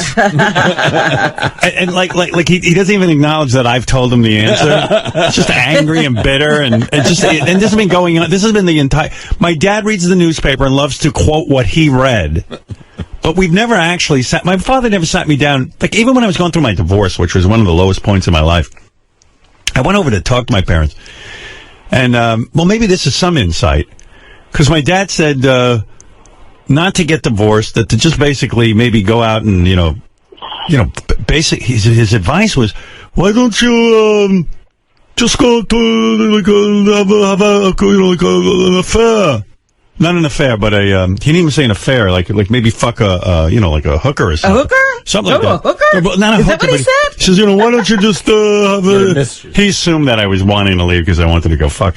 So my mother goes, Ben, what are you talking about? She called him on it. Yeah, like she was like, she finally listened to him and woke up. That was his big advice to me. Maybe you should you go to have a... And I was like, no, I'm not looking to do that. I'm not looking to cheat on my wife. Who told you? But my dad, but that was the only insight I had to my dad maybe having some sort of sexual desire outside of my mother. Although my dad has a wandering eye. He definitely like checks out chicks when they walk in a room. I always get uncomfortable with that. He definitely is a flirt. Yeah, he definitely he looks. Flirting would be less pervy. But, well, Howard, your father used to drop $1 bill on the floor in front of me. He did? And say, Robin, I dropped $1 Really? That's a man, baby. My dad did that? Yes, he did. Hold it a second. I'm gonna go puke. No, but my dad definitely is a man. He definitely likes looking at women, and hey, I respect that. But my dad's never sat me down and had any kind of any real conversation with me. I can only recall, like when I was young, I'd walk in the room and TV would be on, and the most sort of heartwarming discussion we'd have, he'd go, "Sit down and watch Tarzan." And I'd go, "Okay." He goes, "Tarzan is a wonderful movie." He loves Tarzan. He does. I didn't know that. Oh, anything Tarzan. And then afterwards, my dad would run through the house yelling Ungawa, because that's what Oh, my God. He would just be like, Ungawa! And then I'd be like happy because my dad wasn't yelling at me. At least he was happy from Ungawa. And by the way, it's Ungawa. Because he'd go, "It's amazing. The Tarzan, no matter what's going on, if he says Ungawa, the animals will do whatever he says." Ungawa means 50 different things. And then sometimes we'd watch the Three Stooges together because he liked that too. Right. And anything Frankenstein and Dracula too. So it made me happy because my dad was in a good mood when he watched these things. But we didn't really talk during it. If you talked during it, you were an asshole. And but as far as any sort of real conversation, like no life lessons, like my dad, like all the years I was on the road and radio, I'd come home from time to time to see my parents, and my dad would never sit me down and go, "Is it a tough life, son? Is it hard? How's it going out there on the road?" Yeah, nothing. He never ever once was interested in me. Well, who told you about the birds and the bees? No one. My mother at one point, and I had already gotten laid. I was like 17, a little late for the fucking party. But I'd already fucked women and stuff. And one day my mother goes, "Your father wants to talk to you." My father doesn't want, but when does my father want to talk to me? Unless I fuck up, you know? This was not his idea. The only time my father would talk to me too, and then I'd have a shitty report card. I remember once I got a D in penmanship. Uh-huh. In penmanship, when you're in grammar school. And my mother goes, "Your father wants to talk to you." I'm like, "Oh, that's weird." So I go in and he goes, "Oh, what is this? Your mother showed me your report card." I said, "Yeah." He goes, "Even a moron can get a D. I made an A in penmanship. All you got to do is write neatly." And he didn't even say to me, maybe there's a problem or... How did this happen? No, he just fucking yelled at me and said, "And you're an idiot. How do you get a D in penmanship?" He goes, "That's like getting a D in lunch. All you gotta do is sit there and eat." It was so unpleasant in my house, very unpleasant. And so if my father wanted to speak to me, it meant my mother put him up to it. And clearly this is what happened. I guess someone got a hold of my mother and said Ben should give his son a lecture. You don't even think it was your mother's thought. You think somebody gave it to her. Oh, yeah, my mother didn't have those thoughts. No one thought of me. My mother thought about how I could be of service to her. Oh, and how I could read her thoughts and read her moods. And my dad had nothing to do with me. So I walk in, so my mother goes, "Your father wants to speak to you." And I was like, "Okay." So I go in the room, and my dad's laying in bed, reading the New York Times on a Sunday. I remember it. And he doesn't even put the paper down. My mother goes in the bathroom, in their bedroom. They have a little bathroom in their bedroom. And shuts the door so a crack is open so she can listen. So my father goes, while the paper's here, he goes, "Do you have any questions about the girls?" And my father has this weird, I don't want to say he has an accent, but it's like, his parents were Eastern European and, they're immigrants. And so I guess growing up on the Lower East Side, he tries to correct his accent by over enunciating. Yeah. "Do you have any questions about girls?" So, halfway even through the question, I knew what was going on, and my mom's sticking her head through the door. And I go, "You know what, man? No." I got angry. I went, "No." And I go, "You know what? I know more than you." And I left the room. I stormed out of the room. And that was it. That was our sex time. Well, how awkward were you the first time you had sex? It was awful because there was no porn to watch. I had only seen one porn where we had stag films. Back in my day, we had stag films. What you had to do to watch a stag film was get your dad's Super 8 projector, 8mm projector, loop the thing up, wait for them to leave the house, go down, set up the whole projector, and watch these films. So a friend of mine found one. Actually found it in And the did street. they actually show sex, those films? Oh, it was hardcore. It was like this. Really? Yeah, it was like you know how Marilyn Monroe was sort of chubby? And now you look at her pictures and you go, man, she had a gun. Uh-huh. There's a broad in the film. She's wearing a fur coat. She calls over. I told you this. She calls over a TV repairman. And she's in a fur coat.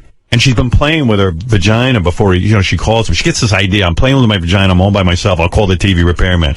He comes in. And she's sitting on the couch, like spreading her legs and stuff. So while he's fixing the TV, and it's all silent. There's no audio. Right. That's what I thought. These are silent films. It's like that film where they shoot the moon with a rocket in his eye. It's like one of those fucking things. That shitty movie that everyone carries on about if you're a film major. Andalusian Dog. Whatever that is. What is that film? I forget. Yeah, they shoot a rocket into the moon. His eyes all fucked up, and everyone's carrying on like that's some good cinema. So, or that train, the great train robbery. Right. You want to hang yourself when you're a film major. So anyway, so I would be down in the basement, and my friend found this fucking 8mm thing. He was afraid his parents would find it, so I watched it. I remember jerking off in my basement with this 8mm film going, oh my God, if my parents come home, and things like it's crazy. I remember jerking off, taking the film out of my drawer and looking at the individual frames. I mean, it was crazy. And this film, so the guy gets physical with the woman. I know what she does. She steals his wallet. The TV repairman's wallet, and takes his money out of there, and then he asks for payment. She gives him his own money back. Oh, dear. He opens up his wallet to put the money away. He sees his money's missing. He starts to smack this broad around and smack her ass, and she goes, please, like she mouthed, like they literally had subtitles, like little cards, and she goes, no. And then he takes her, he smacks her around, and then I guess to pay her, to pay him, she fucks him. Right. And this guy fucks the crap out of her. And she's in the fur coat with the heels, and he's like got one of those tank tops on. He's disgusting. She's disgusting. It's just disgusting, but I was so into it. That's the only porn I had was that in a nudie magazine I found on a street corner in Roosevelt. Right. That already looked like some guy cum all over it. I found it on the road, and I was not giving that up. And pages are stuck together. Each woman was uglier than the next, and it's from a nudist colony where women are playing volleyball with full bush. Right. And I'm jerking off to that. It's like, Jesus Christ. And they had such a bush, you'd think they were wearing a coat. Like, it didn't even look like they were naked. And big sloppy titties. I mean, it's not like Playboy.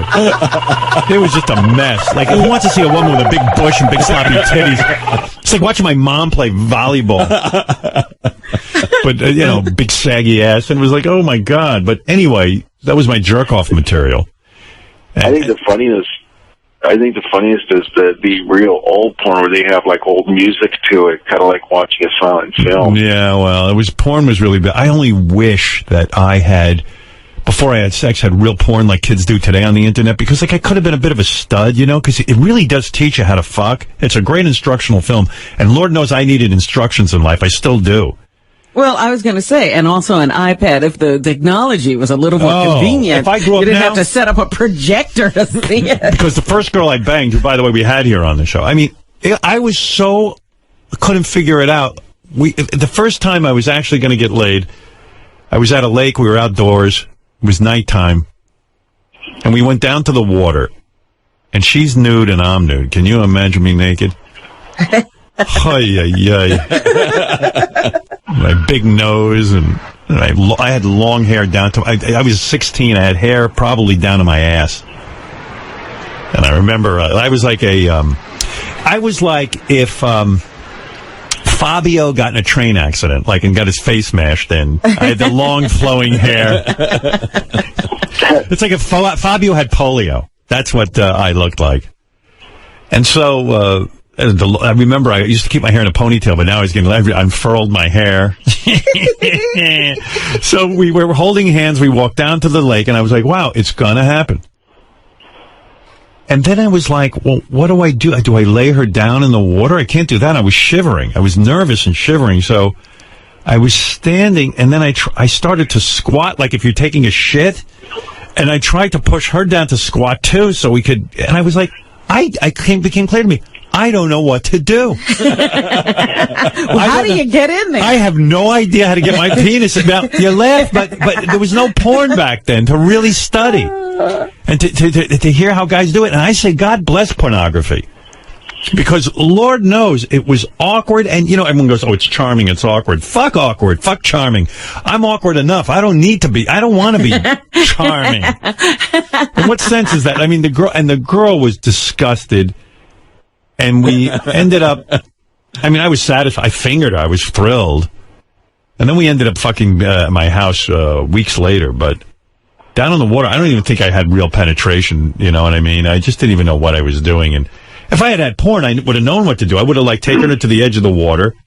I would have gotten Well, you didn't even know about... What did you know of foreplay? I mean, did you know how to get her ready or anything? Yeah. No, I remember the first time I went down on a woman. It was the second girl I was with. Beautiful, blonde-haired girl. Fantastic. She went to another high school from me. She didn't know what a loser I was back at my high school. She thought I was a drug dealer and I was cool. So don't ask, because I had pot. I had $5 worth of pot. She thought I had pounds. I made it seem like I was like this hardcore guy. And I remember I took her pants off, and I was amazed that her bush was blonde. It was almost like she was shaved because she was so light-haired. And this girl was gorgeous. I mean, big tits, the whole fucking deal. Back in the days before there were implants. And so I said, gee, I think I'm supposed to kiss her vagina. So I started to go down there, and I was looking at it, and I was parting the hairs.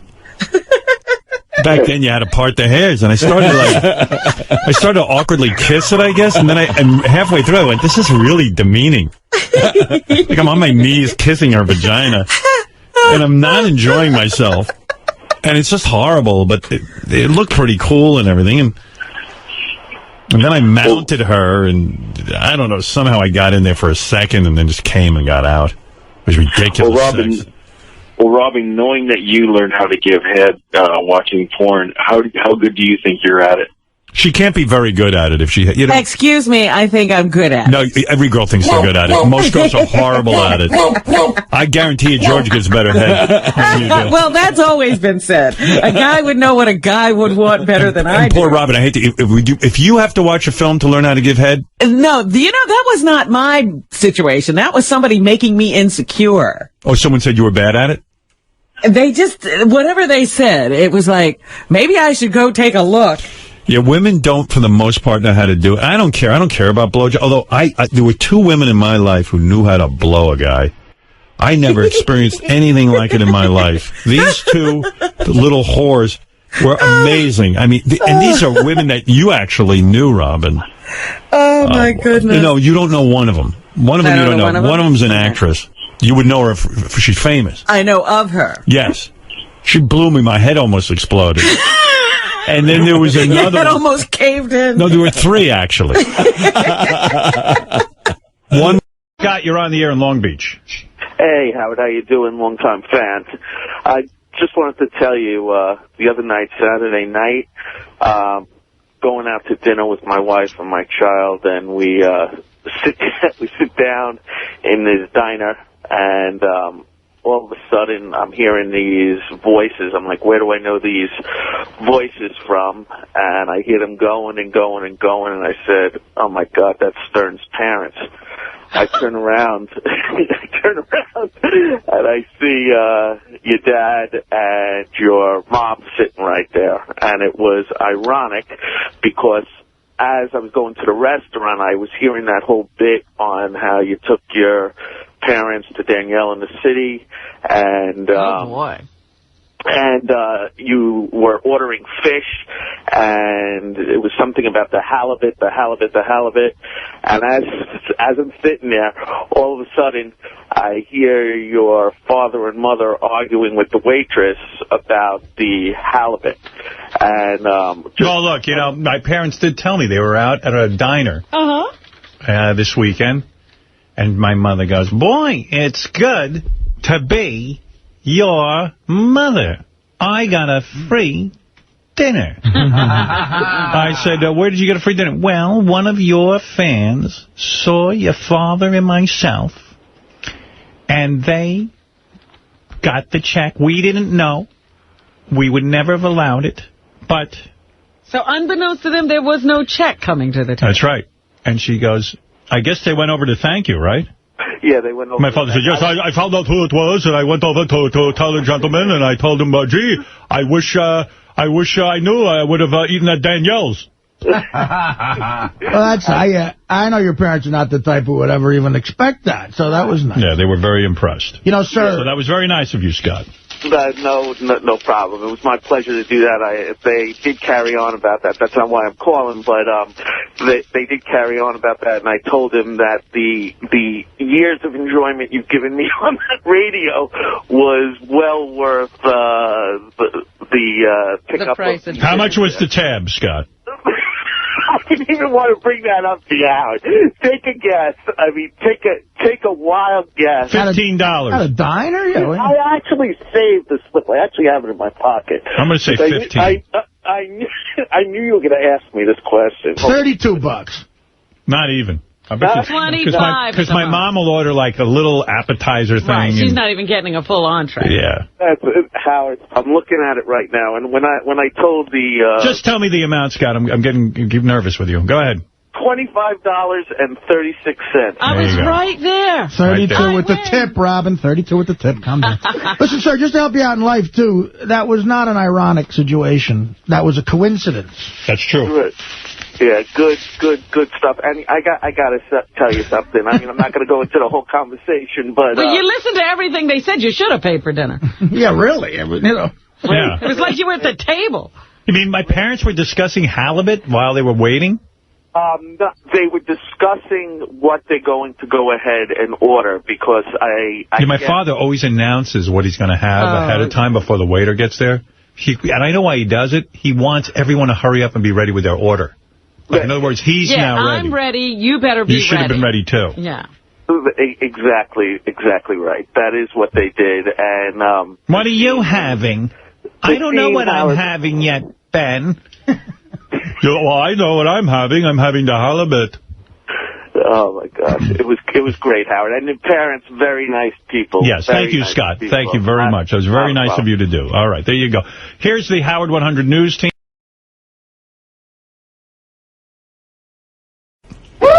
Didn't Frampton do a song once where he used the talk box? Yeah, you had it. With do you feel like Robin. No, with Robin. Oh, really? With me? Yeah. I don't think so.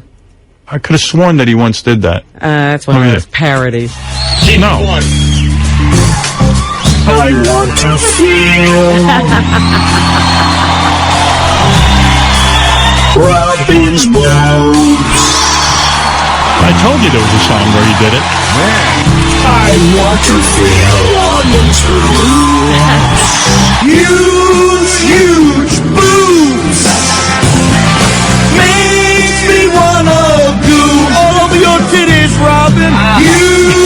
Huge boobs. Yeah. Makes me wanna goo. Hey, Dad. What? Hey. Yeah, I'm called a little too late. I know you were talking about the Supreme Court. Yeah, what do you think of that? What I wanted to tell you was, at the time he made the speech, he alluded to this thing with the Supreme Court vote. Yes. And Alita, who was sitting in the audience, was mouthing, "You're wrong. You're wrong." That's the guy you were talking about. You're talking about Alita was in the audience during the president's state of... Yeah, one of the Supreme Court justices. They sit there. He was sitting in the back there, and all 9 of them sit. They normally don't make any remarks or, make any movement. They're very neutral. Right. And when he came to this part, first of all, when they released the speech before beforehand, he did not allude to the Supreme Court. Right. That caught everyone by surprise. He just ad-libbed that. Right. Okay, then when he mentioned the Supreme Court by name, he got all heated up, and he kept mouthing, "You're wrong, you're wrong." And that was the Supreme Court justice. But there's a 5-4 vote. That's right. Everybody, I don't know, it's like Charlie McCarthy dummies. It's always 5-4, 5-4. Well, it's Republicans versus Democrats. Yeah, well, it's not so much that. They call it conservative against liberal. Well, same thing. Now, I don't know what this got to do with conservative and liberals. No, they shouldn't be for this because, like you were saying on the radio, the corporations have unlimited amount of money. That's right. And they could buy votes and so forth and so on. And they allowed the unions, but the unions don't have anywhere near that kind of money.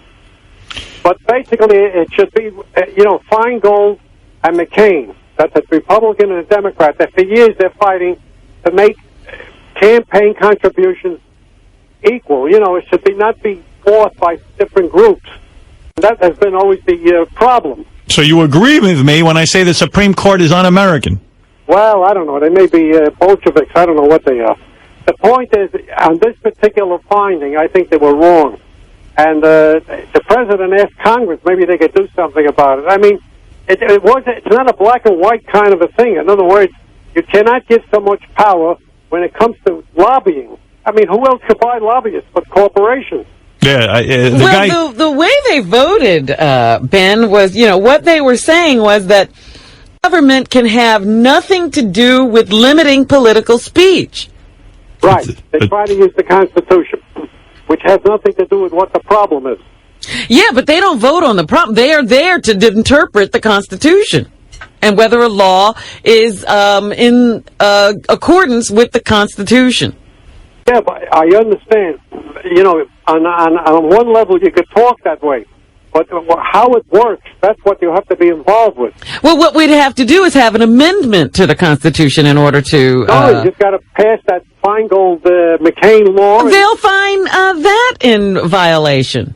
What's in violation? They'll say it's unconstitutional, the bill. That's the problem. That's why you needed the Supreme Court to step up and say, look, we're putting a stop to this. But the Supreme Court can't rewrite the Constitution, Howard. That is a legislative But the interpretation was wrong. Right. It's really not. What when you're you talking put it about to speech. free This isn't speech. This isn't about free speech. This is about This is about the government being corrupted. Right. Has nothing to do with free speech. Any corporation could go out and say... You're talking about the aftermath, but the basic tenet is that you cannot limit political speech. This isn't speech. It is. This is the ability to come up with dough to pay off politicians. It's also called expression, Howard. No. And if you want to, so you would have voted. You would have voted with the Republicans. You wanted to, I probably would have voted like you because I don't want this to happen. A corporation is not a person. They shouldn't have constitutional rights. The bottom line is buying votes. Buying votes. Of course it is. Look at what happened with the health care bill. There was a guy in the Midwest. I forgot what it was. They bought votes. They actually bought his vote by saying they would pay for the Medicaid costs of his state. I don't know whether it was South Dakota or something. It was a buy. In other words, they said to the guy, if you vote for the new health care bill, he was a Republican, he's against it, he would sell his soul for 26 cents. So when they gave him the Medicare, in other words, the federal government would pay all the states Medicaid, they bought his vote. And what kind of representation? Where's his backbone? Huh? Where's his backbone? Never mind the backbone. What's happening with you? You're talking Constitution. This is buying votes. He's for sale. That's the word. It's for sale. That's what the corporations are able to buy more. Now, individuals can't sit and put up money like the corporations can. Well, you could if you band together and decided to do such a thing. Well, you could put all of your little pennies together and probably have some clout as well. That's where political action committees came from. Oh, well, what happened? The Supreme Court shouldn't have got involved in this Snopey thing. It was running along. I mean, bad as it was, they came in with this finding on some kind of you could bring things to the Supreme Court. And they reject them, yeah. Well, now they can't get this Feingold, what's his name, McCain bill, because they'll say it's unconstitutional. That's the problem. Well, yeah, but if Congress really wanted that, they could create an amendment and then get it added to the Constitution. But they're never going to do that. Let me give you an example. Ashcroft was the Attorney General of the United States. The guy barely got out of the office. I think he had one foot out. He already signed up, and he's a lobbyist. Yeah. Right. They're all, and you have to wait now, the laws, 1 year. But that's what this guy's doing. He became a billionaire, and he's representing corporate. Now, this is what's going on. The government people going into this thing. I mean, it's so corrupt. Well, I don't know if you heard me the other day. I was talking about how politicians become rich. Right. This is what they do. They sit when they're in office and listen to all these lobbyists. Absolutely. And then when they get out, they're made lobbyists. And then they get billions of dollars, like my father just said. Well, when, a guy steps out of an administration, he still has access and phone numbers. So Ashcroft, and that's very valuable. All the guys with a Winko let Ashcroft in because in 4 years I'll be out there knocking on their doors. Well, let me explain something. The idea of lobbyists in the beginning was a good idea. I don't know if you know how this evolved.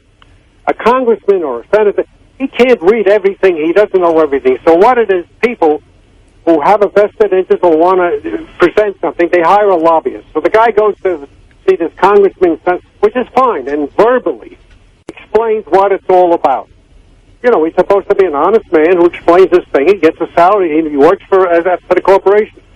But then it went a step further. Then it became shoveling money. Now, if he was just being used for information, what was the reason for a lobbyist? So what they did is now you walk in, and you got a blank checkbook, and they pick you up.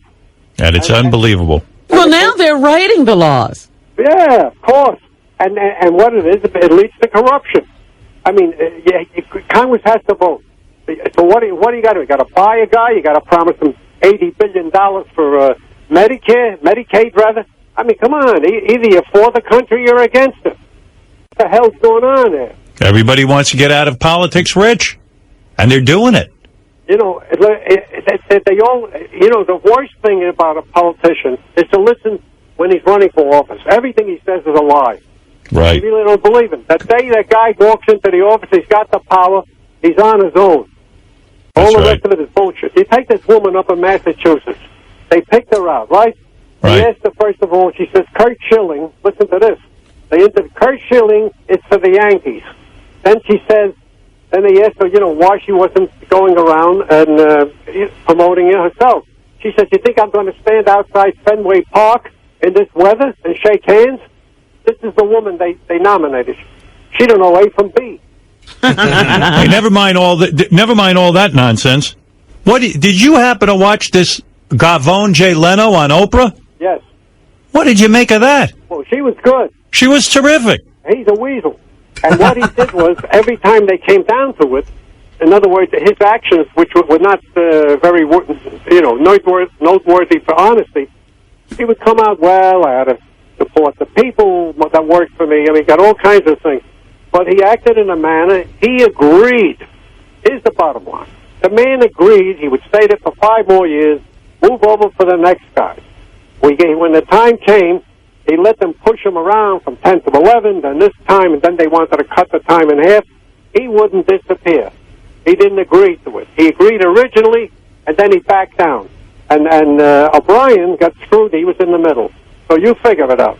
Well, listen, you ever see a guy who gets mistreated by a company over and over again, and he won't... I mean, this guy's got enough money, he could leave and go start a new show, go on any other network. Yeah, you hear what he says? What he does with money he earns. He doesn't spend it, he saves it. Yeah. And he only, those club dates and things like that, he gave a discombobulated answer. He was less than... She got him in the corner a few times, and he wouldn't give in. He's less than truthful. Yeah, well, listen, the bottom line was he was into himself. He did what's good for him, and that's it. Listen, the guy is a liar, and I'll tell you why.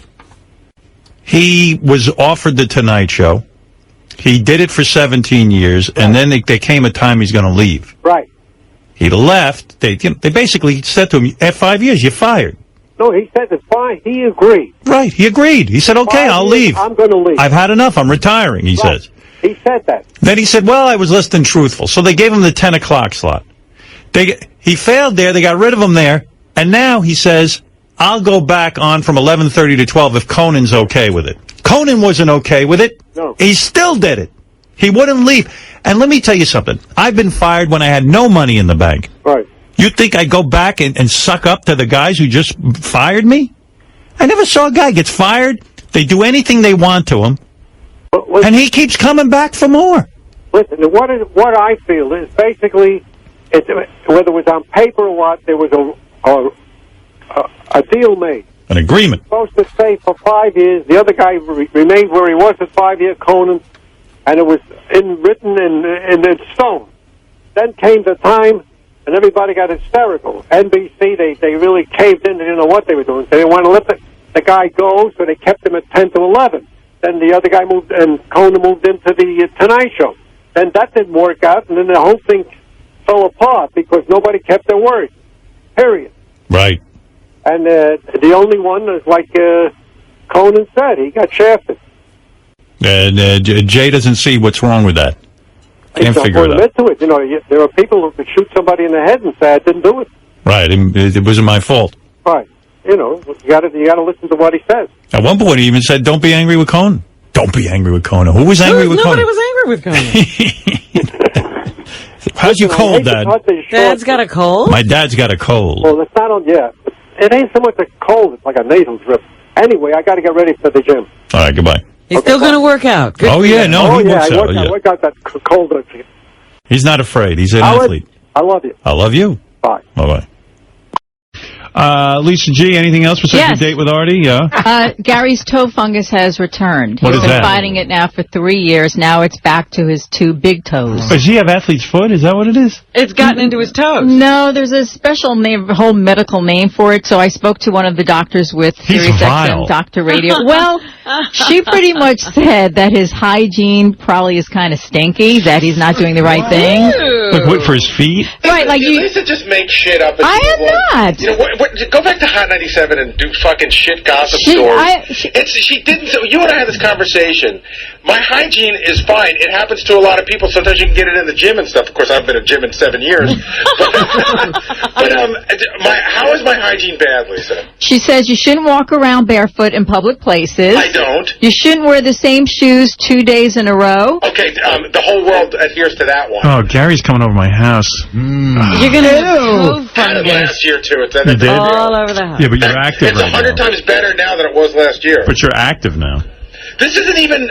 But it's active right now. In other it's words... not active. It's no different than it was last year. But why is she saying it came back? Like, It's very hard to get rid of. It is very hard. But it's active, in other words. In other words, when she says it came back, it means you've always have it, but now you're active. I thought you got rid of it. It went away... God, it went away for about 6 months. It was gone. And like I'm going to be walking around barefoot in my house. You we're barefoot. can't now. You can't walk around your own house barefoot. I'm going to have to wear socks all weekend. I don't walk around barefoot. I wear Could you walk around with your Yeah, but feet in in my plastic house bags? you're going to be barefoot. Why would I be barefoot in your Because house? we don't allow shoes in the house. I'll put socks on. All right. That's fine. You know what Gary does a lot of? Because first of all, I saw him throw out that first pitch. It's not athlete's foot. He's not an athlete. Here comes Artie's awful joke. No, well, I already made the awful joke, but this is serious. He will go to a gym at a hotel. And not wear sandals? No, yeah, he'll be in bare feet. Well, I saw this at the Hard Rock, and he'll go in the jacuzzi, and he'll have completely bare feet, and that's something I You know what, Gary? Guys, wait, hold on. I go in my gym bag. No, I'm not This is stopping. Bullshit. Bullshit. Here's the bullshit. Can I say something? When I go to... No, I'm going to say something first. I'm going to say something. No, because you may not I'm rubbing your glue. fucking Please. answer. No. Hard Rock, they give you sandals. I wear the fucking sandals. You're wearing sandals somebody else wore. You can't wear the sandals into the hot tub. No, Gary, I'm going to tell you something. Tell me what, Artie. In my gym bag, I have rubber sandals. You got to get your own, yeah. And I bring my own to the gym. Because I'm not going to stand in a fucking public place where people's disgusting feet are. But when you travel, do you pack them in your bag? What are you talking about? I don't go to the. I don't. We're at the Hard Rock Hotel. I don't do what you do. I wouldn't go in a fucking public jacuzzi where like a bunch of scumbags. But you admit that you're germphobic. But he's the That's problem. That's why my feet don't have a problem. And then you're going to give it to me. So you're out of your mind. I want your toes covered at all times. You can't even. My dad taught me that. My dad was. Hey, Dad. Listen, I'll tell you about the book, but I just heard this conversation you're having. Go ahead. And it's very correct. When I was in the Army, I got such a bad case of my feet, athlete's feet. I had blisters. I couldn't even walk because, you shower with all the other people. Animals. And you can pick it up. So whoever's saying that... My dad's been suffering from that his whole life. I don't have an athlete's foot. That's the whole point. But what do you have? You definitely don't have an athlete's foot. Yeah, okay. It's a toe fungus. It's not an athlete's foot. Gary, when we were in Afghanistan, Gary, did you shower with like flip-flops on? No. No. I think I did. No, I think I did. I think I brought them. Because everyone did. Wait, my dad's on the phone. No, I just wanted to make the point. We didn't shower with anything on our foot. There was 8-10 guys, and it's a mass shower. Everybody showers together. Well, that's like Gary. That's what Gary does. You're lucky, but you could pick up athletes. He picked up something. I don't have athlete's I had foot. a terrible case. I couldn't walk. I had blisters. Okay, anyway. Oh, yeah, the reason my dad's calling in. Right. This is a whole saga. Let me tell the saga. Go ahead. And please, listeners, I love that you're generous and everything, but don't do this to me. So some guy wrote a book on horse racing because he hears my dad goes to the track every day. So he writes this book, and he sends it to me, and he autographs it to my dad. He says, can you get this to your father? Now, by the way, I'm a 55-year-old man. I don't live with my dad anymore. So as soon as you want to get something to my father, I got to now be involved in mailing it to him, and it's a whole thing. Then I got to explain to my dad what's going on. So this time, I didn't call my father ahead of time and explain what was going on. So I FedExed this book because I felt guilty. I was going to throw it in the garbage. But I said, well, the guy autographed it to my dad, and it is my dad's mail. It wouldn't be right of me to throw it in the garbage. So I put it at FedEx. So now, I didn't call my father to tell him the book was coming. So now my father gets a FedEx to his house. They're out to lunch, him and my mom. So they come back, and now my mother was like, we got a note from FedEx, and we didn't know what it was. And your father and I were out to lunch, and now we have this piece of paper in our mailbox, and we didn't know what to do. We thought it was maybe something to do with you and your will, and and we didn't know. And then we had to go get the FedEx, and we had to get in the car because we didn't know. I mean, my mother can turn anything into a nightmare. This sounds like a tragedy. Everything is tragic. Am I right, Dad, or am I wrong? Yeah, you're 100% right. Well, right. The thing that set her off is that they needed a signature. Usually you send me stuff, I don't need a signature. I figured, it's got to be an important paper. So it becomes a thing. Now I'm sitting there feeling guilty, like, oh, I shouldn't have sent it FedEx. I made a mistake. That's right. They weren't home. They're home day and night. They go out for 15 minutes to eat. The FedEx guy comes. And the FedEx guy comes. And then my mother's like, and we didn't know. And then you have to give a signature. So we went. And then you have to go down there. Your father and I got in the car. We were so worried. We didn't know what it was. Maybe it was something terrible. Everything is something terrible isn't coming in the mail. I didn't know about this conversation. So don't ask. I said, oh, I'm so sorry I sent this book. I go, did Dad read the book? She goes, yes, your father, of course. And then my father gets this book, so he feels obligated to read it. So he read it, and so I said, gee, maybe you should give the guy a plug. Because my father, I guess, did you like the book? Well, before I go, you got to hear this.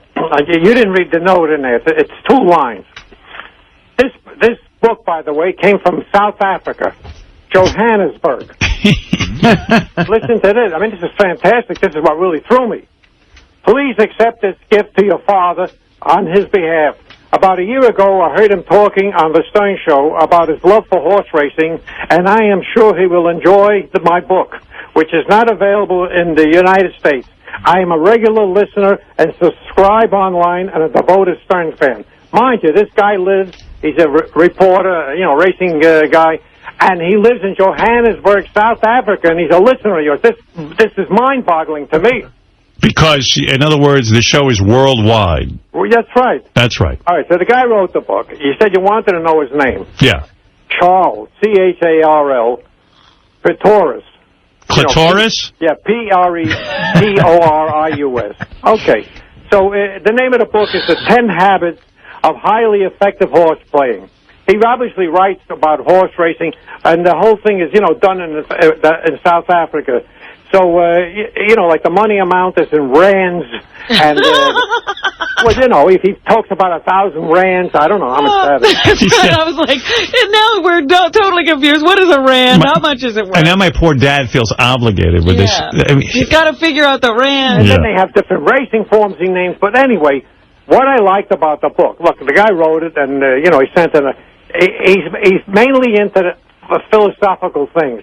In other words, how to treat horse racing. And I picked up a couple of tips, and he's right. Always treat it like a hobby. He says you're never gonna make anything big out of this thing. So if you treat it as a hobby, you won't get hurt. Right. And then he said another thing that people do, which I picked up. Stay with your method. Let's say you have a method of betting, and it starts to fail. Right away, people get panicky. What do? They start trying other ways. He says, treat the method and stay with the process. And he's right. So you pick that up, so you can't get panicked. I mean, things like that. So you like the book? Well, listen, every book you pick up something, and... there were things about it you didn't like. Yeah, the fact that he heard this show, but the thing besides the book, that a guy sitting in Johannesburg... No, but, Dad, there were things you didn't like about the book. Well, it doesn't... Well, of course, he's always talking about papers and things that are in South Africa.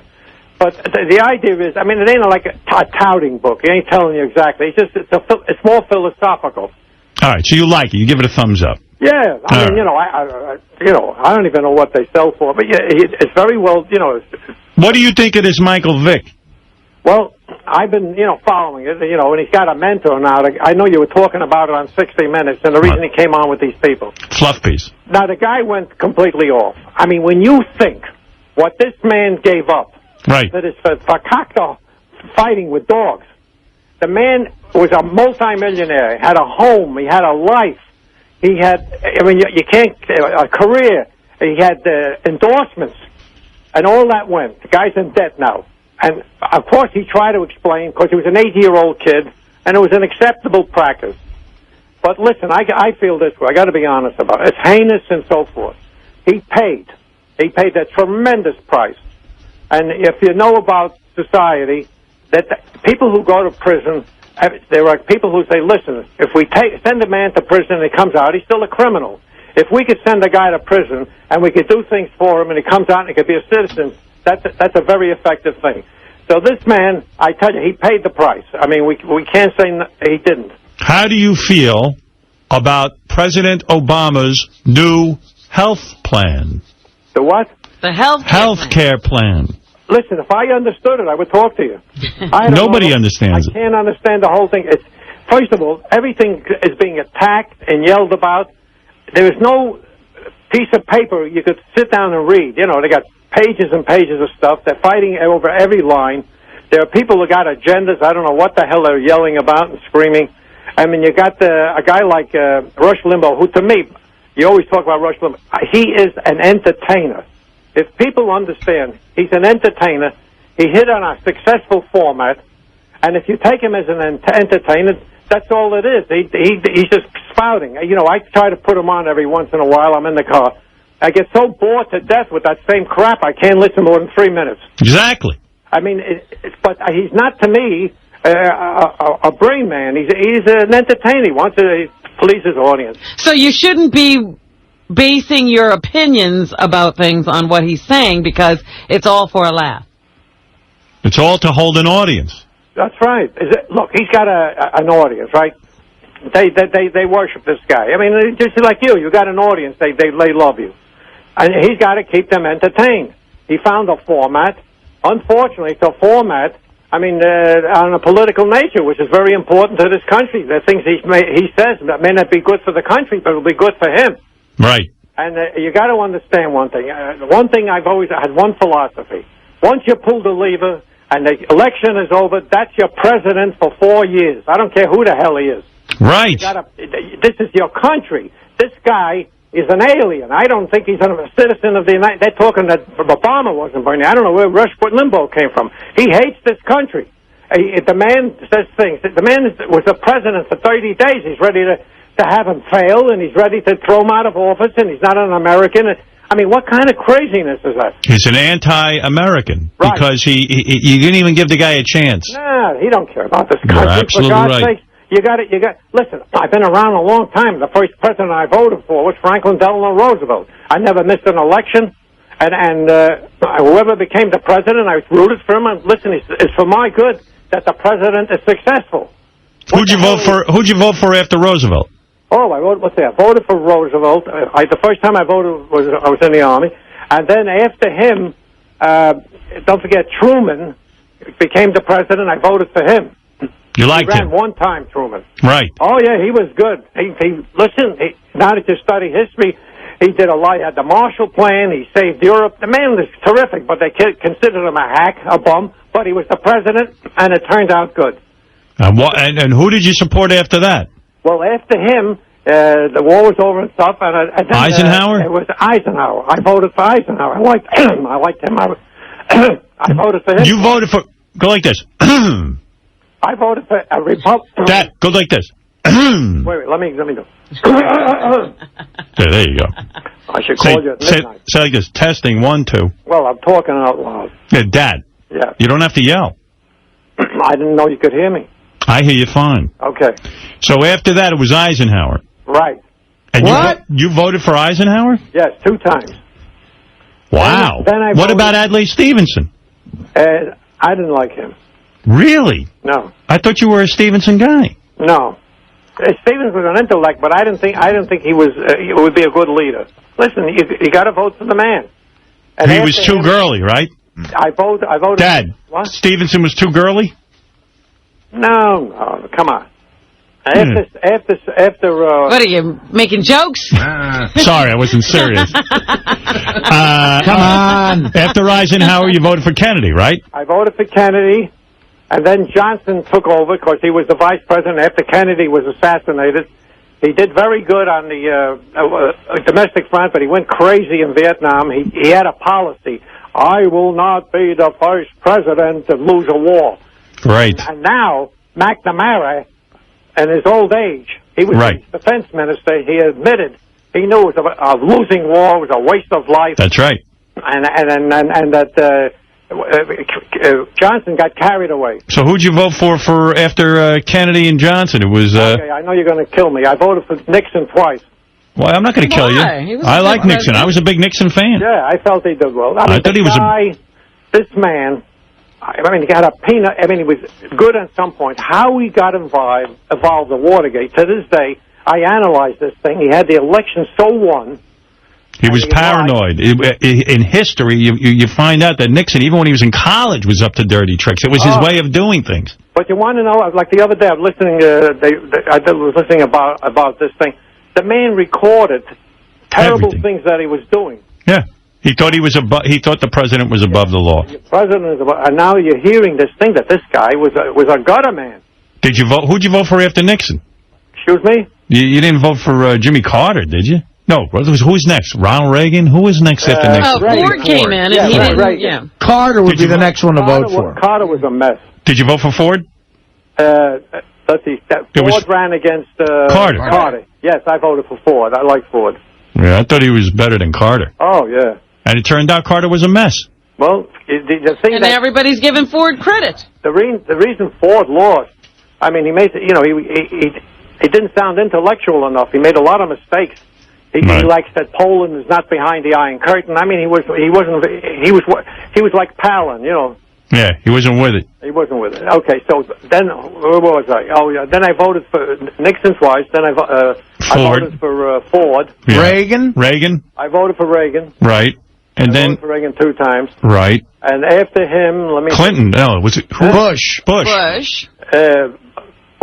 Did you vote for Bush or McGovern? No, Bush I voted for. Who was it? Bush Dukakis. Dukakis. That's right, man. No, the caucus I didn't vote for. Yeah, you voted for Bush. Yeah, I felt Bush was all right. But then... and who was after Bush? Clinton. I didn't vote for his son.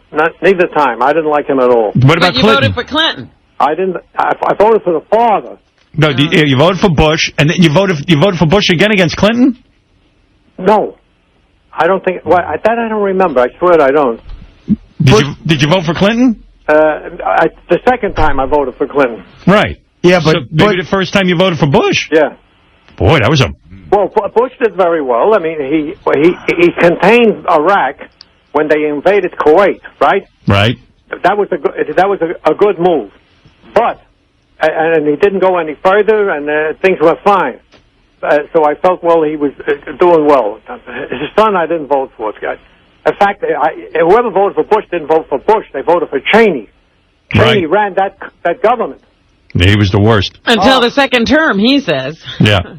He says, Cheney said Bush wouldn't even listen to him in the second term. Got full of himself. He sort of attacked him now. He said the second term he didn't do so well. Why? Because he didn't listen to him. You know, he was so pissed off. Bush was so pissed off at Cheney, he didn't even, his friend, he wouldn't pardon him. Normally you pardon a guy. Right. He didn't invite him to, he had a luncheon with all the former employees, that worked with him. Yeah. He didn't invite Cheney. They don't get along now. No, he finally came to the realization that what this man did was very bad for this country. I mean, look what the hell with Iraq, what he did in that whole area. So you think Bush blames Cheney for getting into Iraq? He now knows it. But he won't admit it. Well, you can't do that. Because he's the president. Right. What's he going to do? How can the president says that the vice president went into that war? He can't do it. When you listen to Powell, why do you think Cheney didn't like Powell? Powell was an understanding guy. Right. And he knew that was a wrong move. But listen, Cheney got a hold of... Bush put a lot into this Cheney and then believed him. Yeah. And you can see the man now, since he's out of office. He hasn't stopped talking, and he's beating up on everybody. And why is he defending the administration? He wasn't the president. The president of the United States should have been running this country. Absolutely. And unfortunately, if he had a good man advising him, he would have had a good administration. Bush, the son, never really wanted to be the president, so he handed it over to Cheney. He really wasn't interested in being president. He liked the idea of being it, but he didn't want to work at it. When you think of all the time he spent at Camp David and all the time he spent in Texas on his ranch. He wasn't into the job. No. He wasn't into any job. He never had one. Now, this man you got now for president, I mean, people are bad. He's running around. The guy's like an athlete. He's doing great. He's into it. He's working at it. On how people could condemn a man that's working for you. He's trying to do the best he can. Look, there are men that presidents that make a mistake, or nobody has a 100% record. But you got to look at that. Is he interested in this country? Yes. Is he trying to help this country? Yes. Yeah, he's being he ran for the job and he got it and he's into the job. Well, Ben makes a good point. He says, everybody's just screaming about healthcare. You propose something, people just start to scream. Why not just sit and work out on a plan that would please everybody instead of attacking everything that's written? What'd you think when Hillary Clinton blew up? Did you see she blew up in the Congo? I tell you one thing, she pulled a real faux pas there. Right. When the guy misinterpreted what he was saying. She went berserk. She went off. What she could have said, look, I don't know what if she thought it was her husband, you'll have to ask him. I don't know what he thinks. I don't consult with him, and that would have been the end of it. Or she could have just said, here's what I think. I understand. She got ticked off. Listen, she's the second banana in the family. He was the president, and, she's very sensitive about it. She's competitive with him. Yeah. Well, listen, you got to forget it was an honest mistake. If she does a good job, that's it. That's right. I mean, what are you going to sit and nitpick? No. What else you got going on? Anything else you want to talk about? Well, nothing much more. All right. I think you said enough. I think we covered I think we heard everything. And stay out of the public showers without shoes. I mean, that Gary, his feet. I mean, God knows what. But he can't get rid of this stuff. He's got a fungus. If he ever gets a good case of what do you call it? Athlete's foot. Yeah, he'll be sorry. That's right. I mean, I was forced into it, but I would never go into a public shower without the... Right, you would never... Forced him into a shower. The Army. I got to get back to my routine. I'm running late. Yeah, my dad has a routine. He's on his routine. Yeah. I got to get to the gym. Well, make sure to bet the right number of rands today. Dad, answer one final... do me one final favor. If you had to have sex, if you were forced to have sex, would it be Mamie Eisenhower or Pat Nixon? Hold it. Pat Nixon versus... Now, Mamie Eisenhower's a drunk. Right. Well, maybe it's good when she's drunk. She wouldn't know what she's doing. Right. Howard, that's some question to ask your father. Think about it. All right, can I send you? I'll send you an answer in the mail. All right, get back to me on it. Mull it over. Thank you. Okay. All right, Pop. God bless you. Bye. Love you. Bye. My father is on the phone, Ben Stern. Hi, Dad. Hello. I just want to call in and offer you my congratulations Thank you, Dad. on a wonderful year, and to congratulate you and your crew. And also, being that Friday is your birthday, I want to congratulate myself on having a son like you. Well, thank you. Congratulations to you on having a son like me. You two are both happy about that. It is pretty amazing when you think back a year ago and the continued growth of this company, and it's really exciting to be a part of something startup. You know, I find this the most exciting thing. I mean, terrestrial radio, the excitement there for me was making it interesting again. Taking a medium that existed and making it exciting and fun, something people want to listen to. But now to have the opportunity to create new media, new technology, and make it, you know, make it important. Mm-hmm. This is the greatest thing to be involved in, to see it become successful. I tell you, when you went over there, I felt like you were Marconi, the beginning of a different radio. And I really feel that you did a great, you and your people, all of you, have done a great job. And, you know, I see from when I'm outside and people come over to me, I mean, recognition of the fact, not of me, but of being your father, and, you know, and being thrilled with you. So I just wanted to say that. Did you feel at any time when I was growing up that I would be a great man? Did you know who you were raising? You had no idea. Howard, that's an unfair question. And I'll tell you why. Why? Because when anybody's growing up, nobody knows anything. Wait a minute. Mary knew with Jesus. I always read that in the story. You had no idea I was Jesus? Listen, if I knew now, if what I know now, when you were growing up... You would have treated me a lot differently. Of course, you'd be royalty. He would have really treated me well. He would have ruined you. Listen to me. I wouldn't let you walk on the floor. I would carry you around all the time. Did you hear the tape of Mom having sex with that guy? Phone sex? Let me tell you.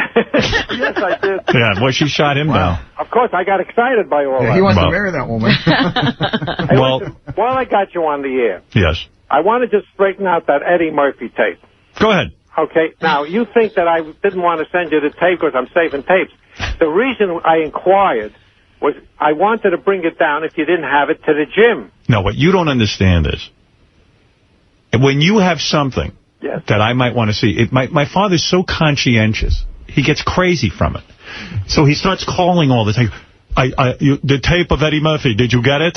Did you get it? I go, no, Dad, I didn't get it yet. Well, do you think you'll be getting it, or do you? Because I know my dad wants to move on. Yeah. Because it weighs on him. No, that's not the whole story. I feel the pressure for him. No, if you didn't get the tape, I was going to bring it to the gym. No, I understand that, but it becomes too much. It becomes the focus of your life. That tape and the... Hey, Dad, there's someone on the phone wants to talk to you. What am I? It's okay. It's Ben Stern wants to talk to you. Right. Ben Stern, you're on with Ben Stern. Good evening. Yes. What do you want to say? Howard, you're raining on our parade. Yeah, okay, but what do you want to say to Ben Stern? Where are you in New York? Where are you in New York, Dad? I don't know if you're talking to me or to the guy on the phone. No, I'm talking to you. He's talking to you. Am I in New York? He's asking you where you are. I'm in Rockville Center in Long Island. Yes. All right. And what else do you want to know? You got to go forward with it. Forward with what? Whatever you're doing, that's what you should keep doing, and do it well. Right. Well, a lot of times I spend time looking at the wall, and I've become an expert at it, and I hope you're pleased by it. Well, listen, that's a relative thing, you know. All right. Thank you, Ben Stern. Both Ben Sterns. What do you want to eat? What do you want to eat, Dad? Cake. Pardon me? Yes. Anything else you want to know?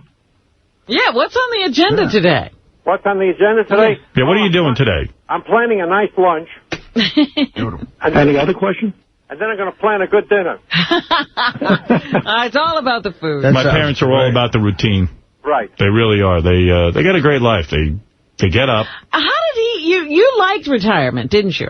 Well, I tell you, I've been, it's been good. That's Spike about 23 years. Yeah. And, well, I have a routine. I walk every day with my wife. We take a mile walk. Uh-huh. And then I do exercises in the house, and then we go out, and, you know, we keep busy. Very good. So you didn't miss working?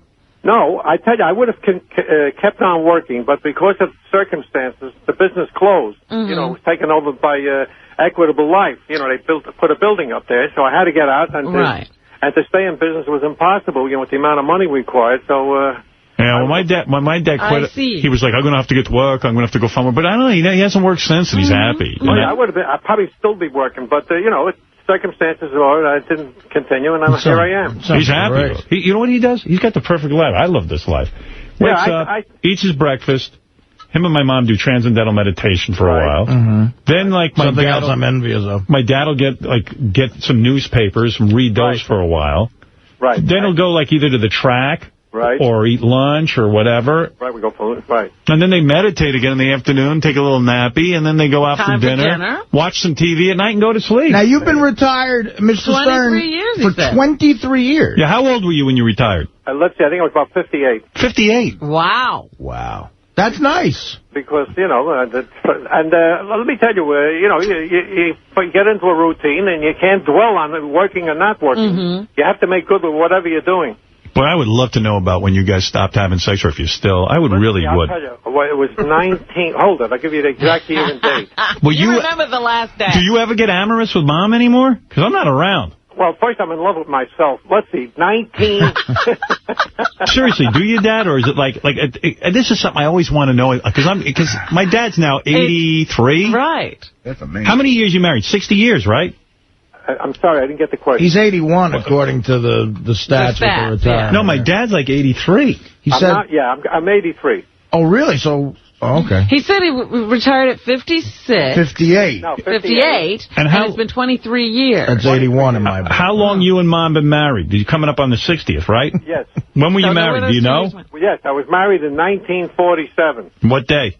May 17th. Wow. Nice. That is. Right. Wow. And you were born in 1954. And I spent a whole day in the lobby of a hotel. I'd rather a hospital. Yeah, he was in the lobby. Yeah, they didn't let the guys in at that time. No, but nobody knew I was in the lobby. No, no one knew he was there. My mom told him to go to work. Right. Oh, you can't. And he went to work, and then he wised up at work. He said, gee, I'm having a baby. Maybe I should go to the hospital.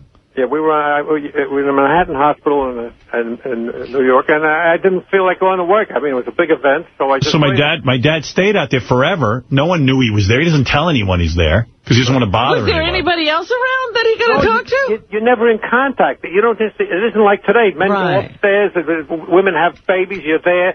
Yeah, but Dad, why would you go to the hospital and not say to somebody, my wife is giving birth, I'm here? I brought her in. Then I went downstairs. She thought I left. Yeah, but why wouldn't you announce to the hospital that you were there and say to the I told them at the desk I was there, but you know what they do? They don't give a rat's ass where you were. Nobody cares. Right. You think that they make special schedules there? This guy's here, that guy's there. There were a lot of people hanging out in the So lobby. true now, guys. I mean, are you shocked? But your in-laws, nobody was there with you? No, I was there by myself. Nobody cared that I was being born. Oh, jeez. Are you sure? Are you kidding? They ignored my birth. Are you sure, though, that... hey, Dad, you got to be amazed that today guys actually stand there with their wives and watch the baby pop out. Yeah, that's the most amazing thing in the world. Is that something that would interest you? Well, I tell you, I never experienced this. I can't tell you. Doesn't that sound gross? You got to hear this. Brian Phelan just had his third kid. Mm-hmm. Yeah. Do you know what happened when his kid was born? No. He passed out. Now, Phelan, this is his third kid. Wait a minute. He got through the other two, but this one he said he saw a clear shot of all the gore, because it's really disgusting. He got in the line, the direct line of sight. And we got to interview him because I'm like, this guy weighs close to 300 pounds. Hey, Brian. Yeah. How much? 1 second, Dad. How much do you weigh, Brian? 250. 250. 250. I think I do the same thing. What happens when you pass out? Does someone catch you? Yeah, do you mess up everything? No, they go about their business. They're like, leave them. Yeah, they can't deal with you. You fell right onto the floor. I went right down. You didn't crack your head? You didn't... No, what happened was I heard this noise, and when you hear something... What did you see specifically? It was like, I heard a gush. Oh. Yeah. And I went to see what it was, and it was just a whole mess of blood and, And shit. Yes, it was nasty. What did you see the placenta? I'm feeling it right now. Oh, was easy. the baby hold it, already Robin. All right, well, hold it, Robin. Be careful. Easy. All right, so He's having a flashback. No. Yeah, totally. So I'm sitting there and I'm like, wow, I don't feel good. I knew it was coming on, and I went and looked and I just dropped. Whoa. And I was laying there and I was only down for a few seconds. Right. And I get up, and they're like, why do the big ones always go down? That's what they said to me. Weren't they nervous that you had injured yourself? No, they knew I was all right. I kind of went down real quick. And they would just, like, leave them because they were working on my wife. Right, everything's sterilized. Right. They can't so really touch him. They're like, just leave him. So then I got up, and I got in the chair. Now they're tending to you. And they just like, just sit there and relax. Had you been drinking all night? That's what I'd heard. No, not at all. Come on. No, maybe. Booze No, it wasn't booze. I'm telling you. It's just I'm very queasy. And I Dad, do you think it's a good idea that men be in the room? Because they get, do you get turned off a little bit? Now you think about your wife's vagina. Let me first ask this question. How did this, maybe Robin knows, how did this come about? I mean, at a certain point, they allowed the men to go in. Yeah, when did that happen? I know exactly when it happened. I can answer. It was right around the time Howard started having kids. What happened was, there was a book written in the 60s, Our Bodies, Ourselves, this women's book. And they got these whacked out notions in this book, all the modern stuff you see now, like all the women should start breastfeeding, all the women should start, like, including the husband. Right, that's when Lamaze was a resurgence, you know, because women didn't even breastfeed. And at first when this book came out, everyone thought, you know, it's a bunch of crackpots. You know, it's a bunch of crackpots. But then this whole thing about the male bonding started to be brought up. And now, the men needed to be there at the very beginning. And now, if you're not there, a woman considers it a personal insult, as if you don't love her. Wasn't it also that they went to classes together with it, breathing and all that? Yeah, Lamaze. Yes. Right, it's got to be part of it. And Lamaze is such bullshit, Dad. We did it the first time. And my wife at the time almost passed out from the breathing. All you need to do is relax and squat. You don't have to they put you down on your back so all the birthing stops. Right. The Indians knew how to do it. They'd squat and you relax your body and the baby pops out. Right. But now they carry on. They strap you on your back because the hospitals are afraid of malpractice. Right. Hey, speaking of malpractice, I got to say one thing. Hold on. Did you see today, Dad, that you were worried about Andrew Cuomo, but you got to hand it to him. The first thing he did was he appointed a very important guy, a real go-getter to go after the Medicaid fraud system in this country. Good. In this state. So, you know, he might be doing some good there. Well, you know something? It's like what's his name? The controller that resigned. Yeah. Happersy. Yeah. Now, if this guy wasn't he's a terrific controller. I got a great deal of respect, but he's an arrogant man.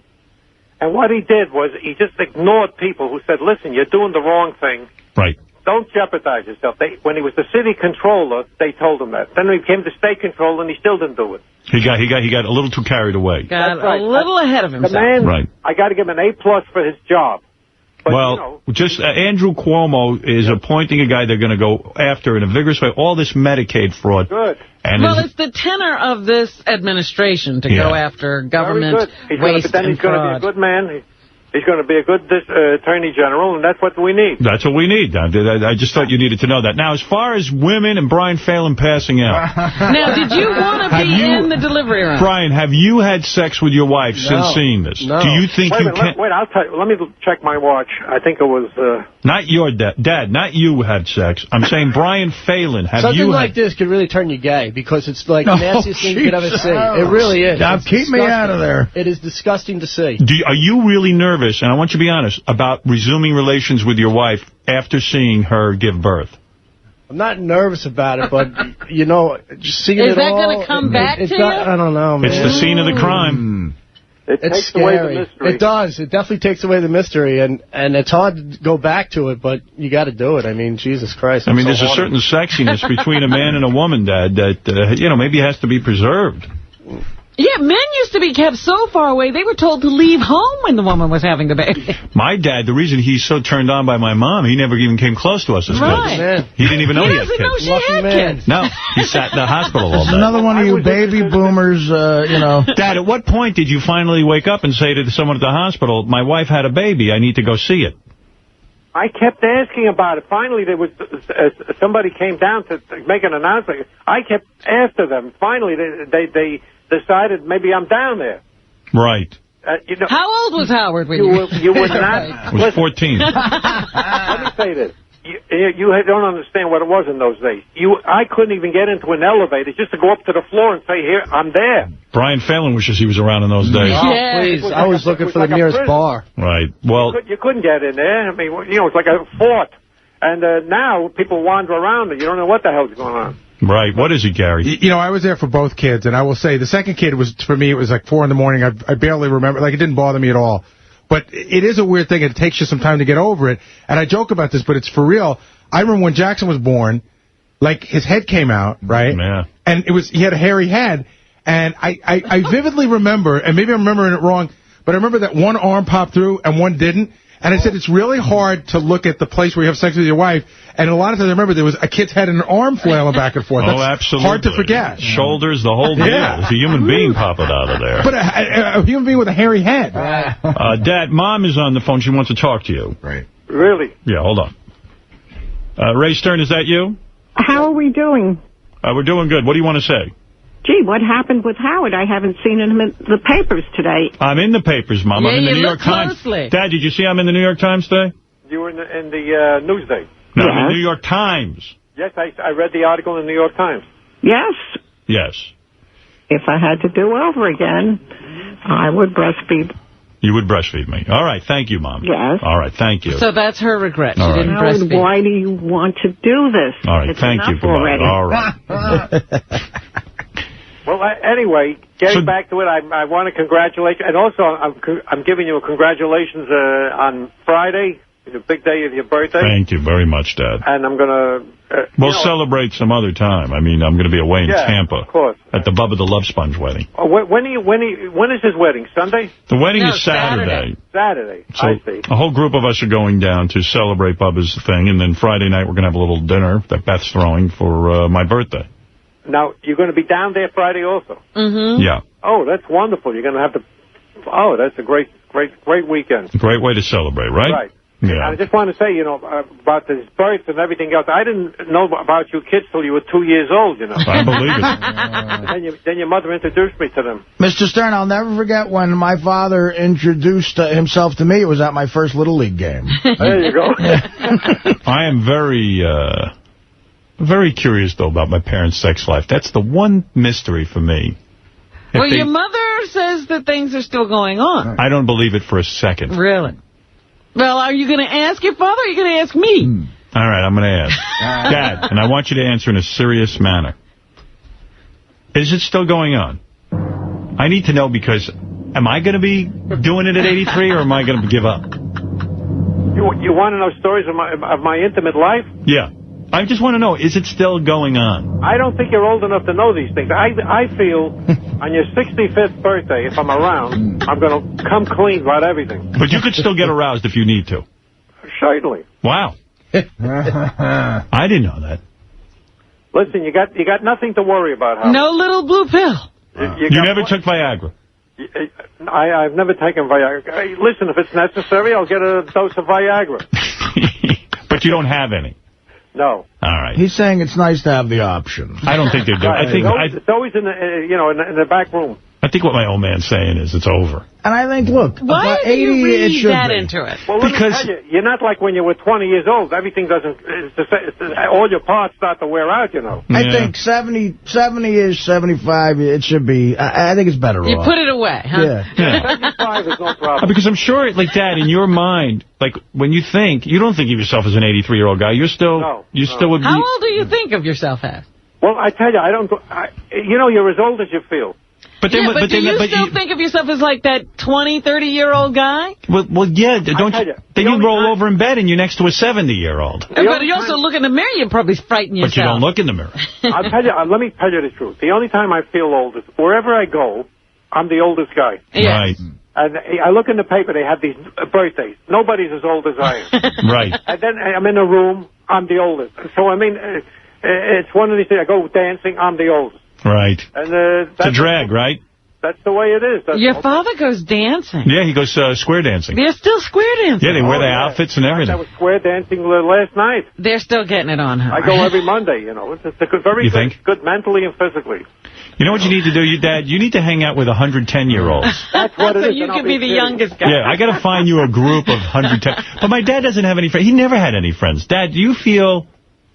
What do you feel about the fact you never had a male friend? Are you kidding? When I was a boy, I mean, I had pals. Not a boy. I'm talking about all the years I knew you. You never had any male friends. Like guy friends. In fact, you would badmouth all the dads in the neighborhood and talk about what idiots they were. Let me explain. Who does that remind us of? When you get married, so you start to have friends with couples, right? Right. And you hated all the couple guys. And in Roosevelt, we had a whole gang of people. We had party. You know, it was all partying and everything else, and going out to the theater and everything else. And that's how your life evolved. Yeah, but you never had a pal where, like, you would sit with another guy when you were... my best man was, when I got married, was my best pal, but he disappeared. No, but I'm talking about since then. Like, all these guys used to hang around with Mom There and was the couples. nobody he went to the track with or no, he does ball everything. game or anything. He's completely closed off. Yeah, I mean, look, I don't need anybody to go anyplace. I just go. I think my dad, more or less, doesn't like to feel too many strong emotions.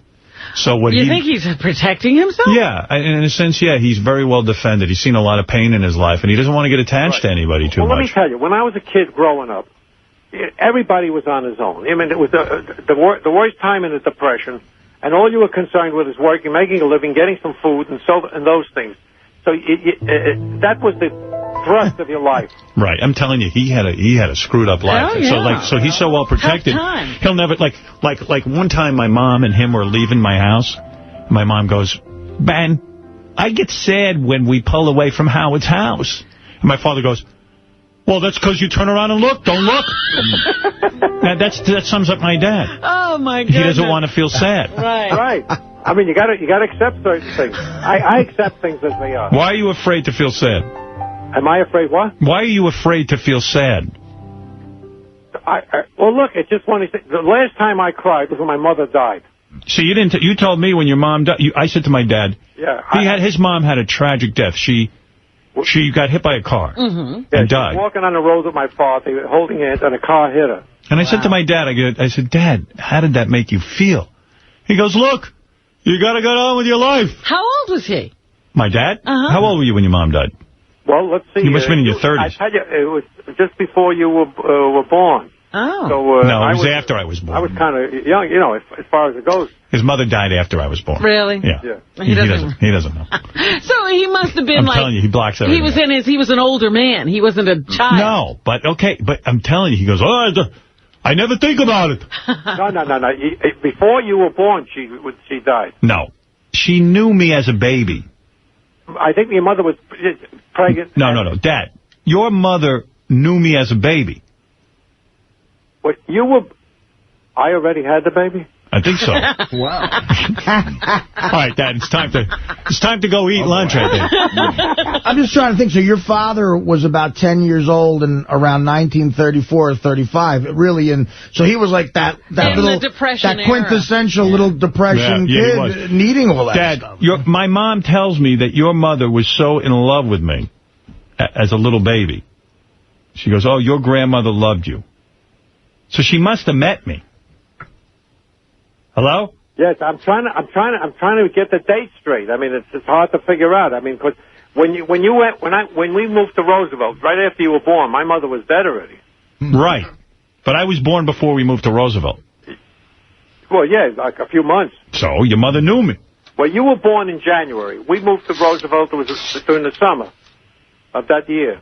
You were like a... My whole life has been based on how much your mother loved me. Now you're telling me she was dead. Right. All right, Howard. I mean... all right, he's all shook up. Oh, well. But the point was he didn't dwell on it. I mean, I don't sit and, figure them out all the time. I don't blame you. Right. All right, Pop, listen. Well, let me ask you. She knew it.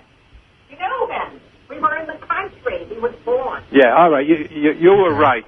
You were born already, and we went to the country, and that's when my mother got killed. All right. All right, Dad. Listen, these things happen. But anyway, it was a very emotional thing for me, and I did. I mean, I was very, very upset with the whole thing. You're not like, have you ever visited her grave? Oh, no. What? Did you ever visit your mother's grave? He would never do that. Yeah, in the beginning I did. She was buried in Staten Island. My parents think it's a waste of time. I agree with said he did. Yeah, he went one time because they had a ceremony. Mr. Stern, how many times did you visit her grave? How many times? Yeah. A few times. No. Listen, when I think of all the people that died that don't even have graves. You see what I mean? Listen, he went several times, he said. there were times we went there, and that was it. But I mean, Did you talk to her when you were there? Did I talk to her at the grave? Yeah. I don't think so. No, my father's very practical. I mean, he knows nothing's going on. The evil Robin is turning this against me and my love for my father. God forbid. That's what's going on. Hey, Robin, listen. Yeah. Did you ever go to a grave and speak to anyone? No. There you go. There you go. Hey, Pop, listen, thank you for calling in. And you know what people are afraid of? They go and speak to them, they're liable to get an answer. See, that was what would worry me. Yeah, she doesn't want to hear an answer from her father.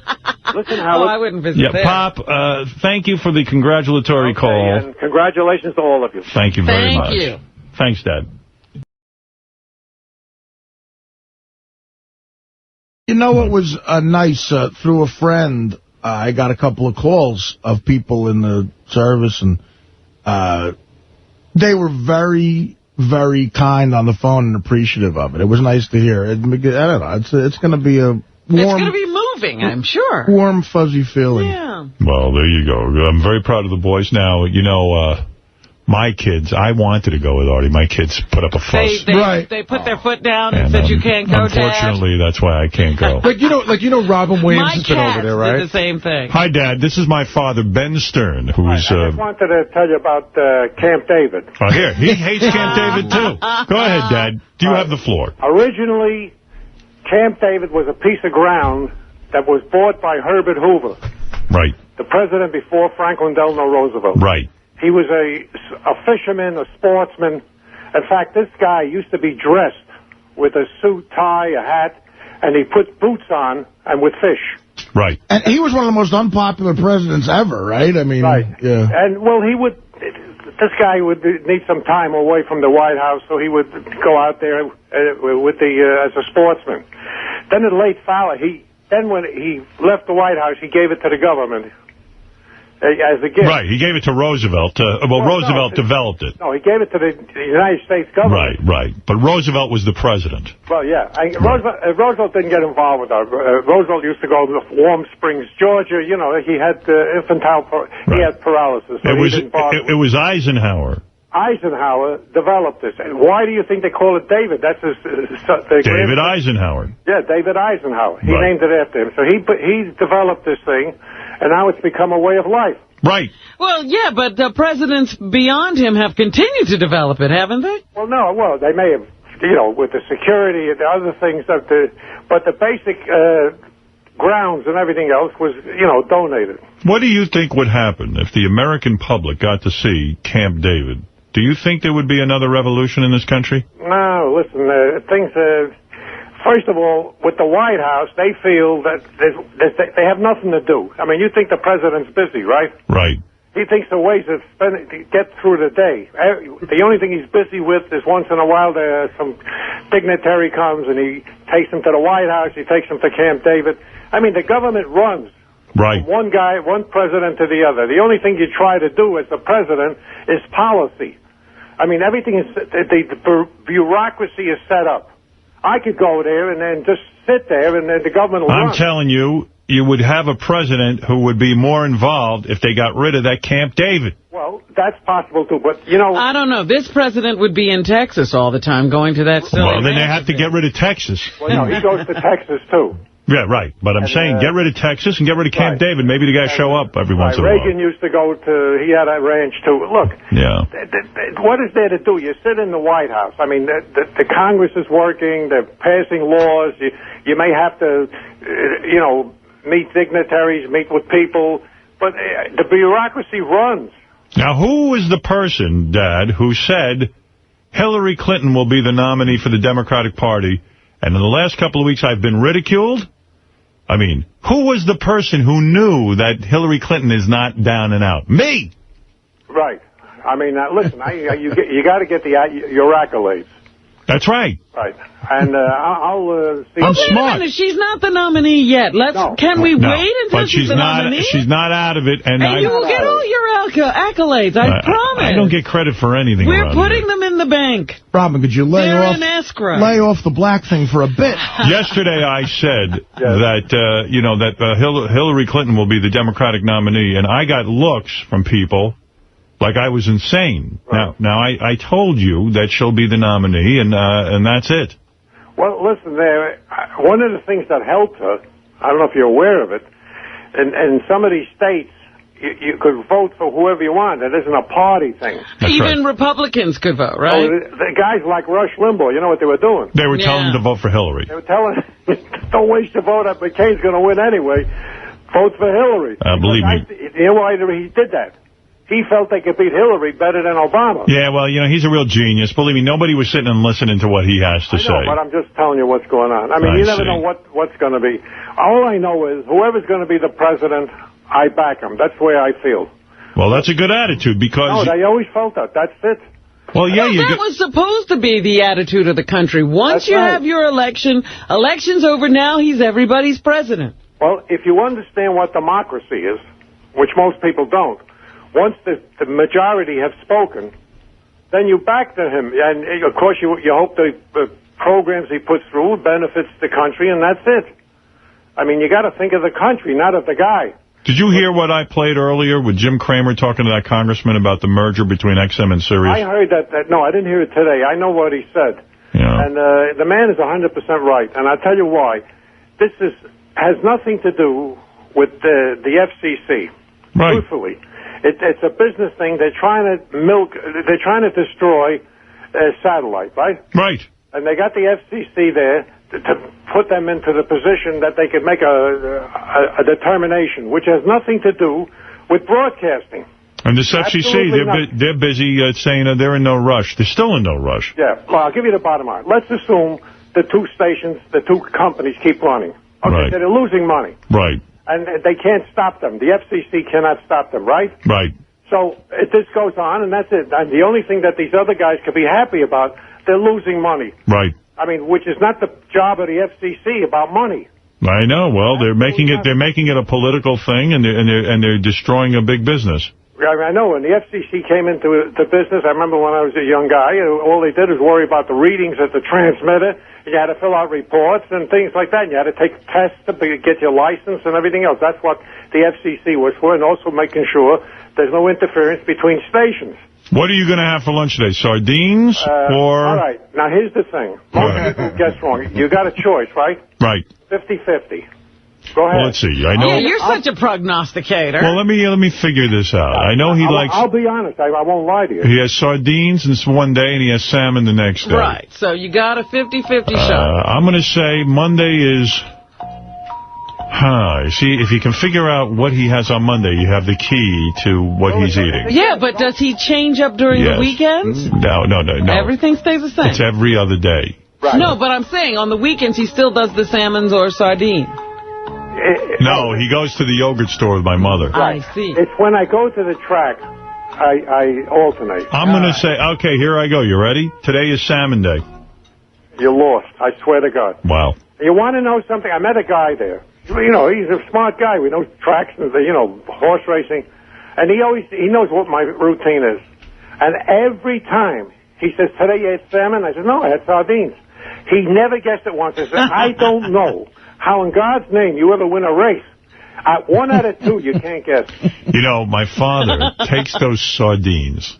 I mean, have you seen sardines? They're disgusting. They're awful. My dad, they're little fish. Yeah, my dad opens it. They're a whole fish. Like with the head and everything, I think they got on it. That's what you throw back, isn't it? Yeah, well, You described how I made the sandwich, and you were wrong. How do you make the sandwich? Tell people. I have 7-grain bread in the freezer. Right. I got 2 slices, put it in the toaster. It's solid, Open up the can of sardines, right? And then lay out some paper and stuff, and I put down the toast, open the can of sardines, put it in between the sandwiches, the 2 pieces, and I eat it. With the oil and everything? You just dump the whole thing? No, you can't put the oil in. It'll be so soggy. I run off. There's enough oil left. I run it out. It's disgusting. What do you mean disgusting? There's no lettuce. There's no just the sardines. Are the heads on the sardines? Whatever is there, that's... Wow. They have the heads, the eyes, everything. Everything. Howard, there's no head there. What are you, crazy? Head. The head of you know what's there? The tuchus, not the head. For some reason, I felt there was the head on sardines. No, it's in a can. They chop the heads off, but the tails are on, I think. It looks like a fish. Yeah. Listen, I remember when I went to, where was it, Sweden or something, or Amsterdam, they used to sell herring in the street and things like that. Well, that's fascinating. I wouldn't eat over there either. Right. Oh, it's the best food in the world. Now, I understood that because you take your sandwich to the racetrack, yes, that you don't heat up the bread. That what, in fact, you do is you take the frozen bread and dump the sardines on it. No, no, no. And then the bread defrosts while you're at the track. No, no. You are wrong, sir. You're so wrong. You know how when it comes to the state of the art, you're a failure. You know, I got my dad a TiVo. Not a TiVo, a DVD player. I want to get him TiVo. Oh, no, the DVD. I'm very happy with DVD. Yeah. And who fought me on the DVD? You. I saw a very good movie. Ellen, let me look at it. It's about a kid genius. It's from Switzerland. It's a Swiss-German language, but it's with titles. I won't watch that. You'll enjoy it. Yeah? What is it? Reminded me of you, a genius. Oh, isn't that nice? Well, look at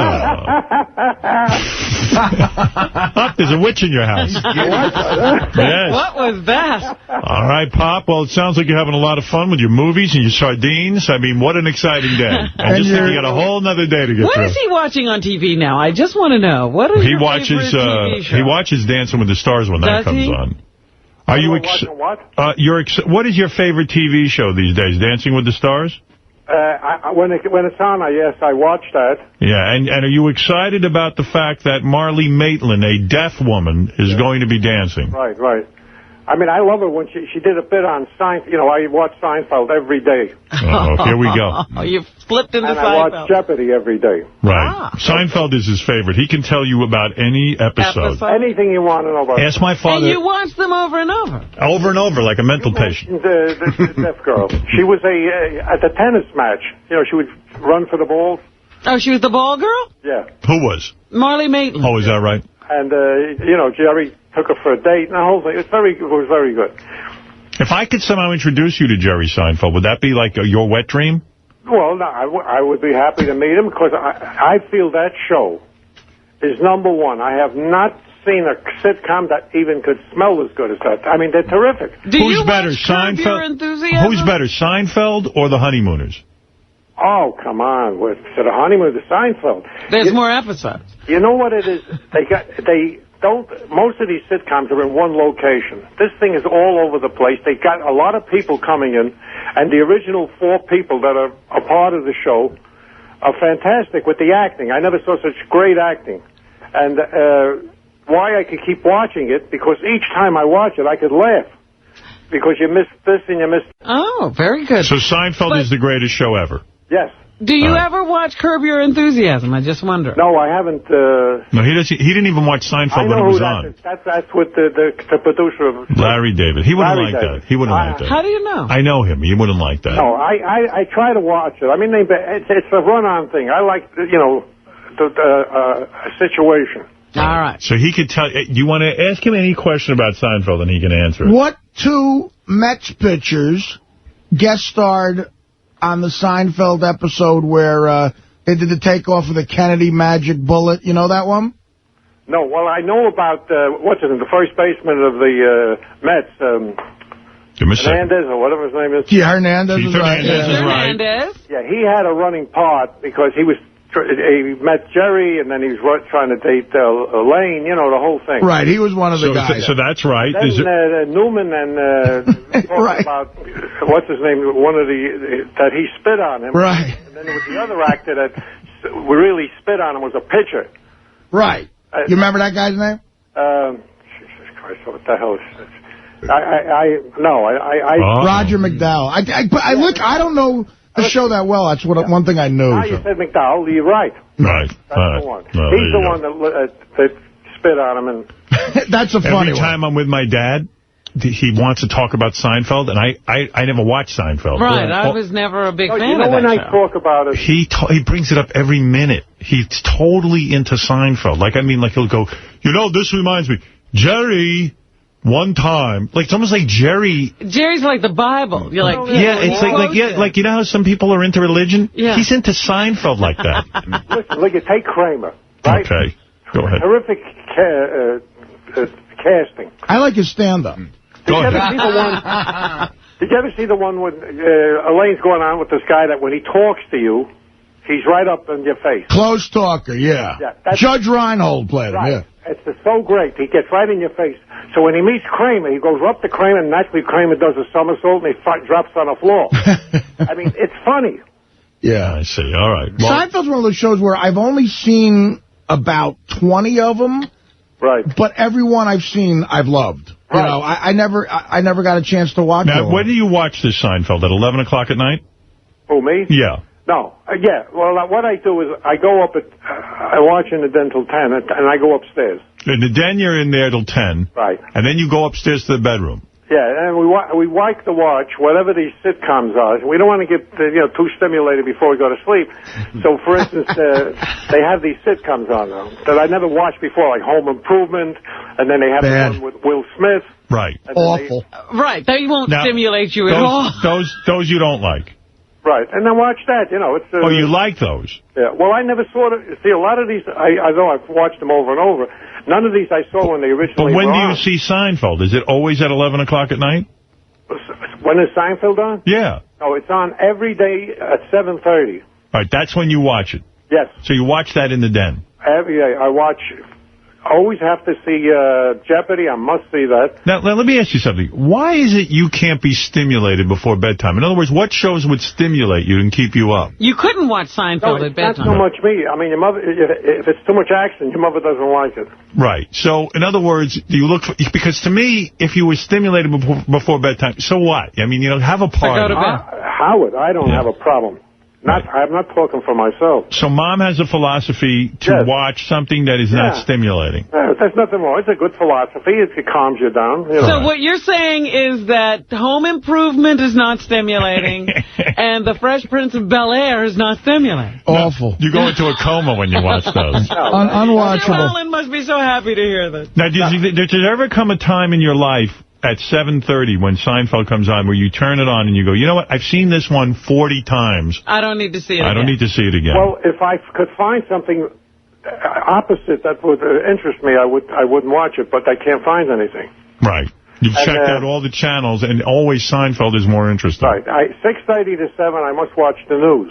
Right. I watch Channel 7, I like. And then at 7 o'clock... Now, why is Channel 7 so good? I like the way they present it. I mean, I like the Charles, whatever his name is.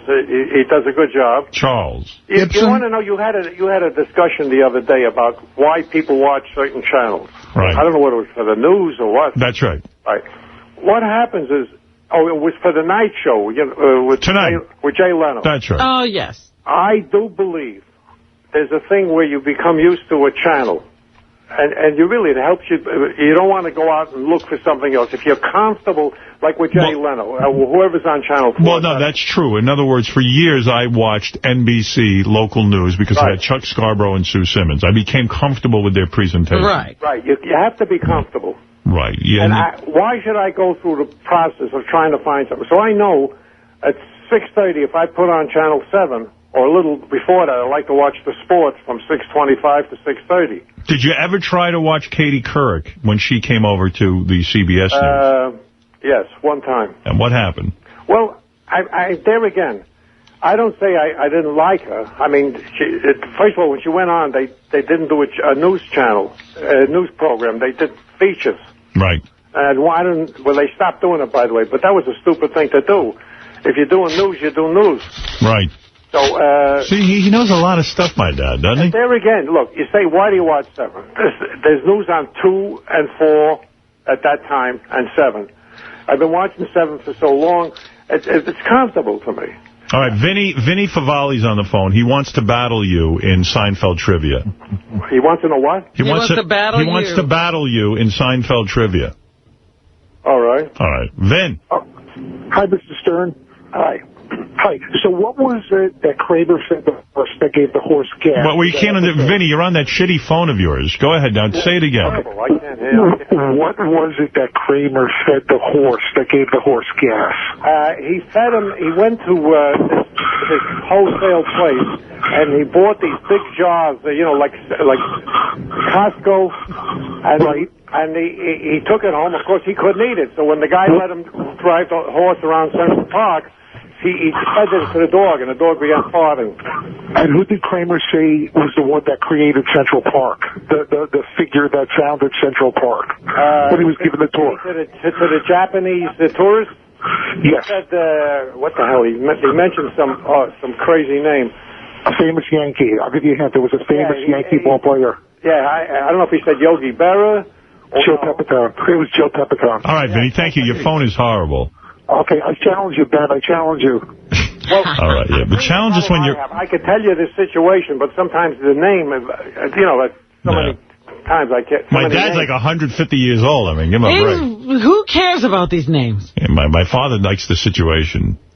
Well, there you go. I mean, any other questions for my father, or are you done with it? Yeah, I could describe what he was doing with the Japanese tourists, and then I also know why he took George's fiance's parents, so he could bring back the bread.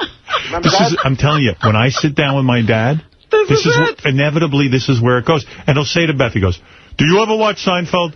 And then Beth will go, "No." And then he'll say to me, "You watch it, right?" And I go, "No." And I go, "Do you know the one where..." Like, he doesn't care. He just wants to talk about it. Would you please watch Seinfeld so you can talk to him? I don't want to watch Seinfeld. Yeah. I mean, it's unbelievable how he's into this Seinfeld. George takes his parents. See? His fiance's parents, right? Right. And they get pissed off, and the present they brought was a bread. And they took it home. So George had to bring it back. So that was a funny story. And when my dad tells these stories, like we just did now, I don't even know what the hell he's talking about. It's not even interesting or funny to me because I don't watch the show. And if I did watch the show, what? Well, you know what I do? I'm not losing my mind. I just want to tell you this. I think you are. I bring it up.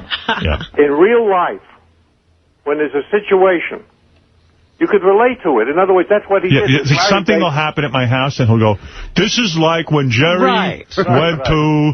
He got the talk show set in his house. Do you remember this one?" He recalls an incident. And he goes, "Do you remember when he took the Merv Griffin?" I go, "Dad, I don't watch it." I'll tell you one thing. This guy, Larry David, is a genius. Well, that's why I think... Then you should watch Curb Your Enthusiasm. Yeah, because... No, I do not watch the shows when they are on. I wait for them in the rerun. You know, I didn't realize in the beginning that Larry David on that show played Steinbrenner. That's right. And the reason you might like Curb Your Enthusiasm is because you realize how much of the genius behind Seinfeld was Larry David when you see that show. All right, Gary, what is it? We have a trivia question for your father. Want to try one with him? Go ahead. Okay. When at one point in the show, George decided that he was going to impress a woman, he was going to make up an occupation and then a name for that occupation. Do you remember what that was, Mr. Stern? Are you talking about that he wanted to be an architect? Right. And what was his name? Oh, I could tell you in this one. Vanderlei. That's right. Okay, see, he's good. Art Vanderlei. You know what? I'm going to make your father say something maybe a little rated R. What was the contest all of them tried to have to see who could... Masturbation. Right. I mean, that's a classic. I like the way Elaine wanted to get in, but they said a woman shouldn't get in, so she had to put up $150 for 100.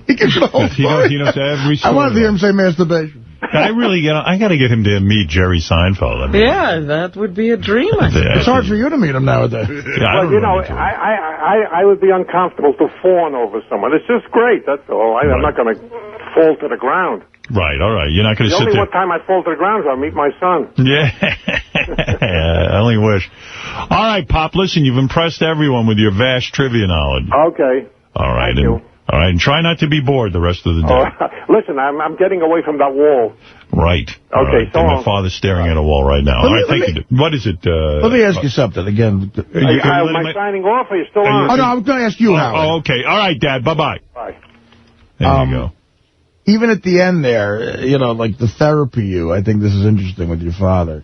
At the end, when he said, "I fall to the ground for you," and you went, "I only wish," is there a part of you that wishes, like, he knew your show as well as, you know, Seinfeld? Oh, he knows my show. The show he knows. He just doesn't know me. Do you think... He knows me the way he knows Jerry. Right, just the guy on the air. Yeah. All right. He knows me the way you know me. You know what I mean? Like, yeah. But he loves that Seinfeld, you can tell, yeah. But there is a bit of envy in that. That's where I was going. Yeah. Oh, yeah. Oh, my God. My dad, This Seinfeld, he's obsessed. And you refused to even get into Seinfeld. Yeah, but I was never into it. But my point is, that would be something you could talk to your father I'm about. not that hungry for love right now. You know what I mean? I'm not going to go watch a show I don't care about so I can bond with my father. All right. It's up to the father to figure out what I'm into. Okay. That's all. We've now learned something. It's up to him. That's right. That's it.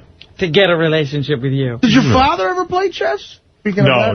My dad doesn't play games. And he's not going to take that up either. There's no game playing with my dad. Well, he likes the races, though. That's no game to him. Oh. That's, that's money. I've been to the track with Mr. Stern. He takes that very seriously. Absolutely. Oh, you can't even talk to him. It was great. He said something that was so logical and put me in my place. I was lit, and my horse was ahead, and I was going, yeah. And your father very calmly went, long race. Sure enough, my horse came. Fucking thing's still running. It came in 8th. He just crossed the finish line. And he just sat back. He went, long race. Yeah, he knows. He's a real know-it-all. Piercing. Piercing. Right to the heart of things. You piss on my fun, old man. You're a jerk off. No, my dad's great. He when he likes something, that's it, over and over again. I like your mother and father a lot. Yeah, they're good people. Look, we got to take a break. I'm running behind here. I had so much to get to, and we never get to anything. Yeah, remember, Steve Langford has a big penis. Yeah, we have to get to that. So much going on. Yeah, hey, Vance. And by the way, what is with Vinny Favali's phone when he calls in? And he's on the bus because he's whispering the questions. Mr. Stern. While my father's talking, you can't even hear my dad. Vinny's like... Speaking of Friars Club's lunches, I think I'm having one today. I'm having lunch with Vinny. I think it's at the Friars Club. He set it up. Vinny, this guy he knows who's an executive for some sort of network, and possibly Jackie Martling, a power lunch that Vinny put together. He's been trying to... The whole room will be abuzz. One thing's good about Vinny, he knows how to take the right talent and put them all at the right table. Yeah, we'll be the Beatles of comedy. Us all to be a buzz. Vance, you're on the air. Howard, how you doing? Listen, I was wondering, we haven't heard your dad and mom do a show in a long time. Yeah, well, I was wondering if you thought about putting them back on for a show or two. I would put them on every week. The problem, and I even had an ISDN line installed in their house so they could do it right from the house. But the thing is, I can't get a read on my father and mother if they like doing it. Like, they always will do it. They said, we'll do anything you want. If you want us to do the show, we'll do it. But, your father and I come in, we have our dinner time, and then they promise us a sandwich. And I remember your dad saying it's always pressure for him. He always wants to do good, not so much for the fans, but for you. Well, we get there, and they promise us a sandwich, and then, there's no sandwich, and your father and I are hungry. And, look, the one time they didn't send a car, they said they would. I opened the door. No one was there. I mean, what kind of thing is this? What type of business are they running over there? This is awful. In other words, what type of business are you running over Wait, so the last time this was attempted was the famous not getting the car every story? time there's something. And so I said to them, listen, bottom line, I love when you do it. I think you guys sound great. It's a lot of pressure for your father and I. We have to, take the phone call. So I said, Mom, Dad, I'm having trouble understanding. I love when you do it. Do you want to do this? Would this be something that you would want to do? In other words, I don't want you to force you to. Would you? If you want us to do it, we'll do it. So I go, Mom, I'm not asking you that. I'm asking you, do you want to do it? Well, look, I mean, who is looking for us? Who is, we do it, you ask us. I said, I know that I ask you. I'm trying to ascertain whether you like doing it. Because if you like doing it, I want you to do it. If you don't like doing it, this is how fucking exhausted I am. Yeah, if I go, if you don't like doing it, don't do it. Well, we'll do what you say. So I stopped. I mean, I think they... Now, Robin, describe what you hear when I tell you that. Does that mean they don't like... It sounded to me like they would do anything to please you. But they don't. And that it was a hassle for them. Okay. I have a definite opinion based on the last time. I think both of them don't like doing it. Both of them think it's a hassle. Both of them have pressure. once your father starts doing it, I think once he's into it, he loves it. Your mother, I think, always hates it. Yeah, but at least weird. your father, when he gets on the air, I think he then starts to enjoy it. I think my dad's real good at it. Like, he likes answering the questions. Right. People ask him about politics. He takes it seriously. He definitely, especially now. Everything leading up to it, he doesn't want to deal with. Yeah, but it's weird. Like, I just can't get a straight fucking answer out of those two. Well, I think Artie hits it on the head. If your mother is not enjoying it ever, your father's not going to say, yeah, I want to do it. Yeah, that's the thing. My parents in their marriage have to do everything together. Like, everything this is what we were talking about with you. Yeah, it's weird. It's like if my father enjoys it, my mother doesn't, my father just won't do it. Right.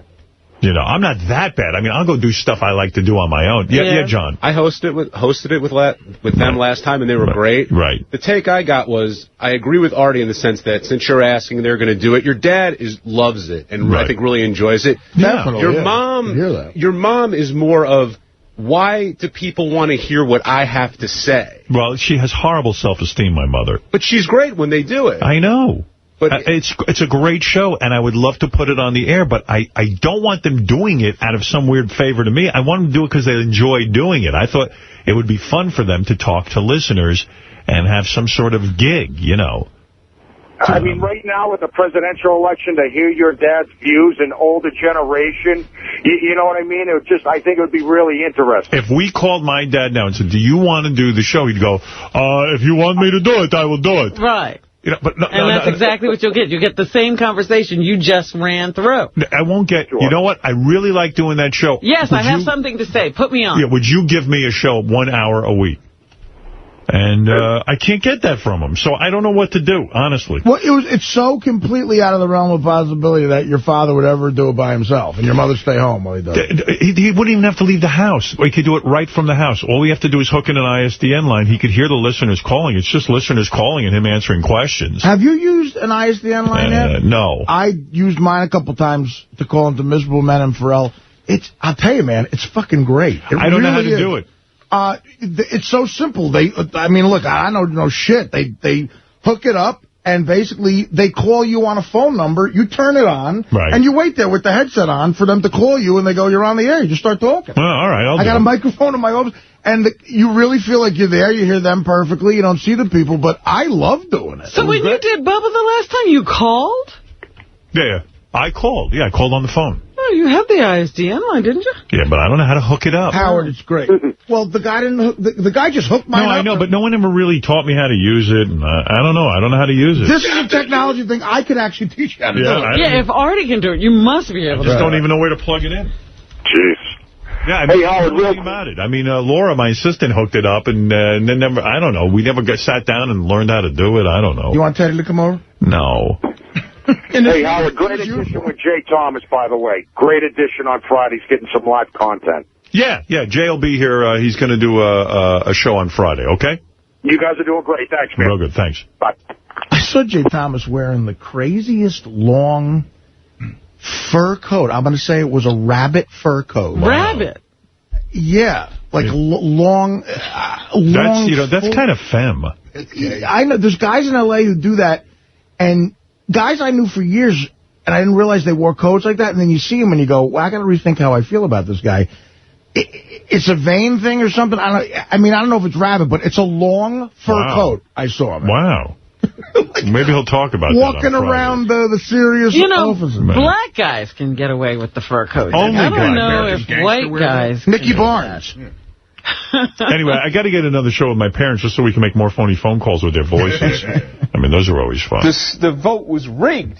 Right. Absolutely rigged in Fairfax. From a racist. Imagine that. In Fairfax. I know. We got another call. Caller, welcome to The Point. Good evening. Hello. I can appreciate what you're saying, and I believe what you are saying is true. Okay. This has nothing to do with the government. This has to do with the state, and under those circumstances, each state has to find out what to do with this assisted death. Yes. Well, the electoral process is governed at the state level. Although there are regulations now from a federal level governing the way that the federal elections are conducted. We did it. You can't run a government with your friends. I'm sorry? You can't run a government with your friends. I agree with you. If you do run a government with your friends, make sure they're competent. Right. Thanks for calling. Thank you. I feel these people who are against abortion, it's their right, but at the same time, take care of life. Yes. Thank you. Thanks for calling. All right. I take it we got another call. Caller, welcome to the point.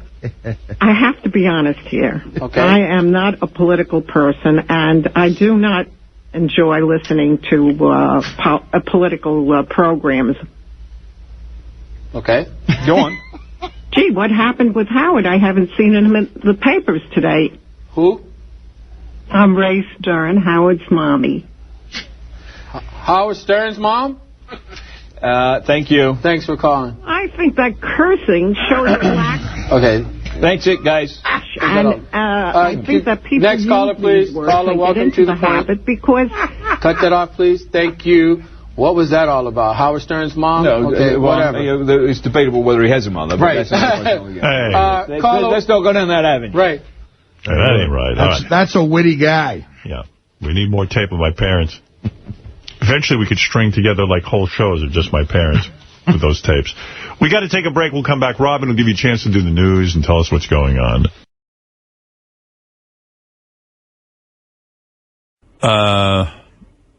Oh, by the way, this whole BP oil spill, I mean, you know, I don't even know what to say about it anymore. I mean, at this point, it's not even remotely funny. Well, you know what I was thinking? What happened, you know, when you did your To Hell with Shell campaign?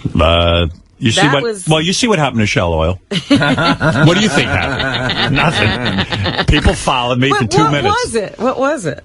What did you do? I was a disc jockey in Hartford, and it was during some crisis, and I didn't like the policy of Shell, so I asked everyone to rip up their credit card and not go to Shell Oil. And as you can see, it was Shell, devastating to them. Oh yeah, I had them on their knees. And they're out of business. Yeah, they're out of business from what I understand. I've never seen a Shell station since. I would do. You know what? Honestly, I thought about doing something with BP, but hell doesn't rhyme with BP. And I'm not coming up with another slogan. See, to hell with Shell. What rhymes with P? P. P on BP. See, that's boring. In the sea with BP. Just doesn't work. I don't know. Oh, there's my dad. Earlier in the show, somebody called in, Dad, and said, "Hi, Dad." Yes. Yeah. They called me. They want to know the hours I'm available. I didn't know what they meant for today. No, Gary, in general, was like, sometimes a listener will call and say, what does your dad think of something? And I'll go, I don't want to wake him up. I didn't know what time you got up. I understand you get up at 7. Right. Yeah. Some listener called in and wanted your thoughts on this BP situation. And I said, what could your thoughts be? I mean, you're against it, you know. Listen, it's a tremendous tragedy, but when you start, I read the Times and I get all this information. In the beginning, they were talking about there could have been some safeguards. Right. I don't know how true it is. Don't quote me as it being a truth. There could have been some safeguards if there was a problem that could have been used to help take care of the problem. Well, you're absolutely right. From what I am reading, that there is a device of some kind, a valve that runs about $450,000. Right, that's it. Which, of course, is not a lot of money to companies that generate billions in profits. Right. There are certain safeguards, and there's such a mad fever. You know what happens? You run a corporation. There's always this pressure. You got to make the right profits and everything. Right. You go out and do a job. So, look, so you save $500,000, you save $1 million. You say, what's the odds? You work in the odds. They lost. And the odds were against them. So, you can't take a chance. So instead of earning $10 billion, you'll earn $9 billion, $900 million, or whatever the hell it is. You understand? Do you feel Obama has been handling the situation well? Listen to me. I mean, it's disgusting to even talk about that this man could do anything about this. This is a technical thing. There are geniuses in the government. There's geniuses all over the place. There's geniuses at BP. They can't figure this out, and they can't do it. This is a terrible thing that happened. I'm sure there's an old cliche. The buck stops here. Remember what Truman said? Right. But it doesn't mean he could do anything. What can he do? Call out the National Guard? You can't take a situation that's terrible and put it in the lap of a man that is not has anything directly to do with it. Well, some people, I mean, if you're going to take this critical attitude, some people they're using it as a political thing. That's right. all it is. Yeah. Some people That's are saying all it is. the president should be organizing. He should be on top of this thing. He should be getting all the best minds in the country together. 1 minute he's not supposed to get involved in the private sector, and the next minute he's supposed to be mobilizing. I feel the one thing that he hasn't done, he should have rented a rowboat and rowed out there. Right. In other words, you're being sarcastic Yes, because of course. they want these photo ops of the president. Right. Like I saw. Now, he's been running down there, I don't know how many times, 6 times already. He has to appear. There's nothing he can do about it. I mean, listen, the country doesn't run by one guy making stories up. Right, With well. BP, I know they made a mistake, whatever it was. They're trying like hell. This is not good for them either. Well. And it's a funny thing today in the Times, in the front page, they had a thing there that says, efforts to repel Gulf spill are described as chaotic. Now, you hear what I just said? Yes. That's the Times. In fact, I just started to read this story when I called you, meaning that there's no background that they know that they didn't go through this before to take care of this problem. So it's chaotic. They try this, they try that. They don't know what the hell to do. Now, should there be a damages cap? That's what I don't understand. The original Bush put that in. Listen, they are a very wealthy company.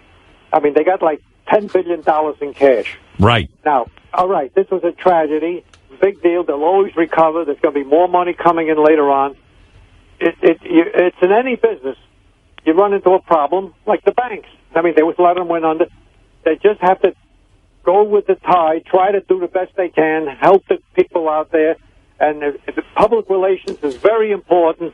And you see, originally, the president of BP came out with statements completely off the wall. They were dopey.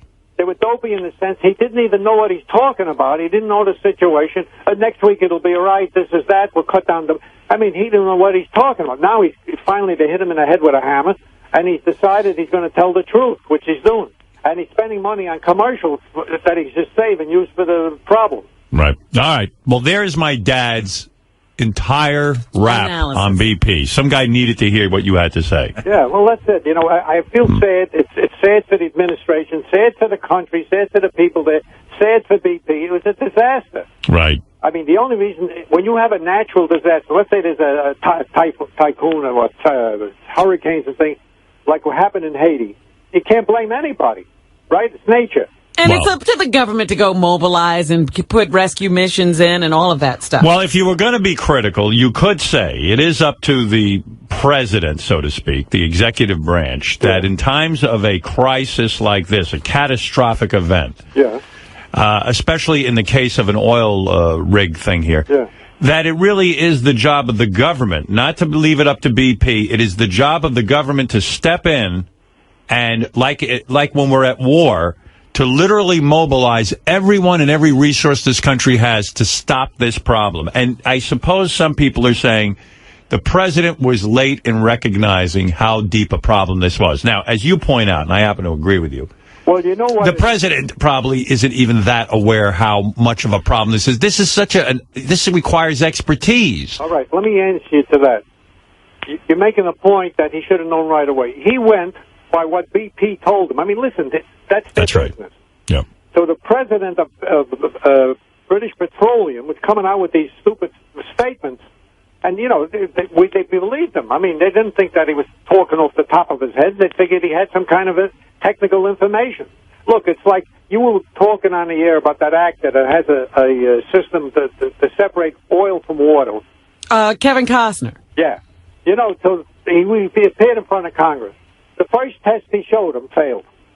Now, here's an example of what I'm saying. Right. Why would you shoot your mouth off that you got something unless you're positive and you did tests and everything? He goes to show them the damn thing don't work. Is that what happened? I never heard the outcome of that. Yeah, we never heard what happened. I mean, one day I saw on the front page of the paper, Kevin Costner has the answer. His brother, Kevin Costner invested $45 million in an invention his brother made. And he went to Congress. I heard him, he was testifying. And the first test failed. I mean, so you go.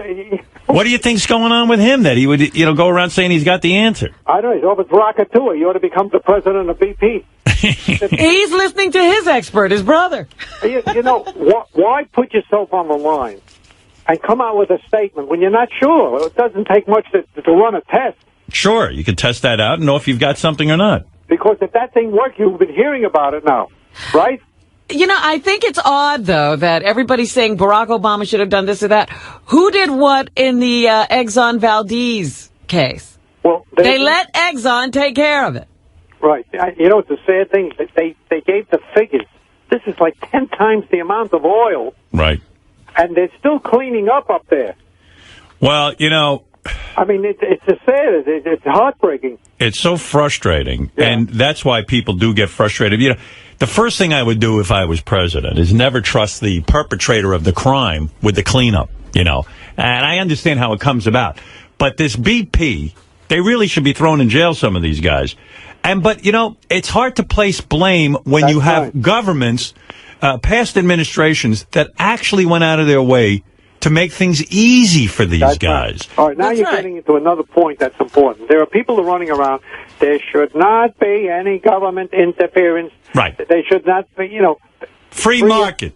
You can't do that because they're busy with the bottom line. They want to save money. You've got to have certain standards, and if they don't... Big business does not necessarily sit and worry about protecting the environment. It's up to our government to protect us as people, and it's up to big business to go out and make profits. Those are two very different agendas. Well, the last administration, they loosened this thing about having to report to the government about what they're doing. And that's right.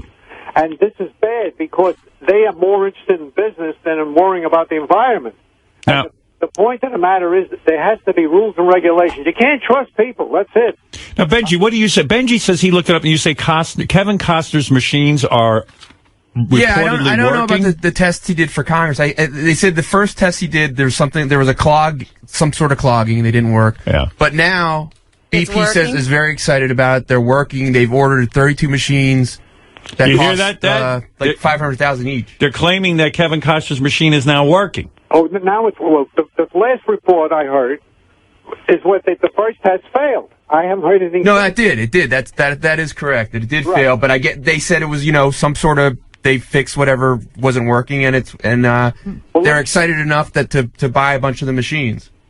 Let me say this to you. I don't know. Maybe he's talking about 2 quarts of oil. Well, that's more less oil in the sea. When you're doing a cleanup, you know how much oil we're talking about? I don't know what he invented or what the hell it is. I don't know if you spill something in the toilet. I'm not sure. It's just how hot. It's supposedly a vacuum cleaner that can handle this amount of oil that will separate the oil from the water. But do you know how large a vacuum cleaner that would have to be? Benji just said they ordered 10 of these vacuum cleaners. 32. They're going to start vacuuming. Everybody, listen. You know how many emails came in since this happened to the government? Everybody's got a solution. Listen, the solution was, unfortunately, if you could go back in a time machine and explain, especially to some of these right-wingers, that you can't have freewheeling economy all the time. You can't always make it easy for guys to drill oil. Drilling oil is such a dangerous thing to this environment. Do you want to hear anything about drilling oil right now? Because, the president issued a temporary ban on all offshore drilling until we get this all figured out and figure out what happened and what should be done. And there's a guy, I think a Texan, who's going to propose that the ban be lifted. When you have former oil men all sitting there in bed with the oil companies. And the oil companies are telling you, listen, we're not going to be able to make a living if we can't, Bullshit is what you I was watching Bill Maher. He says, it's not necessary that everybody makes a living. It's such a huge profit. Why has the profit got to be so huge to call it a win? Right. People, they call it government interference. Now, this is not government interference. This is you have the interference to make sure that these people who are allowed to go out to your coastline there and put a hole in the ground. Right. and not take care of it, that they're being careful, and listen, that it can cause tremendous damage, which it has. It's also a shame that people who do this for a living don't care, that they cut costs in an effort to show a better bottom line at the risk of people's lives and the environment. You had that big fatso, Rush Limbaugh. I remember he was coming out and saying, "No, don't worry, the sea's a big place." And yeah, but what about the 11 people who died? Well, yeah, exactly. Let me tell you something. A good example, I mean, I'm not changing the subject, but you talk about these mine tragedies. Now, there again, okay, the bottom line, everybody's with the bottom line. But at the same time, there are certain safety things. For you allowed to go into the land of a sovereign nation and dig holes and not be under some kind of supervision. You know how many times that the last accident that happened, how many times this company was cited? Right. And nothing happens. I don't know. It's like paying a $10 fine. Right. The fines aren't big enough. Take the fine. The government should, if they do that, bullshit. The government should have the right to close the goddamn mine down until they proceed with the procedures that are spelled out. Or take it away from them and give it to put it in the hands of people who would actually follow the regulations. This company knows exactly what I started to say in the beginning. When it comes to spending money for safety, that's wasted money to them. Yeah. It's wasted money. Yeah, they're not interested. But that is my point exactly. People's lives are at stake. They feel the risk is worth it. They're not the ones who go down underground. Right. But it's wasted because it doesn't bring money in. And you want to know something? The reason they get away with it, everybody, all these corporations, they buy the government. They buy the senators, the representatives. They do. They give them money and for campaigning and everything else, and they can do what they want. They protect it. In other words, we have a government that's working with people that are against us. It's that way in every part of our government at this point. But especially in the food area, where food and drugs are concerned, forget about it. We are out of control. Let's go to Ralph. He says we're all wrong. Go ahead, Ralph. Ralph? Hey now. Hello, Mr. Stern. I love you, but you're way off on this. I mean, this is, first of all, this is not a natural disaster. Like, you can't compare it to... He didn't say it was a natural disaster. Who said it was a natural disaster? Well, you can't compare it to a hurricane or anything like this. I said that, yeah, and he should be mobilizing people. Anything. Try everything. Get that Kevin Costner vacuum. They were shooting tennis balls into this thing to try and stop it. So, you have to blame the president. He has to be doing something. You're out of your mind. He's doing nothing. All right, thank you, I'm Ralph. not going to argue that point, but I would like to go back to the original premise. Before they put that hole in the ground. Right. What kind of safety measures? They could have all been avoided. Yeah, you're taking a responsibility when you say, I can get that oil safely. That's what they're saying. And that's why BP should be strung up. All right, now my father has made his point. Thank you. Whoever wanted to know what my father thought, now you know. Now you know. Right, Dad? All right, I got plenty to say, but listen, it's only redundant. I mean, that was faced. My philosophy is, okay, now we're here. How do we handle it? Well, what do we do? What do we do? Right. Oh, we yell at the president for not mobilizing something. They're talking maybe by August they'll stop the flow. I mean, there's nothing going on. They can't do it. It's unbelievable, isn't it? Can you imagine there's no contingency plan in the event of something like this? The only criminal charge, that I feel, is if they were aware or did away with safety measures to save money, the son of a bitch, he should get the maximum. Well, can I tell you something? Well, now that you say that, BP made a series of money-saving shortcuts and blunders that dramatically increased the danger of a destructive oil spill in a well that the engineer ominously described as a nightmare just 6 days before the blowout. Okay. Well, there you go. If you could prove that, then they're really liable, and it's a crime. And that's the point I'm getting at.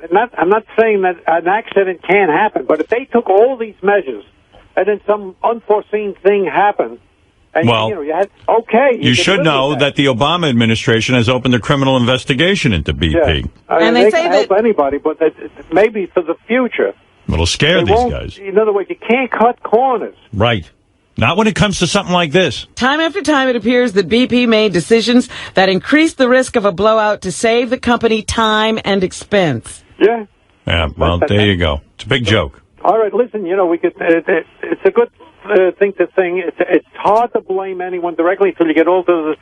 But look, you'd say the president. Other than BP, there must be there are good minds around that understand it, and they can't figure it out. Right. Okay. All right, Pop. All right, have a good day. Later. Howard. Yeah. I love you. Love you, too.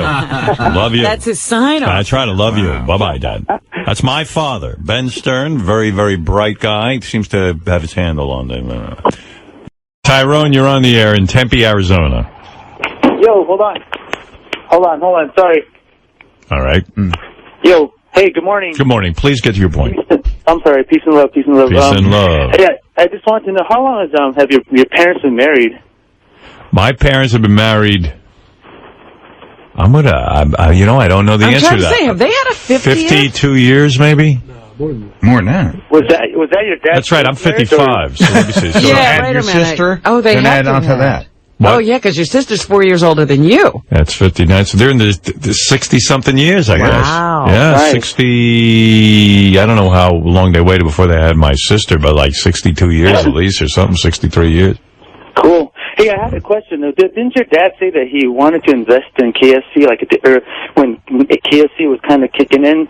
Yeah, that's my father's big story. You know, the woulda, coulda thing. Like my father, my dad, because he is a creature of habit, even when we were little kids, every Sunday he took us to this place, V-Brox, which is a place in Freeport, Long Island. Was that like a diner or something? V-Brox was a diner. Okay. And we would go to the diner, and my father, of course, would get there Sunday, and everyone they had chicken. Special chicken, the most delicious chicken I ever tasted is at V-Brox. And he would tell everyone about V-Brox. And we would go every Sunday, and you had to know what you were getting. And I would just get whatever my father got, because I didn't want any grief or any kind of shit like my mother would get. Maybe I don't want the chicken. The chicken is special here. Get the chicken. You could eat any of these other things anywhere else. And he would just fight with my mother that why would she order anything but the chicken? Well, maybe I don't want chicken. Maybe I'll get coleslaw and coleslaw. But that's not on the menu. You get it with the chicken.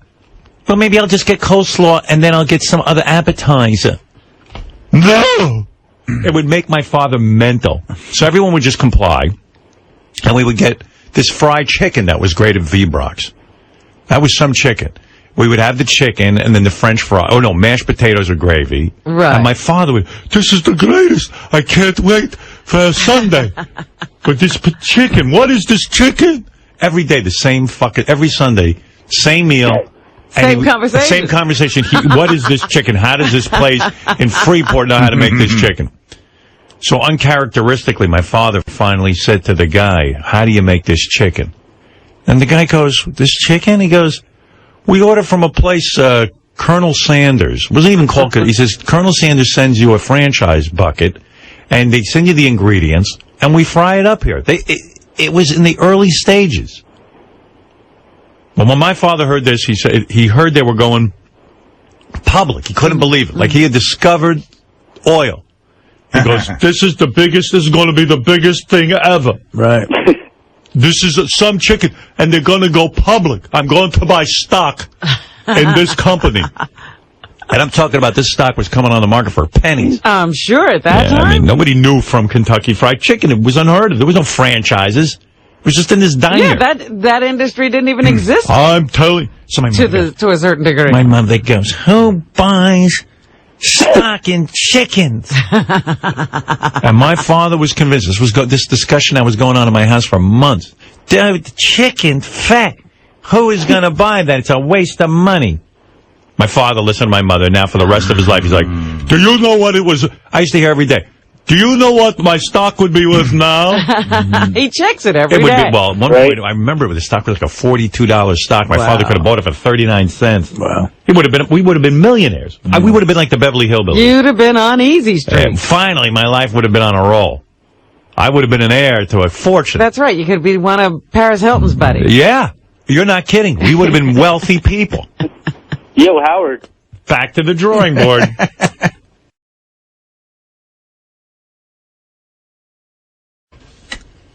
Hey, Pop. Dad. Yeah. Hi. Hi. You know, I was saying, when we went out to dinner last night, you were describing to Beth your eating regimen. Yes. And I was telling it to Robin, and Robin thought that was unusual. What was so unusual? About how you eat breakfast. You know. And how do you tag the boxes? Yeah. Well, I have 3 breakfasts that I eat every morning. You know, in different in sequence. Okay, one of them is Irish oatmeal, rice and shine, and then there's a cold cereal which I make up with 3 different cereals in a package. Now, what cereals, by the way? Yeah, cereal. What's potpourri. A potpourri. What is in the potpourri, if you don't mind me asking? What, you asked me what a potpourri is? No, what is in the potpourri? Oh, what? Total? Then there's some other kind of cold cereal, you know, with the whole wheat. And then there's, what do you call it? The other one was... Raisin Bran? No, it's a honey thing. What the hell is it? Cheerios? Yeah. All right. So it's Cheerios? Honey Nut Cheerios? Honey Nut Cheerios? They're good. Yeah. All right. So, okay, go ahead. I'm sorry. All right. So say today I got up, I had a cold cereal. Now, the reason I got these 3, I keep a tag on them. And what I do is I have cold and hot tag, which tells me if I'm in the cold or the hot, and then I have a tag on which cereal I ate last. Like if I ate, what do you call it, Irish cereal, then I ate a cold cereal, and the next time I have a hot cereal, I have rice and shine. Now, why do you need to... The thing I'm already confused by the system. The 2-tag system is something that's confusing. Why do you have to tag which one's cold and which one's hot? Well, I want to rotate the cereal. So every day you either eat a cold cereal or a hot cereal. Right. Oh. That's it. And I also have a cup of tea, which is a green tea. Yes. And that's it for breakfast. Now, let me ask you this. Let's say you woke up today, and the tag said that it's your day to eat hot cereal. Yeah. But you really felt like eating the cold cereal again. Never do it. Why? Why not? Because I have a rotation. You know, I'm compulsive. I told you this is an OCD thing. Dad, it's a way of getting into every cereal. In other words, why do I have to rack my brain? Now, let's see. I get up in the morning. Now, what did I have yesterday? Right. I mean, I got enough things on my mind about worrying what I ate yesterday. But why do you care what you ate yesterday? So I can eat what you want today. No, I don't go by my feelings. I go by what I should eat. I feel I should have some cereal, and I like the Irish cereal. I like rice and shine, and I like cold cereal. So if you woke up today and the tag said eat cold cereal. Yeah. But you say, it's cold outside. It's cold outside. I love that rice and shine. I don't care what's outside. You're not affected by that. Yeah, you eat what you're what I supposed to eat. Now, what if you were away from home? All right, here's what I have for lunch. Give you an example. Go ahead. I have an inventory of sardines. Right. Right? Right. So like today, I took out a can of sardines and I got it laying there. Before I leave the house, I have 7-grain bread, toast it up, open up a can of sardines, throw it in between the 2 pieces of bread, and that's my lunch. You take that with you? Yeah. Now, is that because it's sardine day? No, because when I sometimes eat with your mother. I don't eat sardines when I go out with your mother. All right. Now, describe your going out with Mom. That's a routine as well. You have to have it. Go ahead. Right. Now, if I go with your mother, she likes to eat yogurt. And I like it, too. So I buy blueberries, in the market. Uh-huh. And I also buy bananas. I have it in inventory, right? So if I'm going out with your mother, she makes me up some blueberries, in a container, and I take a banana, and I go to the yogurt shop. He brings his own banana and berries. I think they have those things at some yogurt shops. Not this one. Not this one. I slice up the banana at the yogurt shop. I open up the little container of blueberries. I order coffee, and I have to have my coffee every day. My mother said my dad now shops for blueberries. Uh-huh. And he saw that the price went up to like $5 for a thing of blueberries. And he went berserk. He wouldn't buy them. And my mother goes, "It's your lunch. You love them." So it's a couple of, couple of pennies more. Don't worry. Why did you get upset about that? Well, because they're fooling around with the market. The guy himself at the store said that they wanted like $7 for 4 ounces. Yeah. It just came in. Excuse me. Let me clear my throat. Yeah, go ahead. I'm going to throw up. Right. That's from all that eating. That's from that hot cereal. Like the berries now are in from Argentina. Very good. Canada has very good blueberry. I eat them all year round. years ago you couldn't get it all year round. But now with the importing and everything, you always get from different countries. Right. They come from Florida. They come from Michigan. They come from different places. Now, Ben, he also told us that every day you guys go out for dinner. That's right. Yes, we never eat at home. So Beth's sitting there talking to my father one-on-one, and she goes, your father's fascinating that, my mother thinks she's loose. She's like, I would eat different things every day. I wake up in the morning, I eat whatever I want. Yeah, what is she having for breakfast while he's looking for the hot or cold cereal? I don't know, but my dad then described, I didn't know it had gotten down to this, that every night of the week they go out to a restaurant because my mom doesn't cook anymore. Right. And my dad has set days for every restaurant. Right. Now, Monday night is what, Kentucky Fried Chicken? No. Monday night, there's a nice Italian restaurant around our way. And you get the same thing every time at the Italian restaurant? Well, I don't eat Italian there. What do you eat? Well, I order a bowl of minestrone soup, well, if you want to call that. Then I order a salad with tuna fish. Okay. All right. And that's the same thing every time? Yeah, I like it. And you won't look at the menu? No. Why not? Well, I used to order, I could order penne with chicken and stuff like that. I know what they have. I don't have to look at the menu. I'm going there so many years. All right. So what's Tuesday night? Well, we found a chicken place, Kentucky Fried. Now, wait a minute. Don't get hysterical. Right. They have now a broiled chicken. Right. Grilled, I think. Rather grilled. I'm yes. sorry. It's so good. It's grilled. It's a very good quality control. I ordered 2 breasts, and it's always the same. And it's not dried out, and I enjoy eating it. And what does Mom have there? She has 3 thighs. 3 thighs? Yeah, he likes thighs. And usually you can't get that stuff you want in a chicken place. And we get a vegetable with it. I get corn on the cob. They have all the time. I like that. And with the corn on the cob, I get some coleslaw. All right, now that's Tuesday. Okay. Which brings us to Wednesday. What happens then? Wednesday, I may go over to a Greek restaurant. I like it there, too. Is that like a choice? Like you could go to any place? No, he would never go on you would never go on a Thursday to a Greek restaurant. Yeah, I would, in other words, how it would fall into it. So if I go there, they have very good soup. They got like a lemon chicken soup I enjoy. But would you ever even say Monday, let's go to Kentucky Fried Chicken, and then on Thursday go to the Greek? No reason to change the schedule. Why not? You know this is ridiculous. It may make you happy. I'm not looking to make you happy with the schedule. Right. So now what happens on Thursday, for example? Well, let's see. Where the hell am I on Thursday?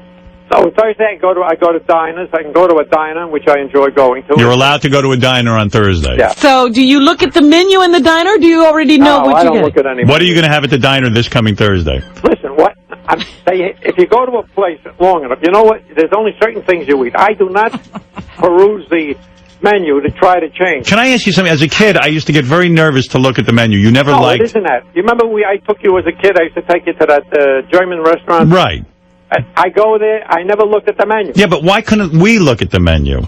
You used to get very upset when we would look at the menu. No, I wasn't. I'm not accustomed to that particular restaurant. I don't know what they have. I see. Friday, I always go to the same restaurant. What do you go? Which is another Italian restaurant. Yes. The guy I have a nice salad there. Love his salad. And he has a fish of the day. So when you walk in, you don't even have to say anything. Most of these places know what to give you. Yeah, they tell me. I look at the board. They tell me right away what fish is. The chef knows when I come in. My order is always the same. And when people go to these restaurants, they don't order fish. I only order fish, nothing else. Now, maybe when you walk into Kentucky Fried Chicken, do they know you well enough to just starting to know me? Yeah. Immediately give you the 2 breasts?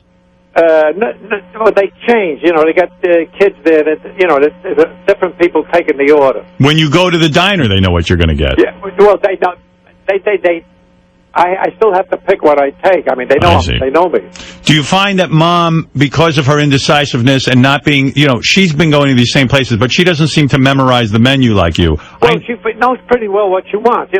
Once you name a certain place, you know what they have. I mean, if you go into a diner, what can you eat? Maybe you have a tuna fish salad, or you have this, you have that. It's the same thing over and over. I noticed that it's mostly, do you ever go to a Mexican restaurant, or do you ever go to... No. No. No, that wouldn't happen, unless I took them. Well, If you read in the paper that KFC was having Let me tell you with the Kentucky Fried, I mean, we never went there. I started to eat there like 40 years ago, before it was Kentucky Fried. Right.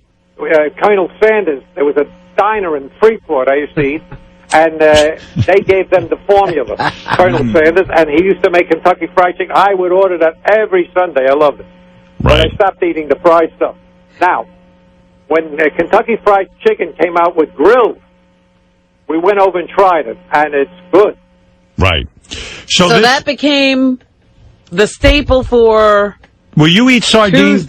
You will only eat sardines or yogurt for lunch during the week, right? No, when I go out by myself, I go to a track or something, I always have like 20 cans of sardines. Your mother buys me, and I just open up a can of sardines. It's delicious. Right. Well, Beth was fascinated last night. She came out. Your father's fascinating. Yeah, well, then she asked. See, another thing she said. She said, "Do you eat after breakfast before lunch?" I said, "Never in my life. Well, why would I eat before lunch?" You never get hungry. No. And if you did, you would just deny yourself. Now, look, when I finish lunch, I don't eat till dinner. Right. And when I finish dinner, that's it. I never eat after dinner. Right. I knew friends of mine used to get up at 12 midnight and go down to the refrigerator and eat. What kind of nonsense is that? Do you do dessert? No. Never. No. Except for the yogurt in the afternoon. Just the yogurt. I never order dessert. Right. See, I told you, Beth had a time of her life. She says, I love your parents. And well, I was surprised, when you and Ray left the table, she started to question me with my diet. I told her everything she wanted to know. Right. But do you enjoy it when you go to a new restaurant here in Manhattan and you have something you've never had before? Like, look, yesterday I had Dover sole. I loved it. Yeah, but listen, he gets completely flummoxed. Yeah. I ordered for him. And you want to know that appetizer was delicious. The fettuccine. Yeah, I knew he liked fettuccine. So I said, Dad, let me order for you. No, that was so good. And you shouldn't stop pushing those desserts on me. And you had it. You enjoyed it. Oh, I felt terrible eating it. But I'm not into desserts, and you insist I have to have desserts. I thought you liked it. All right, listen. Who wouldn't like it? Thank you for clearing all of this up. Yeah, and if you have any other problems, I have a hotline. Right. And, Dad, I also learned that you will not have the paper delivered to you, the newspaper. You read it every day, but you will... You go get it. In fact, when I was out of the house when she called, when Gary called, I was up there getting my papers, and they ought to tell people they better keep buying the Times, like they ought to go out of business. I know. It's terrible. I mean, it's the greatest paper in the world. I've been reading it, I can't tell you how long, every day. If I miss it, I get withdrawal symptoms. And you really know what's going on in the world. And it's an intelligent paper, and they cover everything. And you really become very knowledgeable. And you're not going to be reading it online if it disappears as a newspaper. No. Of course, I know where place I buy it. I see how many keys. Maybe he's got 10 copies. If I get there later, I don't have it. Well, but nobody buys it. It's now $2. I understand why they have to spend $2 on that. But the advertising in the whole industry is down. That's right. Newspaper circulation is hitting the toilet. Nobody's buying papers. Kids today don't read papers. That's true. Now, and, it's a whole change, and they're trying to stay alive. Well, isn't that a shame? And also, you don't like the paper delivered because you're afraid if the guy one day was late with it. Well, yeah, I used to order papers. This person used to deliver it in the afternoon. I want to read the paper in the morning. Right. All right. Well, but anyway, I don't mind. I tell you why I go up. I go shopping, too, in the morning. I buy myself more berries and bananas. Well, listen, I got to keep myself busy, yeah. All right, listen. What do you mean when you say you have an inventory of things? What do I mean by inventory? Yeah. Well, I got to keep stuff in the house. He's stocked up. He's stocked up, but he doesn't have, labels, like an inventory sort of means you put it in order and this can is with water or this can is... I think my mom's got to keep it at about 20 cans so he never feels like he's going to run out. Yeah. See, I'm telling you, this is OCD. Yeah. No, this is a supermarket and associated up where I buy the papers. I just go next door and I pick up some stuff. Right. And I always pick up my milk at the Dairy Farm. And by the way, every once in a while I drop into 7-Eleven, a wonderful store.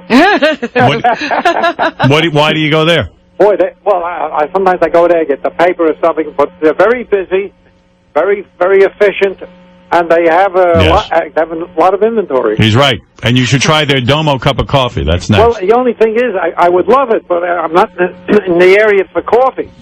I see. In other words, if I go to a yoga shop, I can't get coffee at the at 7-Eleven. Right. You don't drink the coffee in the morning? No. I just have green tea. Green tea in the morning. Yeah, that's his new And thing. I don't like instant. I like brewed coffee, and I got to have it in the afternoon. I need it for lunch. Do you have any advice for David Letterman? What do I think about what? Do you have any advice for David Letterman? You want my opinion? Sure. Well, I tell you, it's a dangerous situation that he went into. You know, there's an old adage: don't shit where you eat. Don't eat where you. That's the truth. It was different a while. This guy with this young girl. Right. With ESPN. Yes, Steve Phillips. Yeah. The guy's a jerk. Right. I mean, you take your whole life in your hands. What for something like that? Just take $10 and go to a whorehouse and then. That's your advice? That's old school. $10. My dad hasn't been to a whorehouse in a while. $10 that throw you right out. $10 you get a guy. Go ahead, yes? I'm not a high roller. $10 is good. Right. Well, my dad is right. In other words, you don't risk a beautiful career. How many guys get to be a commentator on ESPN? And this guy had already blown one career. That's he right. was the general manager of the Mets Mets. general manager. You think he would? But you know what, Dad? I believe he's a sex addict. In other words, you know how drugs can ruin your life? Yeah. Sex can ruin your life. In other words, they're after so many thrills. You know, one of the things that drives me crazy, you know, you even talk about crimes. A guy commits a crime. It's a quick thing. He may kill somebody. He may rape somebody. And then look what happens to this man's life. One little action, and he's going to lay in a cell somewhere for 30, 40 years. Right. And this goes on. It's the same thing with these guys with the sex there. There's girls running around, and, you know, it gets a little touchy-feely. But listen, the thing that you should do is immediately think, what is going to happen? What are the consequences? That's right. Nobody thinks about consequences. Right. Always think of the consequences. And then you might stop for a minute and go, you know, maybe there's another way to do this. It's like the hippies live for today. Maybe some of these guys think they're above the rules at a certain point. Right. Or they have an addiction. They can't control themselves. Right, exactly. You know see, my father, you can laugh at my father all you want, but he controls himself. You control yourself, right? Oh, you know, too much. The thing that does these guys is they're in a power position. Right. You know, otherwise you got to go out, you know, woo a woman, hey, she's there, and you're a big shot, and you think, you know, you can get it. Right. But think of what it could mean. Of course. Well, listen, you ran your own business. I'm sure many women wanted you. Yeah, they were online. Yeah. And they lined out the door. Listen, I know what you mean. I don't even think of those things. Right. I mean, well, listen, I know you got a newspaper to read. You got sardines to eat, so... Listen, I'm running late. All right. That's right. He's got to make his lunch. We enjoyed ourselves very much yesterday. Yeah. What's with your voice? I don't hear you. What? I said, what's with your voice? You can't clear your throat. I can't, but 1 second. It's in a, I don't know what. Hold it. All right. Oh, God. You know what that is? What is that? You get a little nasal drip when you get older. Right. You can't control it, you know. Listen, I'm not a kid. I was just 86 years old. Right. And, you know what happens? You get a little drip. All right, understood. All right, so, anything else? Nah, that's it. Okay, thank you. I love you. And everybody have a good day. You too. You too. Bye-bye. Auto-tune. I don't want it. My dad's on the phone. I don't even know why. Oh. Hey, Pop. Hello? Hi, Dad. Well, the reason I'm on the phone, you were talking about that bus trip. And you said you didn't get all the information. Oh, yeah. I was telling Robin. Robin asked me, you know, I was talking about I'm not a real good fighter or anything, and I was talking how Chuck Zito is, but his dad was a professional boxer, and I said, yeah, and she asked me if you had ever gotten into fights, and I said, yeah, my dad's real proud of the way he handled himself on a bus, sort of. Well, I tell you, when you think back of it, you never know if the guy had a knife. Anyway, what happened, I was taking a bus across town on 57th Street. Right. There was a guy on the back, it's a three-man scam. One guy was on the back of the bus, outside the bus, doing antics, hitting the window and so forth. Okay, we came to the stop where I have to get off. A few people, there was quite a few people in the bus. There were a few people before me. They opened the bus, and 3 or 4 people walked out. Then the guy in front of me bent over for some reason. So I didn't think anything about it. Maybe he dropped something. And with that, a guy behind me pushed me. And I laid over this first guy, that with the door open. And then I felt something. He got off the bus, the first guy. As soon as I felt something, I yelled to the bus driver, close the doors. And I turned around, and the doors were closed, and I put my back to the door, and I grabbed this guy around, and I started to frisk him. And he looked a regular guy with a suit and so forth and so on. And then I looked down on the floor. There's the wallet. I guess when I started to frisk him... Didn't the guy start to yell when you frisked him that you were invading his space? Well, it happened so fast. He didn't talk to me, except I'll tell you right away when we got off what he said. So anyway, I saw the wallet there, and I took it back. And then I told the bus drivers to open the door, and I walked out backwards to make sure, this guy don't attack me. And when he gets out and he's saying to me, he says, if you ever do that again, you're going to be in big trouble. Yeah, I say, next week I'll be here on the bus. And one bit of advice to your listeners, never keep a wallet in your back pocket. Keep it on your side pocket. From that day forward, I never kept a wallet in the back. That's how they get you. What do you think of that? My dad was pretty brave there, huh? Yeah, but, you didn't point out that the other two guys were already off the bus. He was dealing with one guy. Yeah. Yeah, but still. You made it too. I'm such a pussy. I wouldn't have handled. I would have lost my wallet that day. I would have been like, these guys took my wallet. If the guy dropped the wallet, you would have picked it up and given it back to him. Yeah, right. Sir, you dropped this. You dropped my wallet. I'll tell you something. You don't analyze the situation. I mean, maybe in retrospect, I'd say, gee, I put myself in danger. Is it worth it? And were they black guys or white guys? Well, you want to know they were black guys. All right. Yeah. It has nothing to do with the criminals in all sizes. And were they big or were they medium-sized? Regular sized guy. The guy that I frisked, he had a newspaper under his arm. He looked like he made himself look like a commuter. And no, he was shorter than me. I mean, we weren't going to fight about it because 57th Street's a very busy street.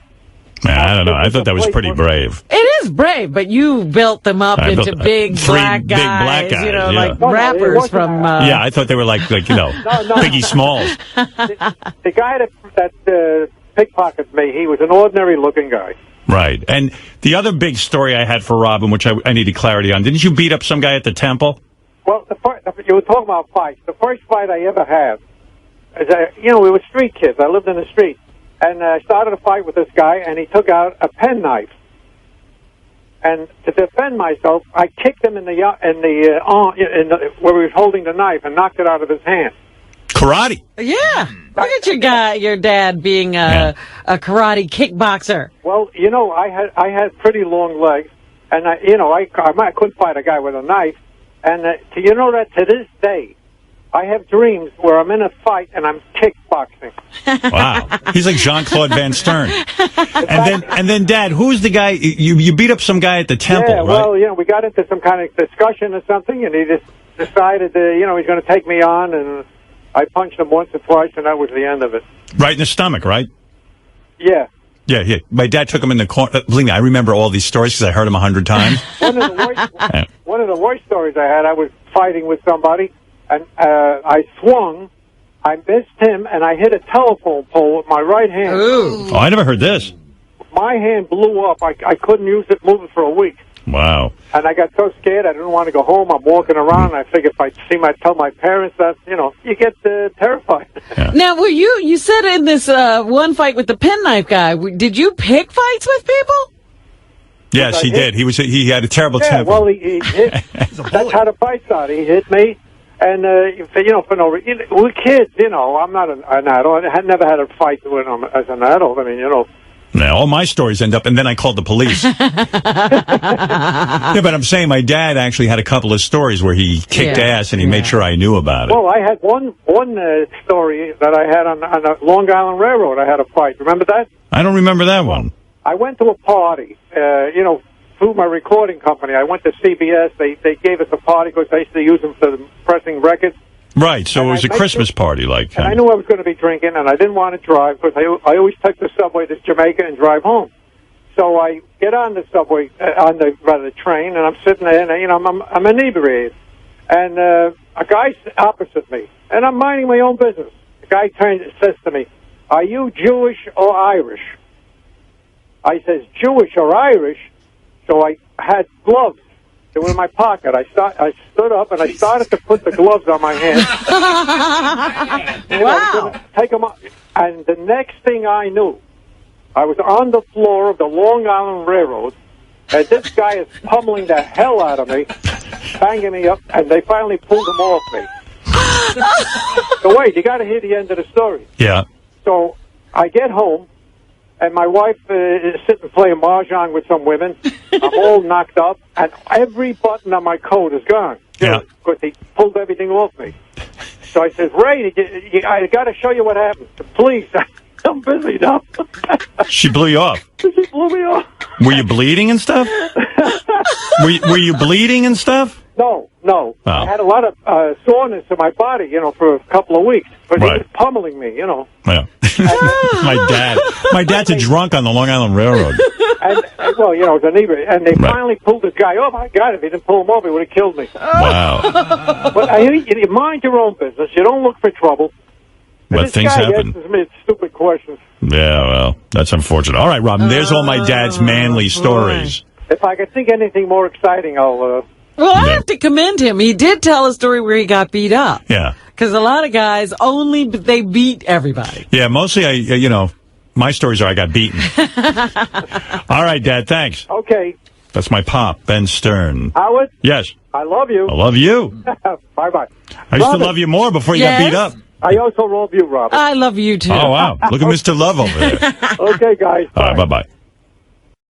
Oh, wait, my dad's on the phone. He wants to say something. Wow. Wow, isn't this something? Let father say something right now. There was a commercial break on television. Howard, you're raining on our parade. Well, I didn't realize it was your parade. 50% of the population is getting divorced. It's become a way of life. Oh, geez. Now, wait this a second. is not the way you want to start Dad, a conversation. what do you mean 50% of the population is getting divorced? There's no reason to get excited about it. Oh, Dad. Are you sure you want this out on the air? Who's happy about a divorce? Nobody is. No, of course not. You've got to take care of the children if you don't want to be aborted. Oh, my God, this is a joke. Oh, what, did you think it was for real? So you did? Oh, Beth is probably like, oh, wow, your father really doesn't like me. No. Exactly. You're 100% right. Oh, my God. Nightmare. You can calm down. What is that, Dad? That's my position. All right. Well, then you got to... Hey, that's the way you feel. Do you want me to... makes me very unhappy, but this is the way the society is functioning now. All right. Well, listen, what can I do about it? How did I find on our parade? Do you want me to not go through with this? Yes. All right. Thank you. Oh. All right. Bye-bye. I'm wrong. Yes. Wow. Oh, well. Yank my chain. I'm not yanking your chain. It's not a joke. Thank you, Dad. I liked Howard. Sal having a field day back there. Absolutely. But the engagement ring is very beautiful. Oh, my God. I can't wait to see it. Yeah. You know what? It's not it's not obnoxious. Uh-huh. It's just, It's a tasteful ring. It's very tasteful, and it's something I'm very excited to wear every day. Wow. It's just beautiful. She was not even sure she wants to take it off when she bathes. Well, lots of people don't. I have to go to the gym. I should take it off, right? Yeah, you don't want to do that. Right. It's so sad.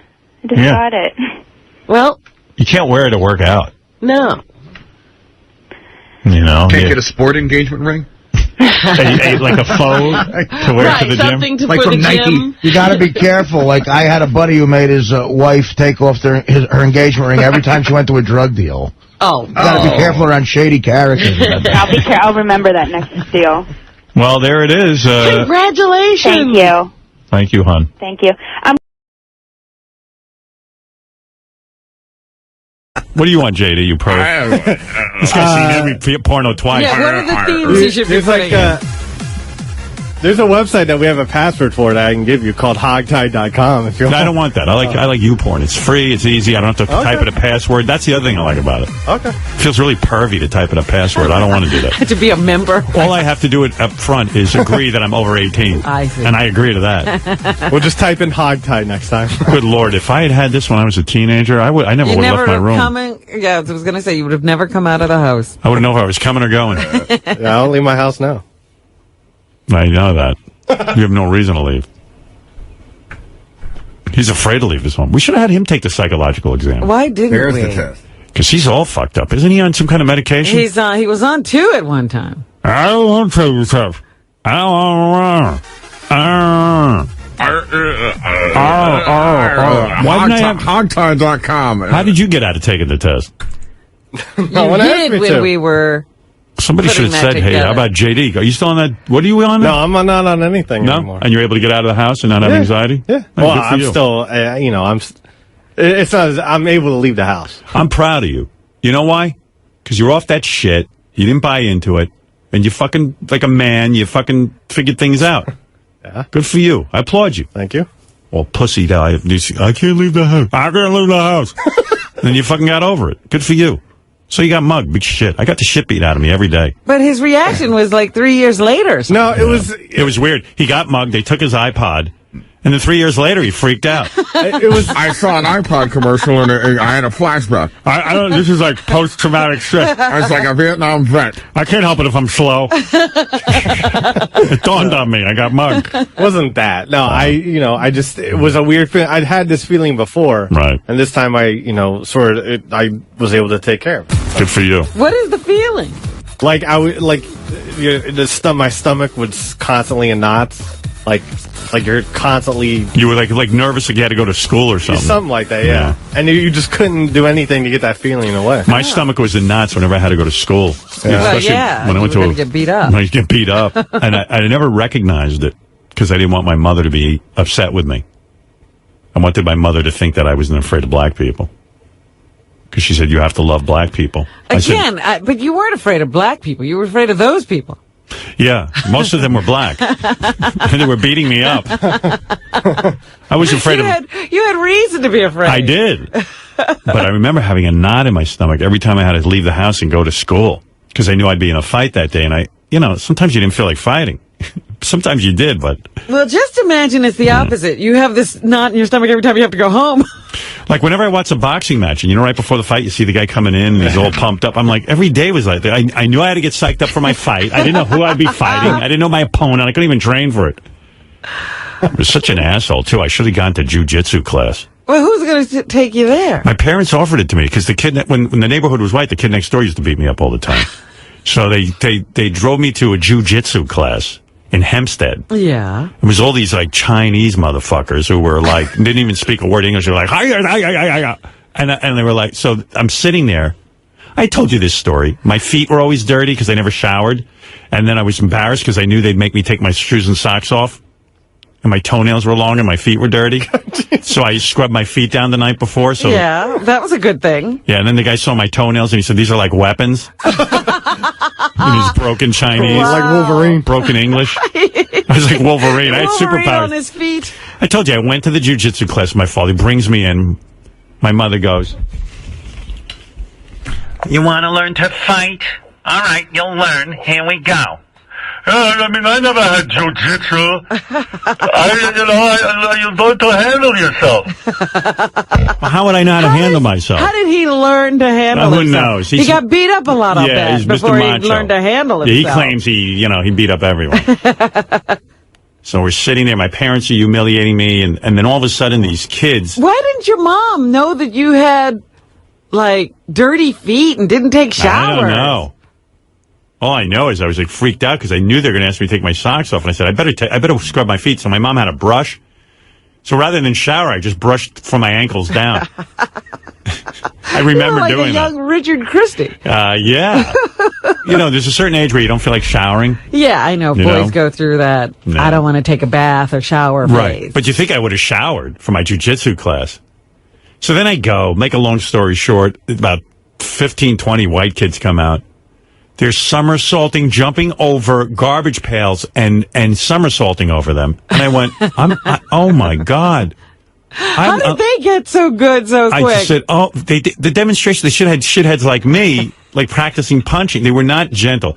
So then the fucking jiu-jitsu master took me on the mat and gave me a demo and had me flip him over my back. Yeah. But meanwhile, he jumped over my back. Right. And I got completely nervous. I thought I was going to shit my pants. And then you have to get in the gi, and I'm like, where am I going to change? They're going to see my penis.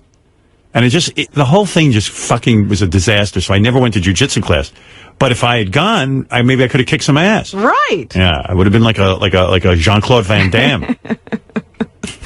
Maybe you would have had a whole different career. You could have been Chuck pussied Norris. out. But like my parents never explained anything to me. They didn't say, Howard, you can't somersault, but they'll teach you. Of course you can't do that. I always went and I figured you should have to be able to do that stuff. Right. And they're going to say I can't somersault and then they're going to make fun of me. And I don't need more people making fun of me. I had enough. So you went to one class and that was it? Yeah, and then the kid next door the next day beat the shit out of me. He sat on me. He was fat. And that was the last I heard of jiu-jitsu class.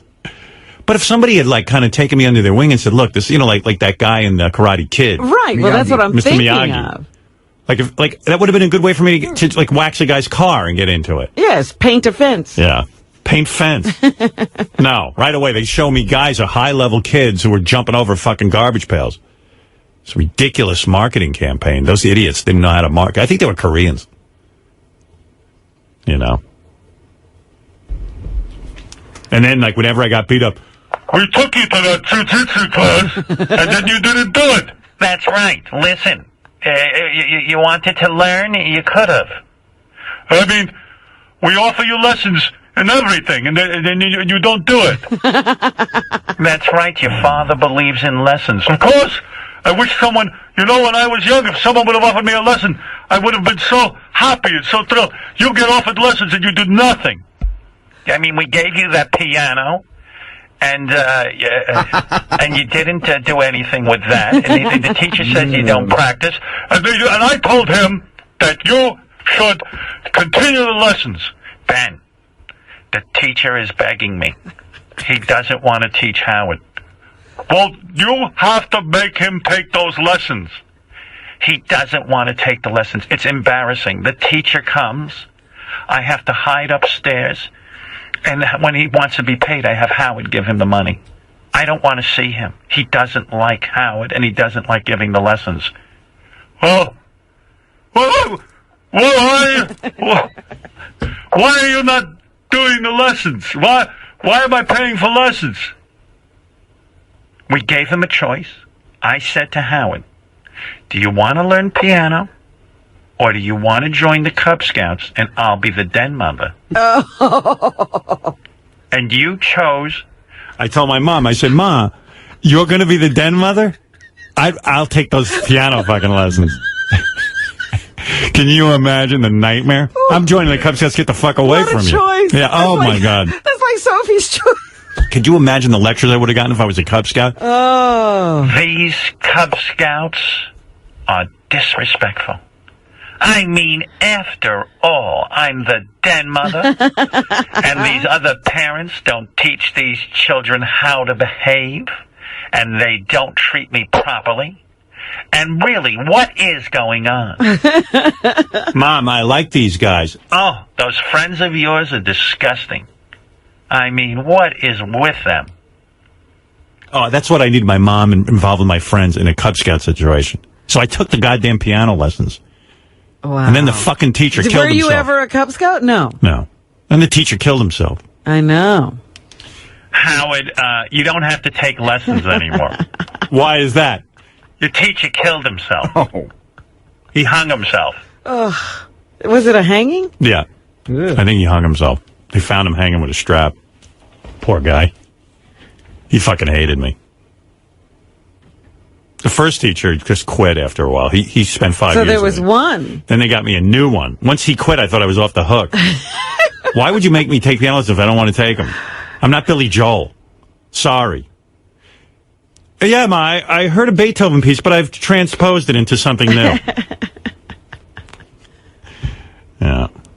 Yeah, my mom used to give me the money to pay the teacher because she would hide up in the bedroom. Right, she didn't want to hear his... And he'd say to me, is your mom around? And I go, no. I was instructed to say no. Because she didn't want to hear that he wanted to quit. Right. And he'd even say to me, Howard, did you practice? And I'd say, yeah. And then I'd play the piece for him, and he'd say, you didn't practice, did you? I go, no. Because then why are you taking lessons? I go, I don't know. I don't know anything.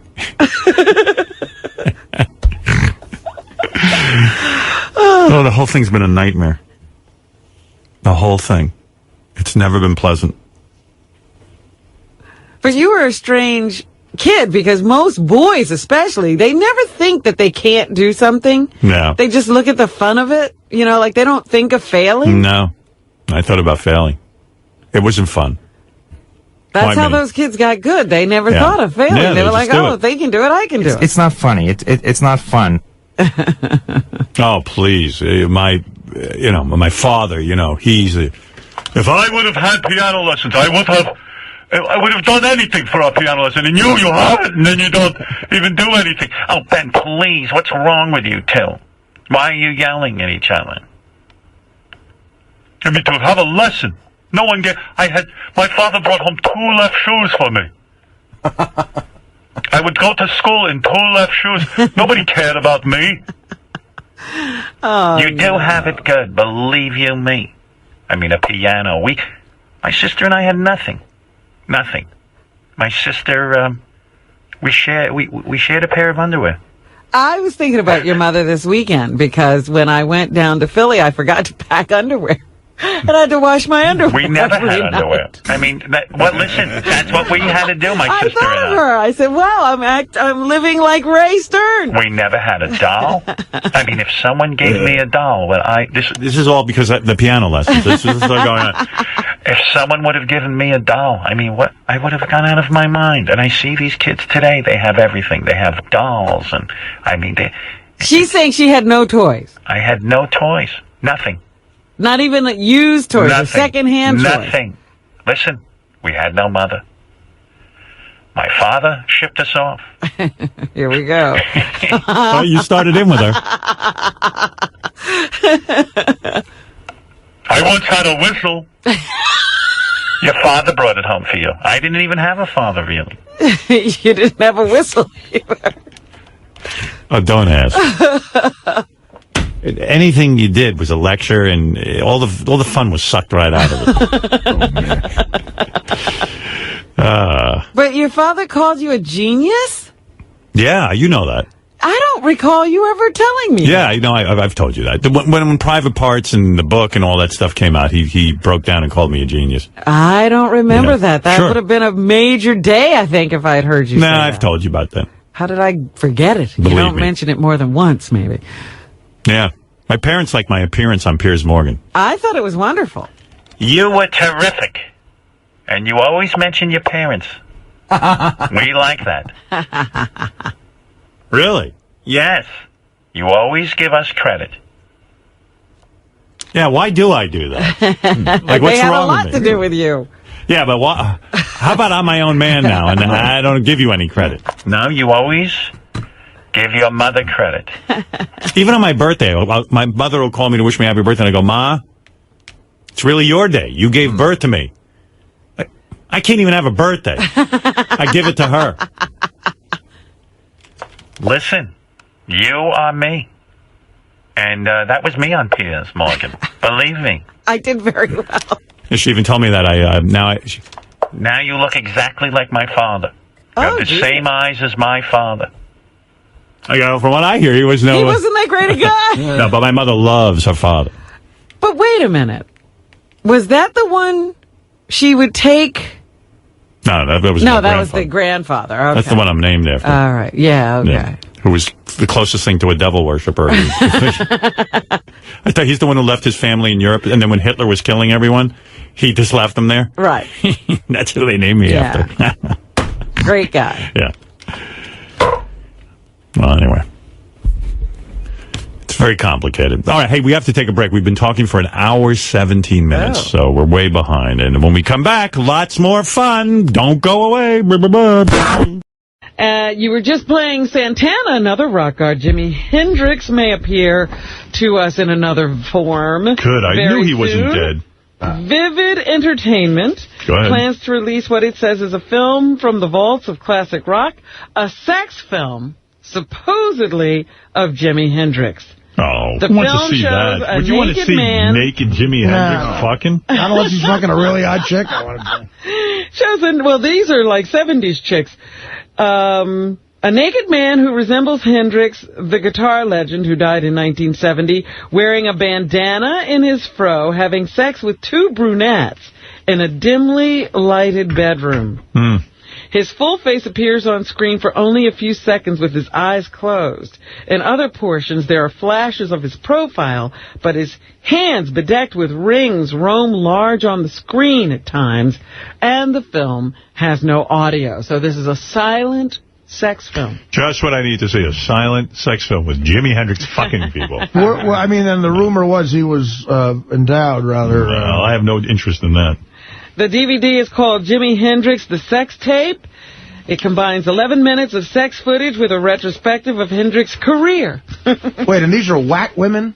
White women. White women? Oh, you didn't say that. Oh, sure, white women in there. So you can see Jimmy once again. Jimmy lives on film. It's going to be real nice seeing a 70s sex scene when women are big, giant hairy. bushes. You won't even see the vagina. Hey, where are the white women at? Men were men back then. They didn't give a shit. They fucking went through the... Yeah, what happened to men? The early girls I jerked off to all had huge bushes because I found my old man in my uncle's Playboy stash. Nothing more gross than a huge bush on a woman. But back then you expected it. It's weird. Like, you know, it's fine. I remember, like, when I was in high school, going down on chicks with big bushes.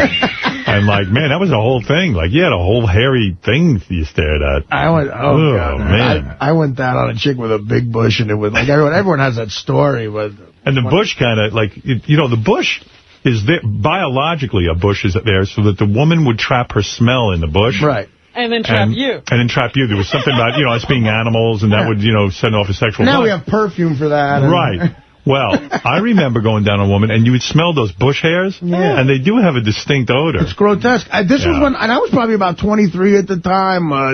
A rare fucking thing. Me and my buddy picked up chicks at a bar, took them home and banged them. It never happened, like a one-night stand. And the chick I was with had a huge bush, and you know, I in the beginning of the lovemaking, I tried to go down on her, and I almost gagged, like almost threw up. You got to part the hairs. But then, You exactly. almost gagged? Yeah, and then, but that's it. That's why your cock you send in the battle. You're like, listen, get your in there. father and I never shaved my hair. It's not natural. That's right. What's with all this shaving? And your father parted the hairs. Yeah. And loved it. And he, hello? Yes, Dad? What did your mother say? Do I part the hairs? He did, and he loved to part the hairs. You're saying that like it's in past tense. He doesn't part the hairs anymore? I part the hairs. He loves to part my hairs and have his intercourse. So there. But the first girls... It's a big deal. The girls you... So it was first gross, was it? It was gross to me. And this was what... This is... You think that's gross? This is 90, 91, you know. That's gross, right. A woman is gross? A woman is gross. Good. Okay. She had nice tits. And you don't have hairs?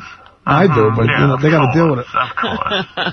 But so, the early girls you had sex with had to have bushes, then, right? Yeah. Although I was with one girl who had a completely blonde bush. It was almost like having no bush, and that's when I realized I like when chicks shave. Yeah, because I was like, wow, this is awesome. Really? Right.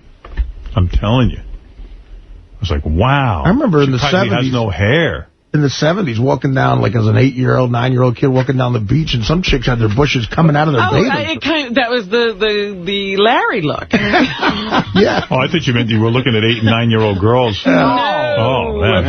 Wow. That came much later. Well, we were. Hey, stud, you've reached 800.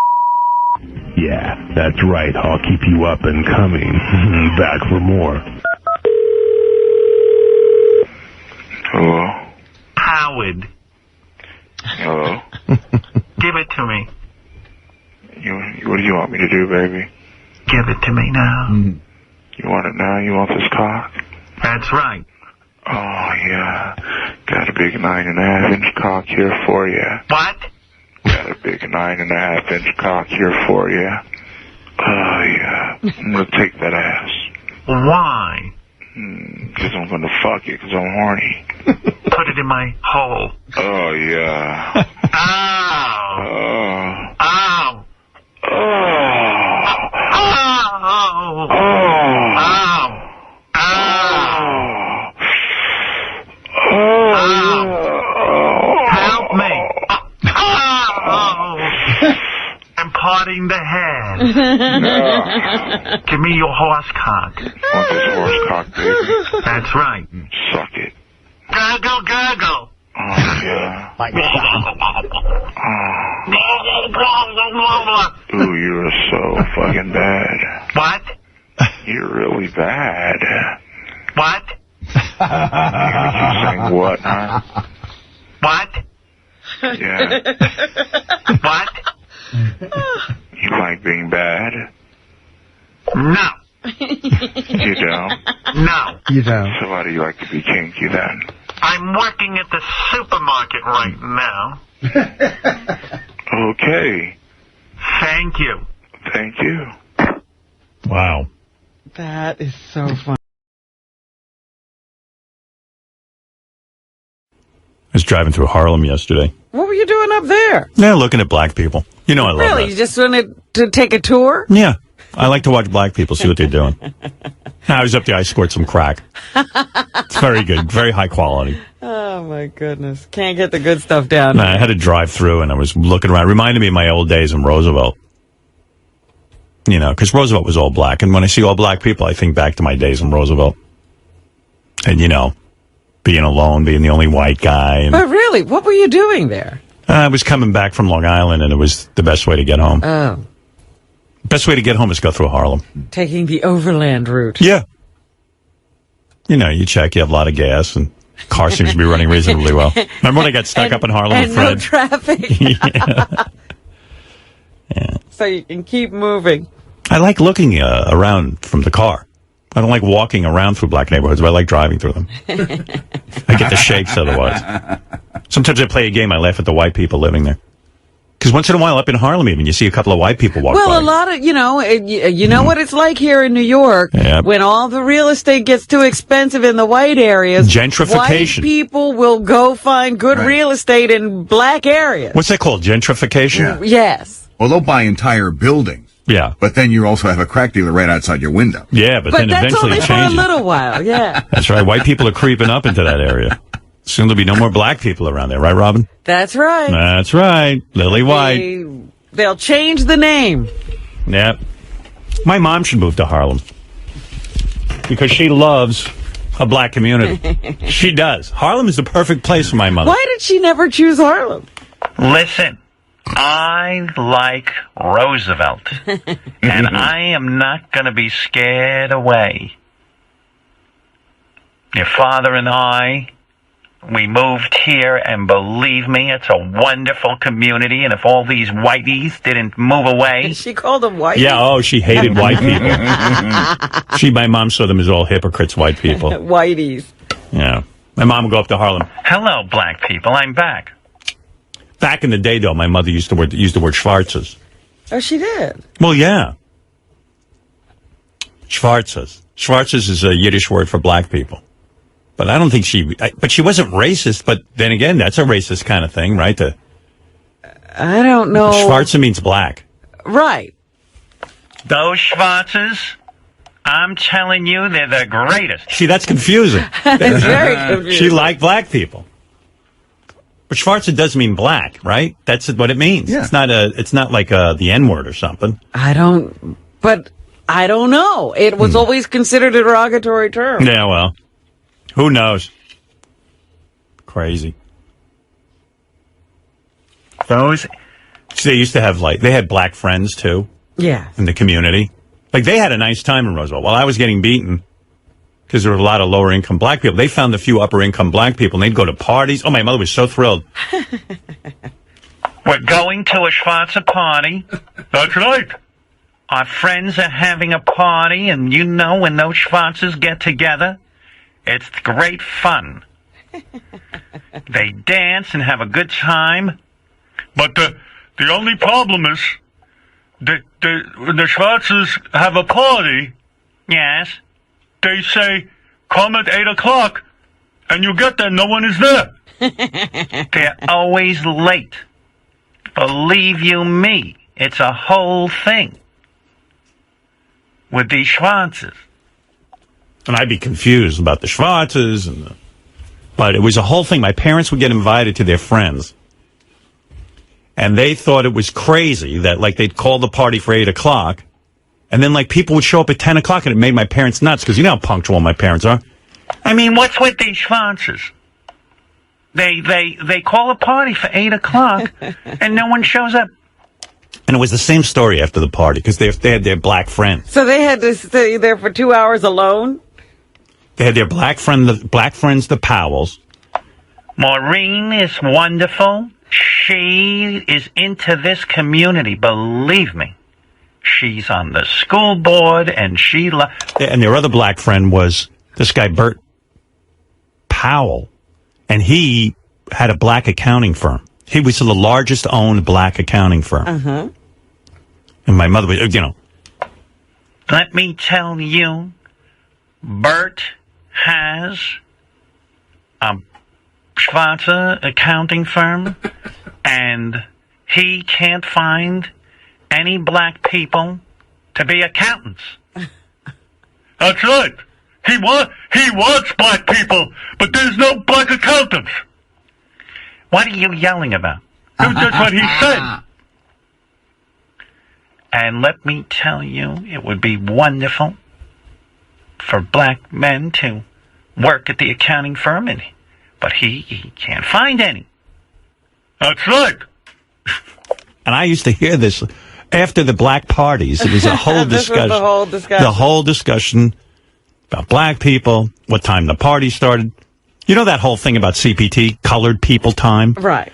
It was like, my parents didn't know about that, but it really was true. Like, no one wanted to start the party in time. But that's ridiculous. What party starts at 8 o'clock? But they would claim that the people wouldn't show up till 10 o'clock. Like she goes, I'm not rushing there. But you said 8 o'clock. But we're not going to rush to the party.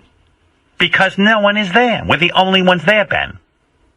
That's right. But what are we supposed to do? Well, we should go later. But I don't want to go later. But any party anybody has, it never starts at the appointed time. No, this was this was way later than their white friends. Come to think of it, I had Robin over. I had a party at my house. You showed up 2 hours late. We're sitting and waiting for dinner. My cat was operated Shame on you. And I didn't even get a message from you or anything. Now that I should take that up with you. I was trying to get there. Forgot I'm mad at you. I can't drive and talk to you on the phone. Oh my God. Whatever. You know what I'm going to do with you from now on? If I have a party, I'm going to tell you 2 hours early. I'll still be late. No, that day I was really a mess. I like punctuality. And I remember I even drove myself. I didn't even think to get a car to get out. I just totally misjudged everything because I was so tied up with Shame on you. I know. Nothing matters to you. I was devastated by my cat having a kidney transplant. Well, still. How dare you call a party on that day? Always late. And I don't go for that.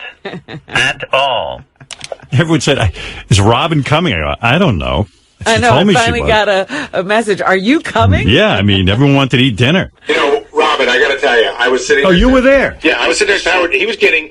You know how he is about punctuality. I know that. But really... You know what? I was really fine until like about 20 minutes before, and I said, because we were going to eat dinner. We were going to eat at 8, and it was like 8:05, and Howard was like, what's going on? Yeah, and by the way, we told everyone to be there at 6 o'clock. No, you didn't. For cocktails. Yes, we did. Cocktail hour. Get there at 6:30. 6 o'clock cocktail hour. It was 7. No. I you were was 2 hours 7. late. No. What? You got the same email that everyone else got. Well, then I misread it. Well, you always I couldn't believe 6. You always misread. She has a reading issue when it comes to parties.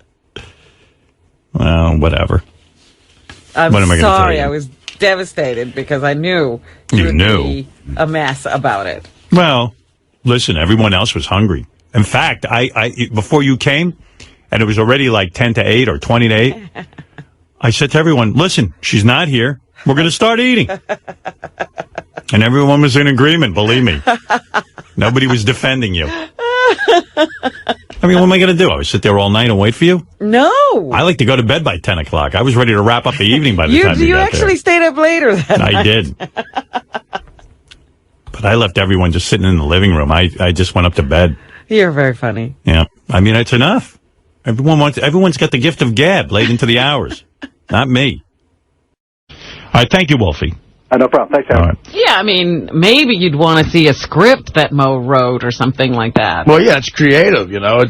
But yeah, a check. It's limited entertainment. By the way, we do have to get back to the governor's press conference at some point. Yes. All right. But they do have artwork there that artist depictions of the Stooges. Oh, that's wonderful.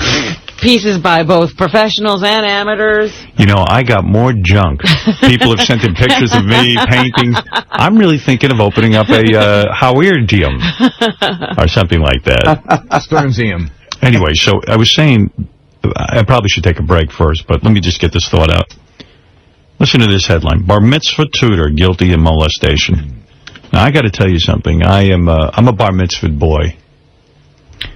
And you take these bar mitzvah lessons. I was tutored in bar mitzvah. Are you alone with a guy? Yeah, sometimes. Yes, you are. Oh. I had only wished my tutor would have blown me. I'd rather be Get blown. out of here, Howard. I'd rather be blown by an old rabbi than sit there and learn this fucking.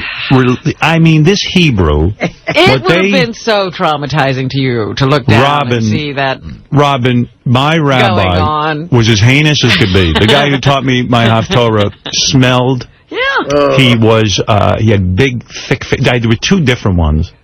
I would rather they pulled my pants down and sucked me off than sit there and learn this Hebrew, which I have never used. No one ever taught me how to translate it. It was the biggest waste of my time.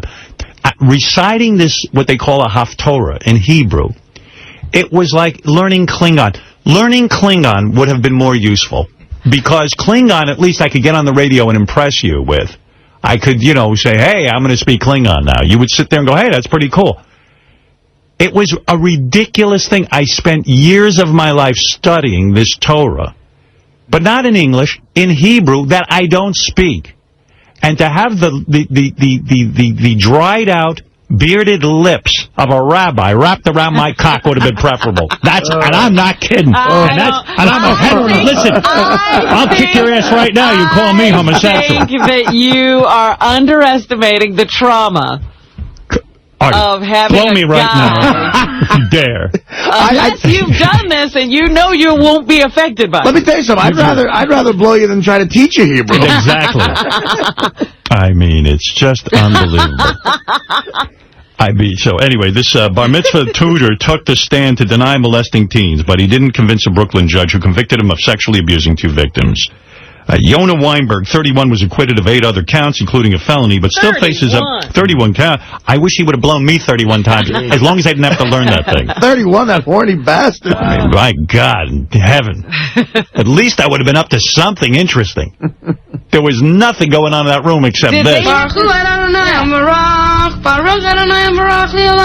does that mean? But did they have to do that while he was molesting them, or yeah, did they get to be quiet? Well, of course he has to do it while they're molesting, because you have to learn it. How people will get wise that he's not really teaching. What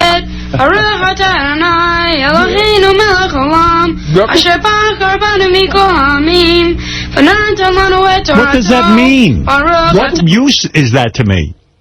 I had to learn that song and those words for 2 years with no vowels in these weird letters. Wow. And it makes no sense. But a blowjob from the rabbi, okay. At least makes me interesting. You know why is something going on? Can't wait to get to Hebrew school. If I was his student, I would have begged him to blow me. Do anything to get this boredom over with. He picked the wrong student. Might not have taken 2 years to learn it. That's right. Weinberg, a social worker, was found guilty of molesting one boy in his home and a synagogue ritual bath. I would have loved a bath. And the other in a van and the yeshiva stairwell. Well, you didn't tell me it was romantic. That's right. Believe me, you wish a guy would give you a bath. How come these guys are so gentle with young boys? When's the last time a guy bathed you? Oh, it's been a while. And it sounds like your teacher never took a bath. Oh, yeah. You have no idea. He could have used the ritual bath himself. I swear to God. Where's the part of the tape where I talked to my grandfather? Do we have that on here? I heard that the other day they played it, so it's on here somewhere. I wonder if it's at the end of this. I don't know. Oh, it goes on and on. And by the way, I sent this down to my grandfather in Florida. He didn't listen to this. Right. He couldn't stand it. It goes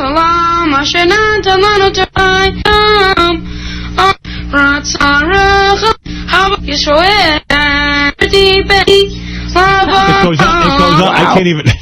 Yeah, this is no Hotel California. Yeah. I mean, that really is impressive to learn that. I mean, but if they, Robin's right. If they taught me Hotel California, it would have been better. On the guitar. Yeah, absolutely. In a dark kind of stairwell. Cool wind in my hair, warm smell of Galitas, rising up through the air, up ahead in the distance, You see, I saw a shimmering light. You know that, I don't. Yeah, your grandfather might have listened. You know, and in Roman Catholic, we have a confirmation, and God, we just have to learn a different name. My name was Anthony. Yeah, and then you sit there. And the act of contrition or something. My grandfather should have gotten a hold of me and said, hey, listen, asshole, why don't you learn how to sing Beatles' Blackbird? Then you might make some money. Absolutely. Blackbird singing in the dead of night. Take these lonely wings and learn to fly. All your life, you were always waiting for this moment to arrive. Blackbird fly, blackbird fly, into the dark of the dark black night. Now you are a man. Yeah, now I'm a man. That really is such an like, it really affects you, that song. Like, given those lyrics, just hearing you sing. You know, it's These lyrics don't affect you? If there's a positive to learning this so-called Haftorah, you can't believe how much you get laid once you learn this. You have no idea how Women just drop to their knees. chicks love it. I had a girlfriend when I was 13 who was so fucking hot.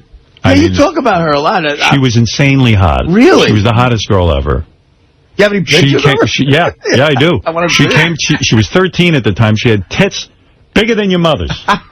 That's big. Bigger than my mother's. That's big. You're goddamn Not right, to it's have big. you guys drooling over a 13-year-old. Well, I was 13 at the time. And my mother's tits. That's a great image. I'd love to see your mother's tits. 13-year-old with my mother's tits. But I got to tell you something. My girlfriend. I think you have Artie's mother's tits. My girlfriend walked in. My girlfriend walked into that temple. Right. She took a look at me on that bimah. It's called a bimah. What's a bimah? It's a stage. But oh no, the Jews have to have a special They word. call it a bimah. Oh yeah, everybody's special in the Jewish It's called a religion. not get laid. Are you up there on the bimah? Oh, look at my boy at the bimah. And she took a look at me and never saw her again. You tell me what good this thing did me. Mitzrayim. Gadiv Goga. And they filled my head up with such horseshit. They sat and told me that even my mother said, your grandfather, my other grandfather who was there, Right. this tape was made for the grandfather in Florida who couldn't even fly in for this fucking party because he knew it was horseshit. He was the only one with any brain. Yeah, he was a smart one. I don't think he can even sing. It was like, Howitle. I would come, yeah, that was me, little Howard. Howitle, I would come to your bar mitzvah, but it's very cold and I'm old. I'm like, yeah, all right, I'll make this tape. I made this fucking tape. And my other grandfather was there. My mother would go, your grandfather Stern is going to sit in the front with his book, and he is going to follow every word you say. Was that supposed to make you feel better? Yeah, it's pressure now. He will know if you said the words properly. So I figured, wow, I got, and every word, you could see, I got every word right. You're enunciating. But son of a bitch. Yasmin. I mean, Yasmin. That's impressive. Who knows what? Your mom's on the phone. Uh-oh. What she got to say? I don't know. Hello, Mommy. Mother? Yes, darling. How are you, my love? I'm very good. What can I do for you? You know, Howard, you're a big complainer. You really and truly are. Why would you put me through the hell and torture Now listen. of a bunch of smelly old men What teaching the me this heck were crap? you doing that was more important? What is my... Get your brain going. My brain was going. I was filled with you. It got up and went. Your brain was not going. You were busy with the joke books. Yeah, that was my brain. Here you were learning something that is very valuable. Can I be honest? Can we have a serious discussion about this? Mom. In the long run, you gotta say that the joke books were much more important. But Mom, looking back on this, yes, here is something that you had an influence in. In other words, you encouraged me to do this. And I'm a kid and I do what you say. Right. Why, looking back on it now, every other Jewish boy Yeah. did the same thing. And what did you always tell me? They had a bar mitzvah. But what did you tell me They learned growing the up? Haftorahs. What They did you tell learned- me growing up? I don't care what the other kids do. You don't care? No, you said to me, you don't care what the other children do. In other words, why do you have to follow the crowd? No. You but see how wanted- ridiculous this You wanted is. to be bar mitzvah. I know. Because you wanted me to. No, I know kids that weren't bar mitzvah, and you know what? What happened? They were drug addicts. They turned out like Artie. I wasn't bar mitzvah. Artie was not bar mitzvah. That's true. I can't hear everybody at once. All right, Mom, what I'm saying to you is, now in retrospect, because you're pretty evolved now, you see what a huge waste of time it was for 2 years. No, it was not a waste of time. What did I get out of it? I got what nothing. did you get out of the I joke hate the book? whole thing. I hate the whole religion. Out of the joke book. Out of the joke books, enjoyment. That's it. So I got no enjoyment out of He this. also developed his comedy mind. But what did you get? But what did you get? Comedian comedy mind. Yes. His comedy mind. He was growing a comedy mind. What do you know about it, Robin? Whoa. You don't know anything about But, it. Mom, I sit here and listen to him every day. I don't even want this to turn into a joke. I'm saying to you, what did you get out of this? What did I get out of Yeah. it? Nothing. Right. So what did I get out of it? You learned Tell me. to read Hebrew. What, and what good is it? I don't even understand what it means. It's like learning Klingon. Well, then you should have furthered your education. But Why? you chose not to. The hell do I care about speaking? There's nobody here. You can Spanish. I understand that I could use. Hebrew. Hebrew is a viable language. It's being used But today. you sent me to a temple that didn't even translate. They just read the dumb words. All right, so the you words are learned to meaningless. read. So you learned to read. You learned The whole thing was to use ridiculous. your brain and cut Brain. down, Howard. Use your brain. There are Use your brain. Use your there brain. are- That's like using your brain to do nothing. Listen, watch your words. Your words are important. I'm watching I my don't think words. you should be making fun of this. I You- really and truly Making fun. don't. That's right. I'm trying to save some other poor bastard from this. Something, and it was a very, very beautiful thing, and you learned something, and I don't think you should be poking fun at It is bizarre. Bizarre. And shame on you. You should have known better. on me. Shame. Oh.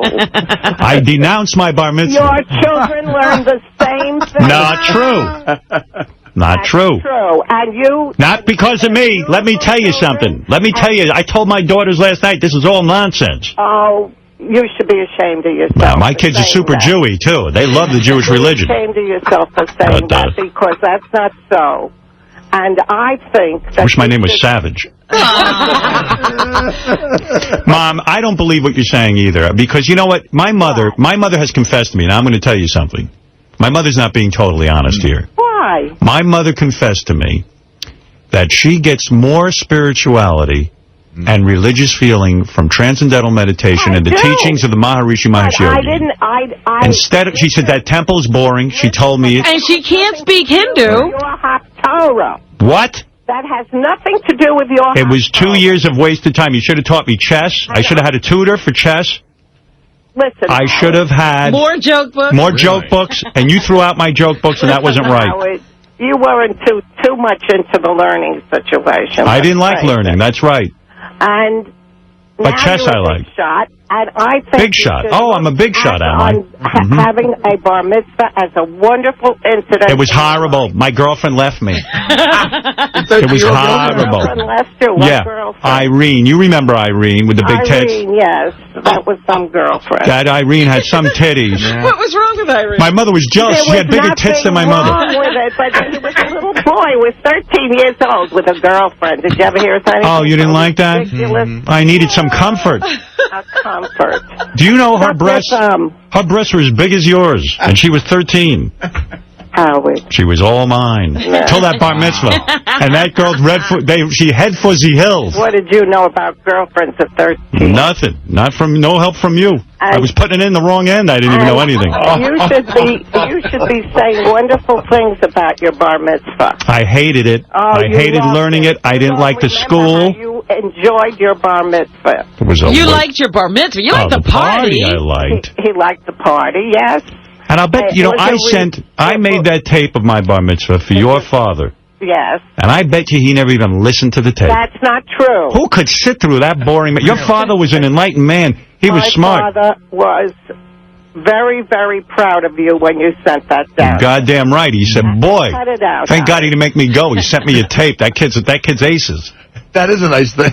Yeah, you're a big complaint. I loved your father more than you would ever even know. That's right. But And you loved your bar mitzvah. notice he didn't come to my bar mitzvah because he had brains. Stop it. You know, listen to that little dope sing that song. And that song, by the way, goes on and on and on. I must have bored everyone in that temple. It's a beautiful When do you get to the chorus? Mom, thank God I grew up and I'm out of that house. You put me through that. Your house. I'm out of there. I mean, sitting and learning Hebrew for 2 wasted years of my life. It was like, I'd rather go to jail and learn from Muslims. Leave the house. I would rather be in jail. I needed a Derek to get you out of here. Well, So stop your complaining and I want to be emancipated. say it like it is. You're trying to get emancipated? Yeah, Mom, I'm going to a judge. I'm getting emancipated from you. I'm a man, goddammit. That's a good idea. And I'll tell you. All right. Listen, Howard. Say nice things. Don't say negative. I'm going to say something nice about you. How's that? All right. Let's hear. I love you. Oh, that's beautiful. You're my mommy. Beautiful. I needed that today. Look how my mommy has all her marbles. She's 80. How old are you now? You 80 yet? Yes, I'm 80. You're 80. And look how she's got the marbles. I can't believe it. Wow. She got the marbles. You know why? Because she locks herself up in the house. And I'm not making a joke. Look, That's don't be not ridiculous. true. It's I'm not telling you. locking herself up My in the house. mother doesn't move herself. She stays still. She puts herself in no danger. Stop it. Right. My mother stays locked up. There's no Locked up adventure in the there. But she's in good health, and thank God. I don't know what I'd do without her. Yeah. You're my mommy. I mean, how can I stop And thanking I don't you? want to hear that negative I talk, can't Howard. thank you enough for putting me through years of religious training. It I was thought not... it was years and years. Now you're saying it was only 2 years? No, 2 years for the Haftorah. Gracefully. Excuse me. 2 years for the Haftorah. You start learning this bullshit when you're like 6. Oh, dear. You put me into school. That's an awful thing to say. Those teachers and those children and the disgusting rooms. And That's an awful thing you're saying. It was and horrible. I think you should be aware of it was that. a huge waste of time. A huge waste of time. Anything that Huge. you learn, any knowledge that you get is very, very valuable. Then and don't- you have this knowledge to complain What would about I do with it. this knowledge? And Trigonometry makes more sense. What? It makes no sense. You gave me knowledge that's meaningless. There's no knowledge even. There's nothing. There's no comprehension. In the meantime, you did it, and you can say that you did it, and now you can be a big shot and say it was. It was worthless. Yeah. I'll say it again. It was not worth It was horrible, and it was a waste of time. And I can't even believe what you're saying. Well, And I stop can't it. believe what And if you're you have saying. more children, don't put them through this. Oh, my God. You're not pregnant, are you? Wouldn't you love to have a little brother? You know what I wish? You know what I wish, Mom? I wish Fred would build me a time machine, and we could go back. Because Fred's the only one capable of building a time machine. I'll do that for you. And we could go back. I've got my Swiss Army knife ready. You want to know what this song is good for? I'm going to play a little bit of it, Mom, and I'm going to tell you. Howard, I don't want you to do that. No, listen. I Listen. don't want you to do that. Listen to this. You know what that song's good for? Attracting Arab terrorists. There they are. They hear that song, they want to blow my ass up. They make you an easy target. They're not kidding. It's terrorist bait. Well, I want to tell you that you shouldn't be doing that. Well, I love you, and that's and what... at least you know that it's wrong. I don't know that that's wrong. Oh, it is wrong. I don't want other children it's having to very do that. wrong. Those are very sacred words. The words might be sacred, but how would I know? I don't know the translation. Well, then go and learn. Do you know the let me ask you something, because you're a genius, too. Translation, but if I wanted to, I would go and learn. Why don't you go learn? You made me go learn. You're the one who's complaining, not me. You made me go learn. Why don't you learn? Why didn't you put yourself through this? I would respect that. Howard. Put your money where you... Put that in your pipe and smoke. To do that, but you did, and it was a very beautiful part of your life. You see, when I was a little boy, Robin, I didn't have the balls to stand up You to my were mother. a little boy with a girlfriend, right? Yeah, I had a girlfriend, and let me tell you One minute something. you're the little boy, the next minute you got the girlfriend. And let me tell you something with that girlfriend. You left the house, and I tried to get it on with her, and I read that marriage manual that you and Dad had. Oh, and that was good information, right? It was called On Your Wedding Night. Remember that? I remember that. Dad had to study what to do to you on his wedding night. Good Lord, I read that book. I said, my poor mother. I can't even believe it. On your wedding, it would get one chapter on kissing, one chapter on feeling the boobs, A chapter on a chapter on putting the finger in, and another chapter on... Howard, cut it out. It's true. Dad had to read a manual to figure out what to do with you. All right. All right. Keep in mind what I said. I love you very much. I love you, Mother. Have a beautiful day. Enjoy. Thank you very much. And enjoy the rest of your year. All right. Thank you. Bye-bye. I love her. How can you not love that voice? Bye-bye. I can't believe she put down the Oh, Robin. the joke books. Oh, Robin. The joke books. Oh, my God. That thing. And then at the end, I had to give a special message to Grandpa. Lucky Grandpa didn't have to be at my bar mitzvah. Dear Grandma and Grandpa, I hope you like my Haftorah. We miss you both at the bar I sound like a prisoner of war. Did somebody write this out for you? I don't know. I was very professional. You sound like Papillon. mitzvah, and a lot of people were asking for you. I want to thank you for the lovely gift and cufflinks. They were very pretty. I'll always wear them wherever I go. Yeah, like there's a lot of need for you know how many 13-year-olds wear cufflinks. I wear that with my underwear and my T-shirt. Now I need some cuffs. Yeah. Should have been, dear Grandpa, you should see my girlfriend's tits. They're bigger than my mom's. You missed my girlfriend. Yeah. I wish I could fuck her, but my dick's too small. My mother will be up to see you soon, and she'll tell you all about the bar mitzvah. I hope to see you soon, and we all miss you a lot. Good Lord Almighty. How sweet. Very sweet. You know, I'll tell you, I lost that girlfriend over those Jewish words. You really believe she left because of your singing? Do you think my mother really doesn't understand that was a waste of time? I'm sure she believes in the tradition, and she thinks that's very important. Then why doesn't she learn those words? She didn't have the opportunity. You heard that. You know, you want to get into it? How she was moved from house to house? Listen, I had no chance to go to a temple. My mother died when I was 9. My father wouldn't even send us to a temple. Look at the opportunities you have. And by the way, when you contact your grandmother to read this note to her, remember, her entire family was wiped out by the Germans. After they I had ended one pair of underwear. one pair of underwear. Just a big shot. A temple. You hear my mother go, now you're a big shot. It's the big shot. That's Yeah. great. Thank God I'm a big shot. Exactly. Give me something, God You raised damn it. the big shot. Give me something. Even that she wants to take away from me. You're a big shot. Mr. Big Shot. Mr. Big Shot. Look at you. Passive aggressive. See what I mean, man? It all happens. It's all angry. It's all angry I'm in stuff. therapy now too, brother. I'm Good. learning. Get in there, man. As much as you can. Get in there. Dear Grandma and Grandpa, I hope you like my Haftorah. We miss you both at the bar mitzvah, and a lot of people were asking for you. Nobody asked for them. Why It was did a you lie. I Why lied. did you lie? What am I going to say? Nobody cared that you weren't there? Where is Saul? That was he's gone. He's And gone. that was the one you loved a lot. Saul. I loved him. Right. I loved him because he didn't come to my bar mitzvah. Watch my humiliation. Now you're a big shot with 10 pair of underwear. I had one. All right, look, we got to take a break. Mr. 10 pairs of underwear. I've rattled on too long.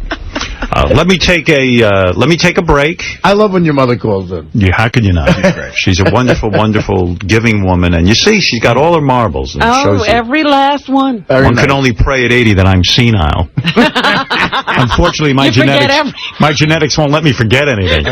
No. He's still trying to forget. Her voice will be in my head way past my 80s. All right, look, we're going to take a break. We'll be back. We got a lot to get to. We're going to hear from Lisa G. We got many, many things to get to. But first, these words.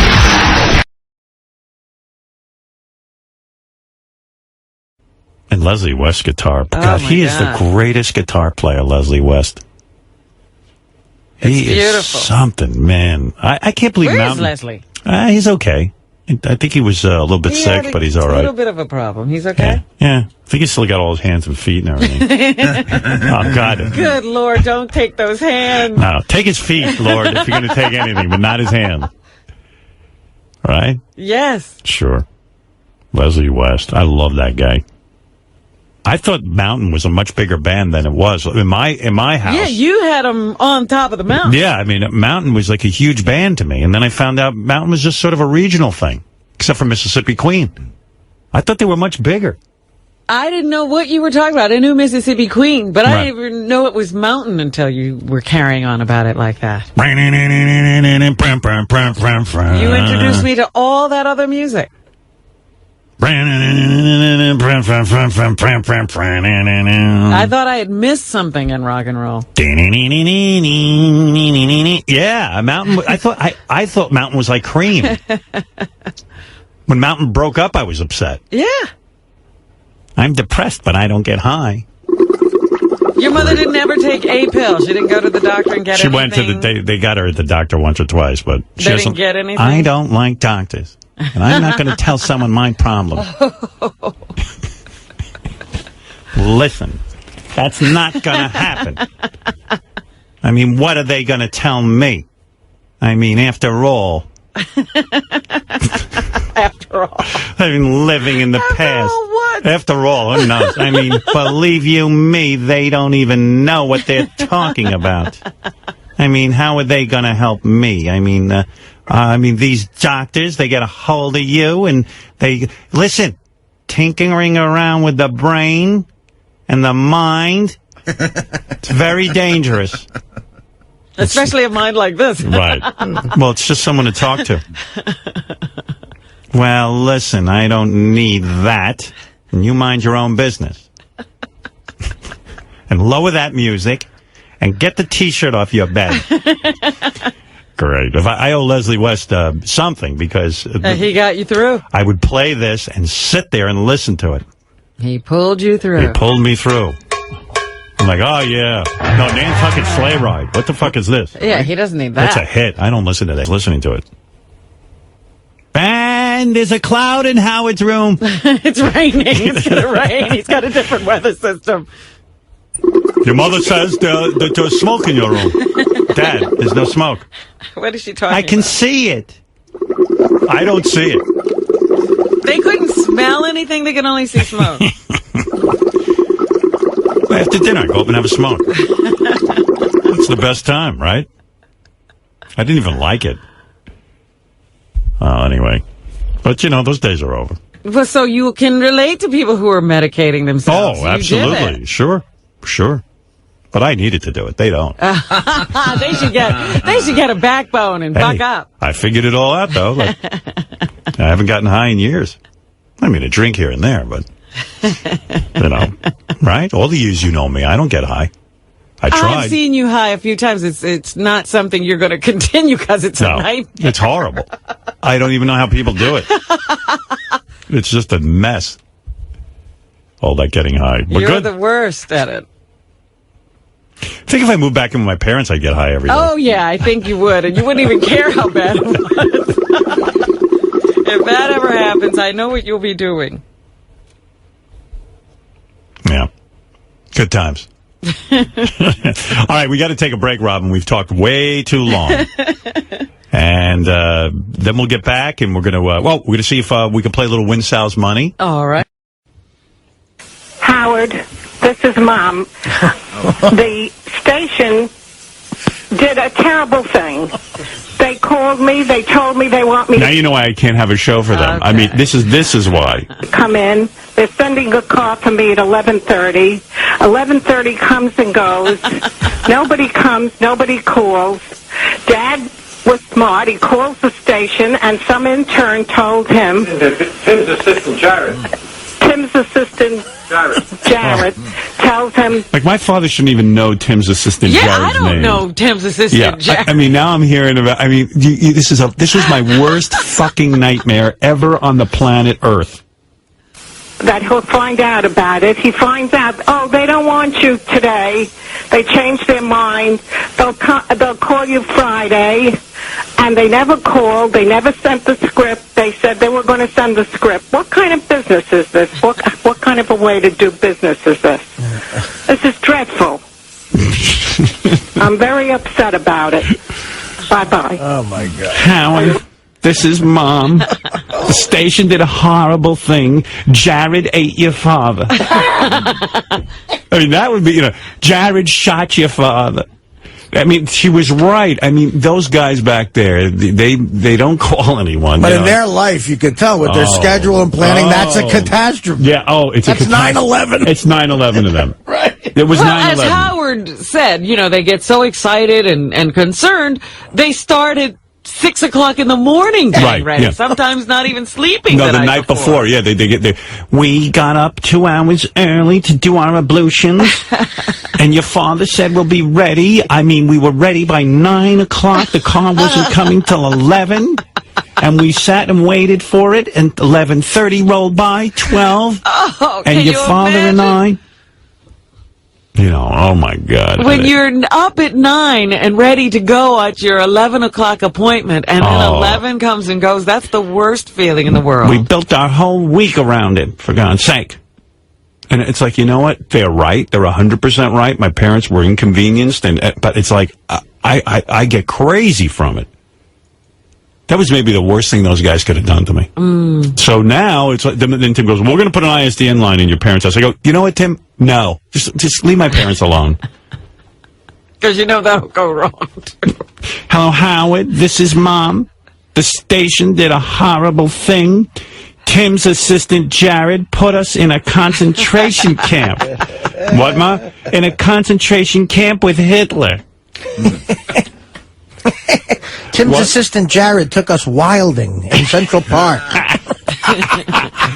He stripped your father down, put his penis in his asshole, and then stripped me, did terrible things to my vagina and breasts. Who is this Jared? This is Jared. Did you know he's a rapist? He raped your father and myself several times, then put us in a concentration camp.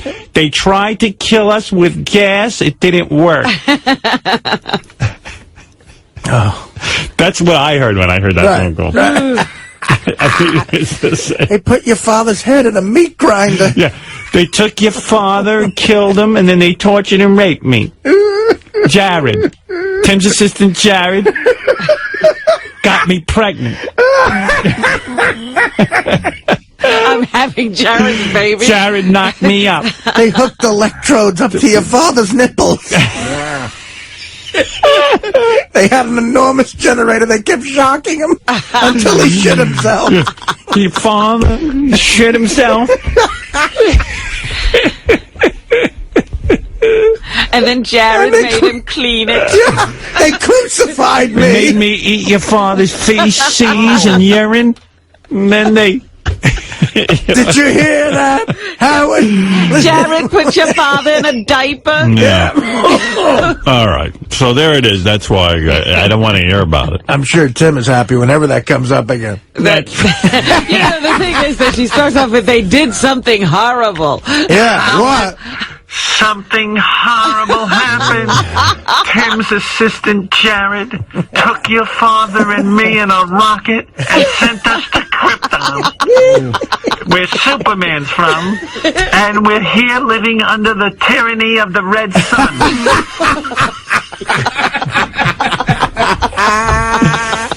We have half our powers on Krypton.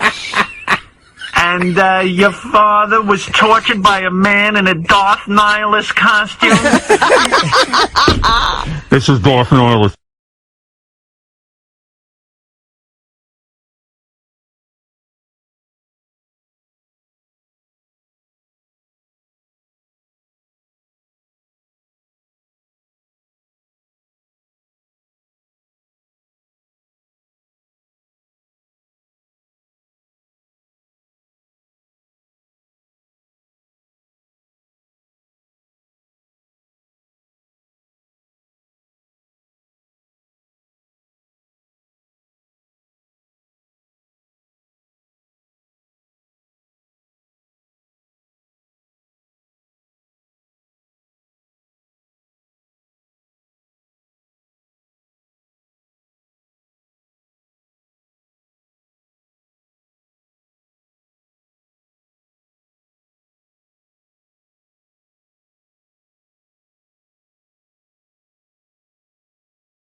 Stick around. We've got some great songs coming up for you.